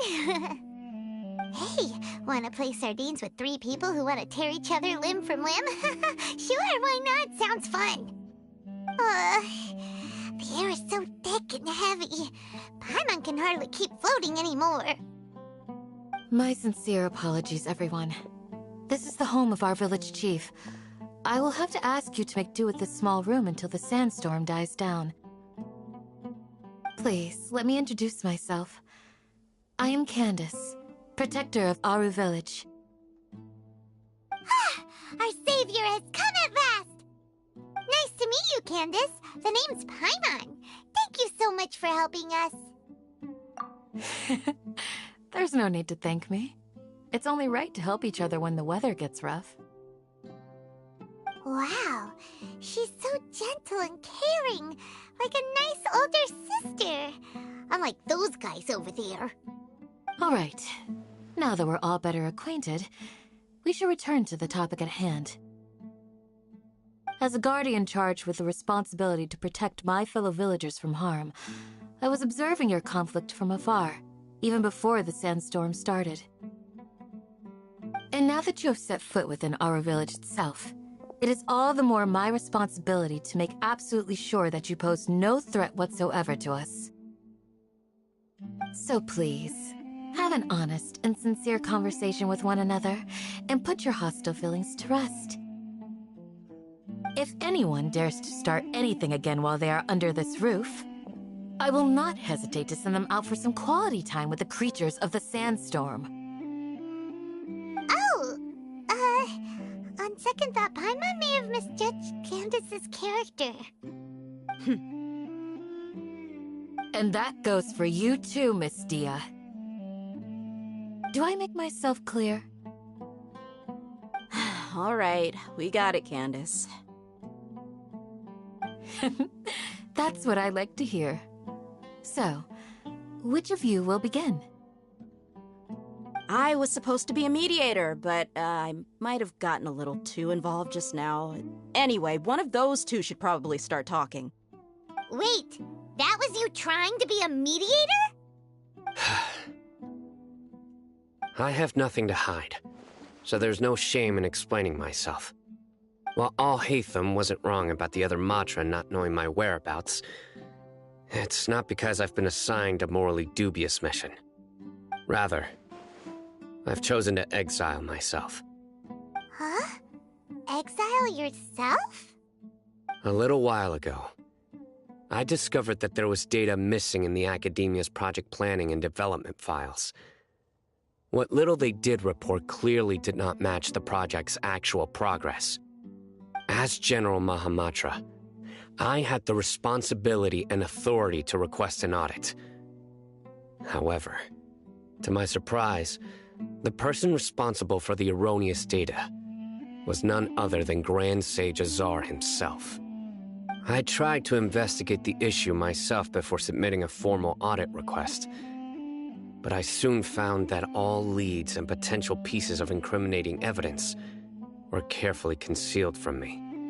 I began to realize that they were cautious of me from the very beginning.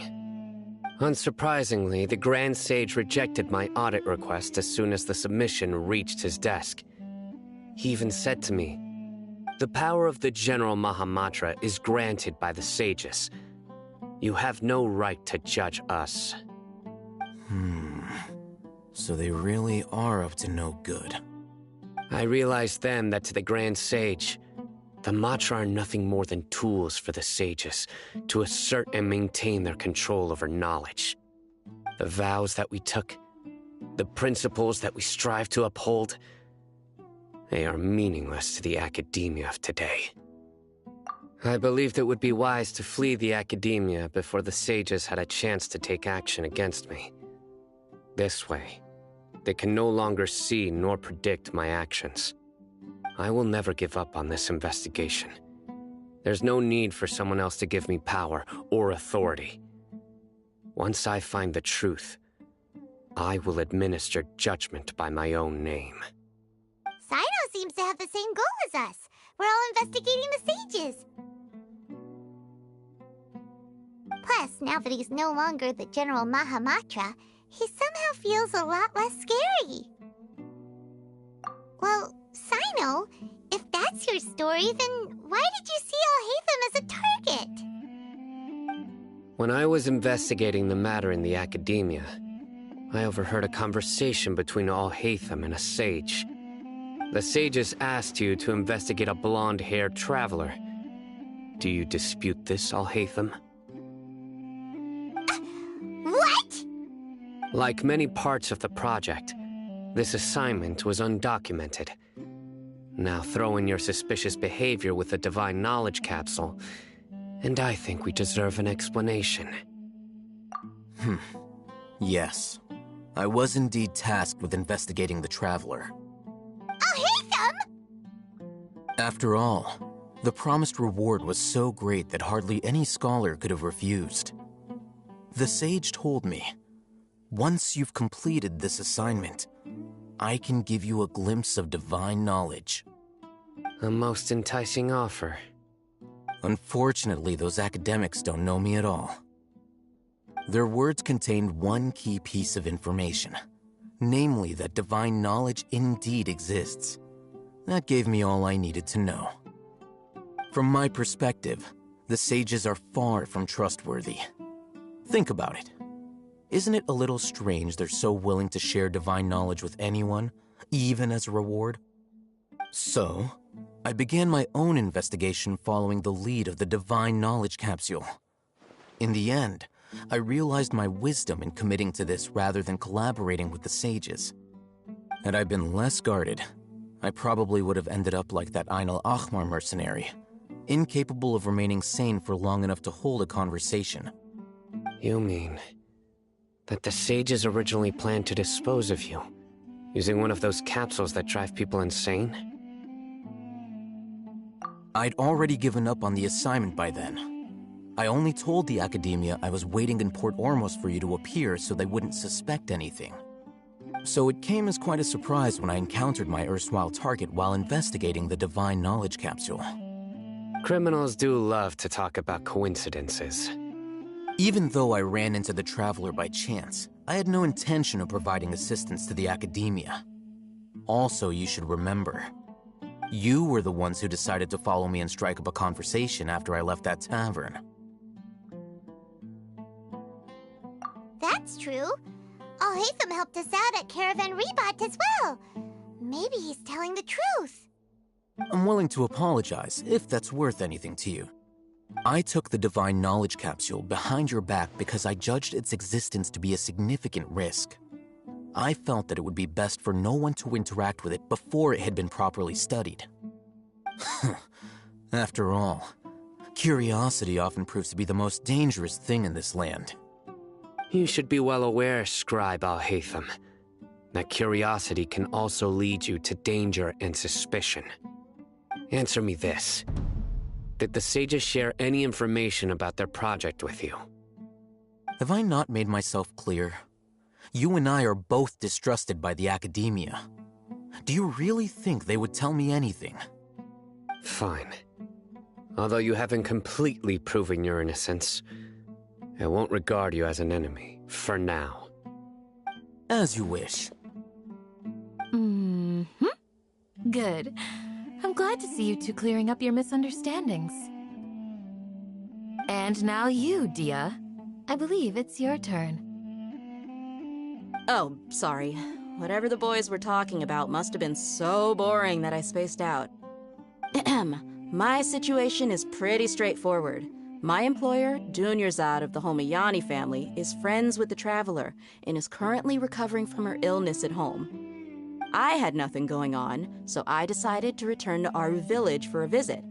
I was actually looking forward to a pretty exciting time getting back together with everyone here. But then I saw these two random guys in the middle of a pointless argument. It ticked me off, and things went downhill from there. Is that all? Well, I will admit that definitely sounds like your style. In that case, welcome back, Dia. That's more like it. I missed you all so much, Candace.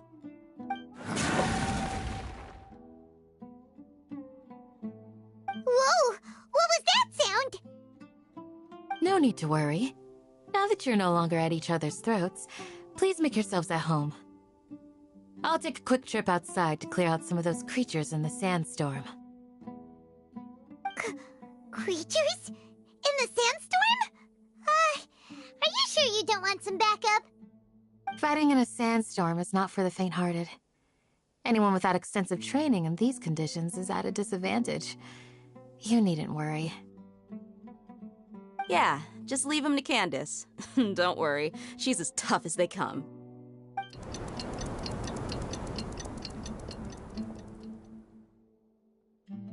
The wind's died down. That means the sandstorm's over, right? Candace still isn't back yet, though. Is she alright? Maybe we should go out and check on her. When you put it that way, even I'm starting to feel a little worried. All right, let's go. We've been here long enough, and the boys are as chatty as the floor.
You're still fighting?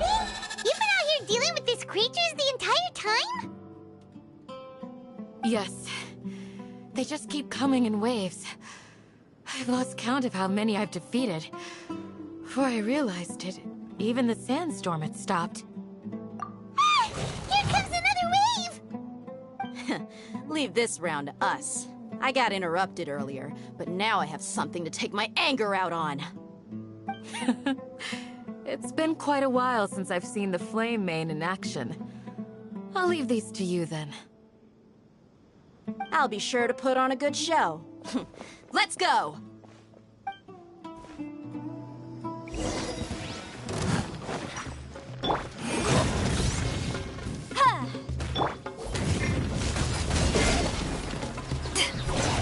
Eyes on me! Rain Cutter! Uruguay, you're up! Here comes another wave! When are they ever gonna let up?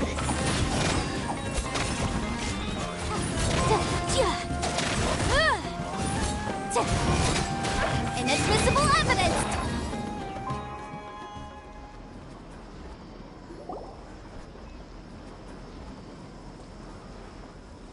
The creature stopped appearing. Was that the last of them? What we fought just now was probably the aftermath of the sandstorm. So we should be safe for the time being. Well fought, everyone. No injuries, I hope. Huh? Who are you? Ah, my apologies. I haven't had a chance to greet you yet. I had my hands full taking care of the village's elderly and children. I am the chief of Aru village. Everyone usually calls me Uncle Anpu. Sir, I am also originally from the desert, but I have not been back for some time now.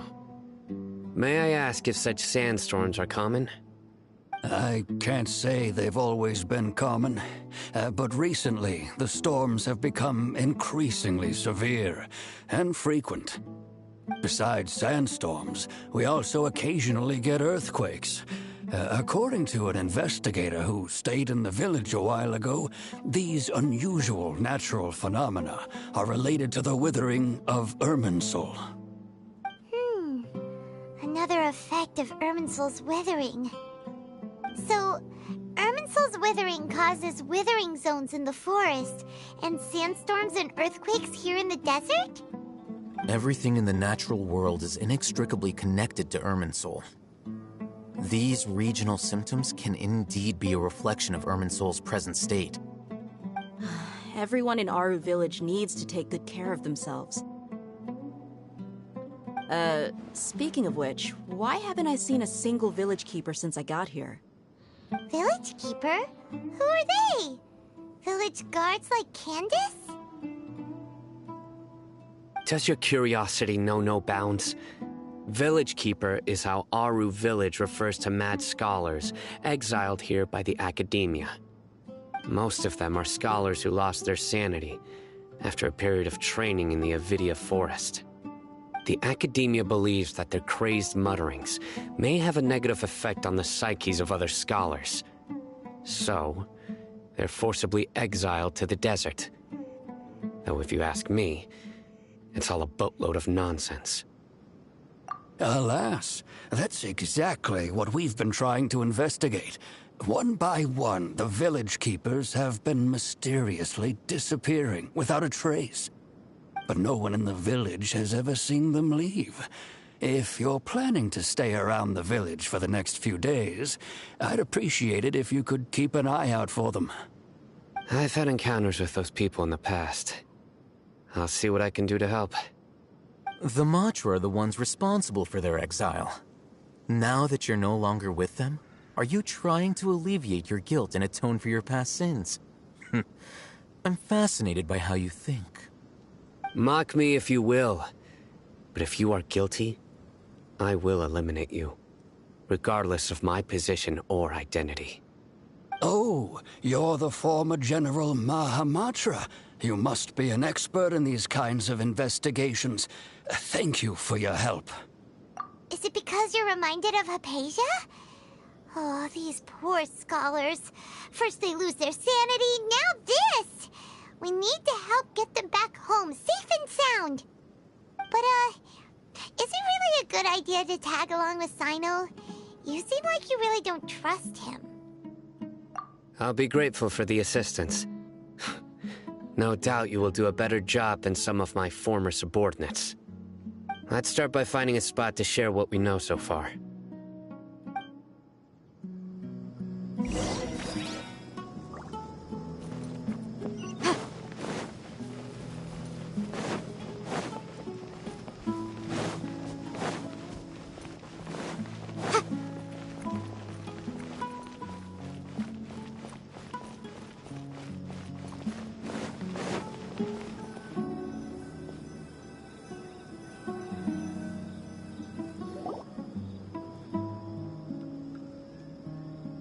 Although I've sent myself into exile, I'm still doing essentially the same things as before. Do you still have any questions for me before we start our investigation? One of my former subordinates told me that this title has its origins in a strange incident. The Academia has long exiled mad scholars to Aru Village. A mysterious phenomenon exists here. When mad scholars first arrive, they are as incoherent and deranged as before. But after spending some time here, they invariably begin to calm down. Initially, the people of Aru Village greatly resented having to take in the mad scholars. But a strange incident one night changed that. Aru Village was struck by the strongest earthquake in living memory. Seeing buildings on the verge of collapse all around him, the then chief of the village was preparing to take everyone to safety. Suddenly, he noticed a mad scholar crouching in a corner, caressing the ground with his hands. A soft, green light radiated from him, like a divine glow against the backdrop of night. Despite the powerful tremors that ripped through the ground that night, all the houses remained upright, almost as if they had grown roots reaching deep into the ground. In the end, not a single building collapsed, and no one was hurt. After that, the people of Aru Village treated the mad scholars with greater kindness, and began to refer to them as the village keepers. A soft green light? A mad scholar protecting Aru Village? What do you make of it, Traveler? Paimon thinks so too. Actually, Sino, do you know if any of the mad scholars continued to wear their Akasha terminals at Aru Village? In theory, they would continue wearing them so the Academia could still monitor their activities. With that said, the main Akasha system would no longer have any interaction with them. Oh, no wonder! Everything makes sense then! Add in the fact that they calmed down, it was probably Nahida who calmed them. If you are able to draw a conclusion from this one story alone, then it appears you possess much more information than I do. So, what do you make of the story? Really? Lesser Lord Kusanali. What? You don't believe us? Lesser Lord Kusanali was definitely using the Akasha to give her power to the mad scholars! No, it's not so much that I don't believe you. I'm just struck by your reasoning.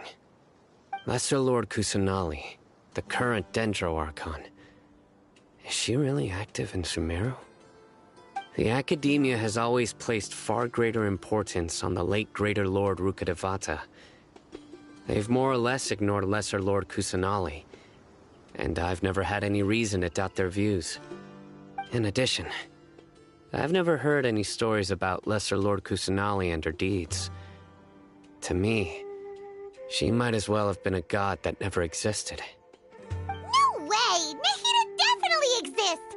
She's a... how should Paimon put it? She's a good Archon who's kind and wise. Even if she says weird stuff sometimes. I've spent many years interrogating criminals, so I can easily tell when someone is lying.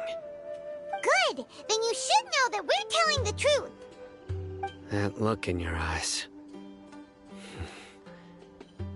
I've never seen that from a liar.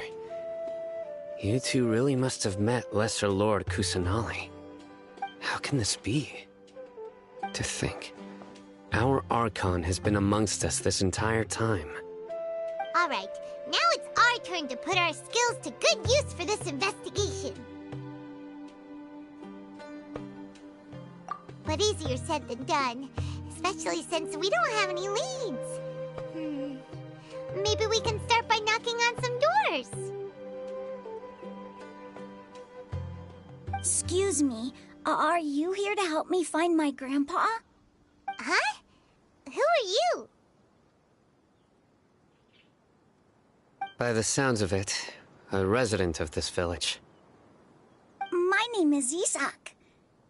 You'll help me find my grandpa, right? Is your grandpa a mad scholar? Hey, don't say that. Grandpa is just Grandpa. Why do you have to call him that? It's not like he's a bad person or anything. The person you're referring to is not a local, yet you are. Why do you call him Grandpa? Grandpa is just Grandpa. He's my family.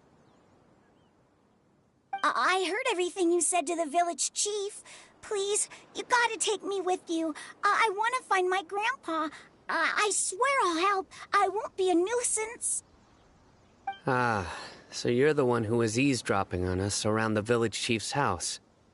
I was planning to go out and take care of whoever it was, but I had a vague feeling that they didn't harbor any ill intent. Whoa. Hatham wasn't kidding about Matra having sharp senses. Sino, he's just a kid. All he wants is to find his grandpa. Let's find a way to help him. Sorry. I was only listening in because I wanted to know where Grandpa went. Honest.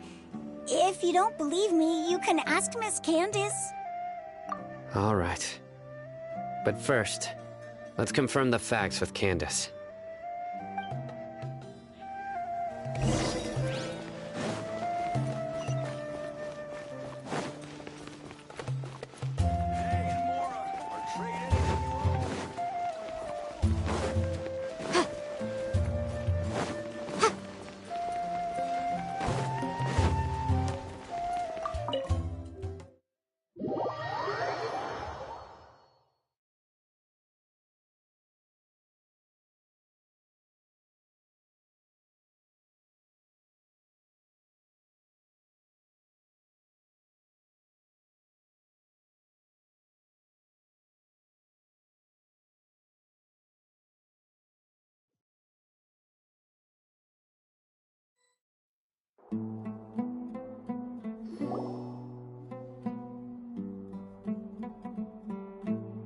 Sino is super vigilant.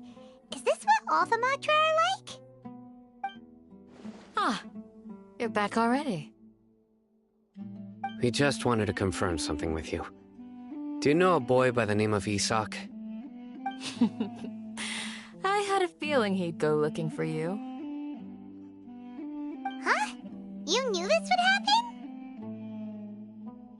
Yes. Although he tried his best to stay hidden, I still noticed him eavesdropping outside the window. He really wants to get his grandfather back.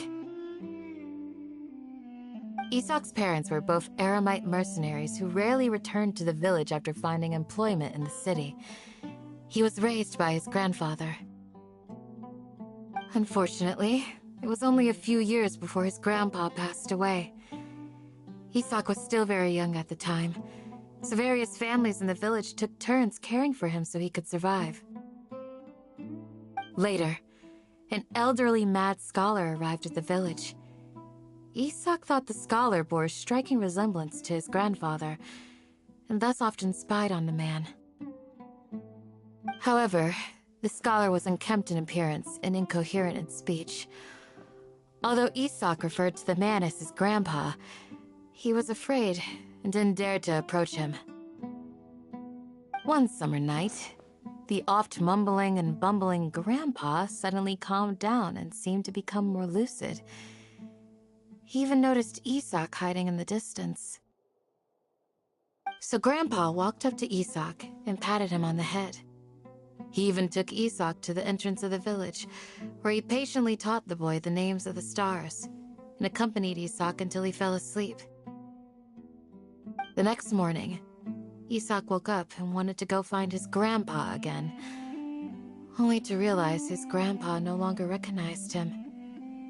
However, even so, Grandpa retained his calm expression. It's said that those who saw the scholar claimed he no longer appeared to be crazy, but appeared to be living in his own world, almost as if he were sleepwalking. Isak was thrilled that his grandpa was able to find peace and would follow him all the time, asking him things like, "Grandpa, want me to take you somewhere fun?" Or, "Grandpa, could you tell me stories about the stars again?" All this somehow just makes Paimon feel really sad. It seems like they both deserve so much better. Perhaps. Nearly everyone who lives in the desert has some form of hardship or regret. But even so, we must still continue on with our lives. It's also my reason for fighting. I must continue to protect this land.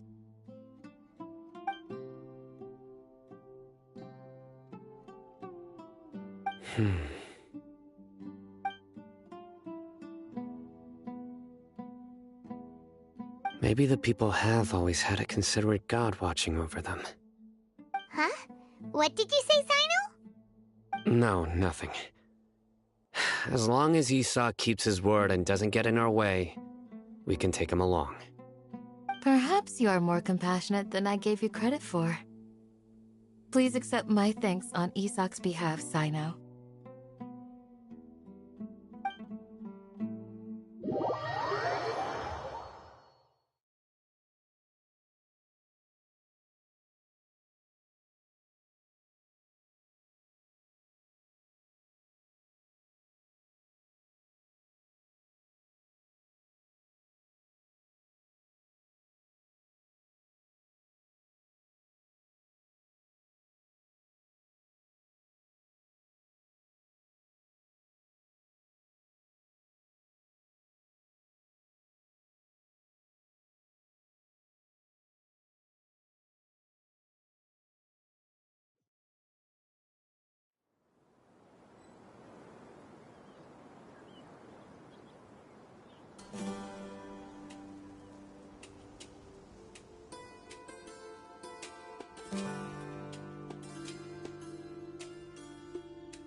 Hey, Isak! Oh, it's you guys! We've cleared everything up. Let's go find your grandpa. Really? Wow! Thank you so much! Yeah! All right. Let's ask the local residents some questions first.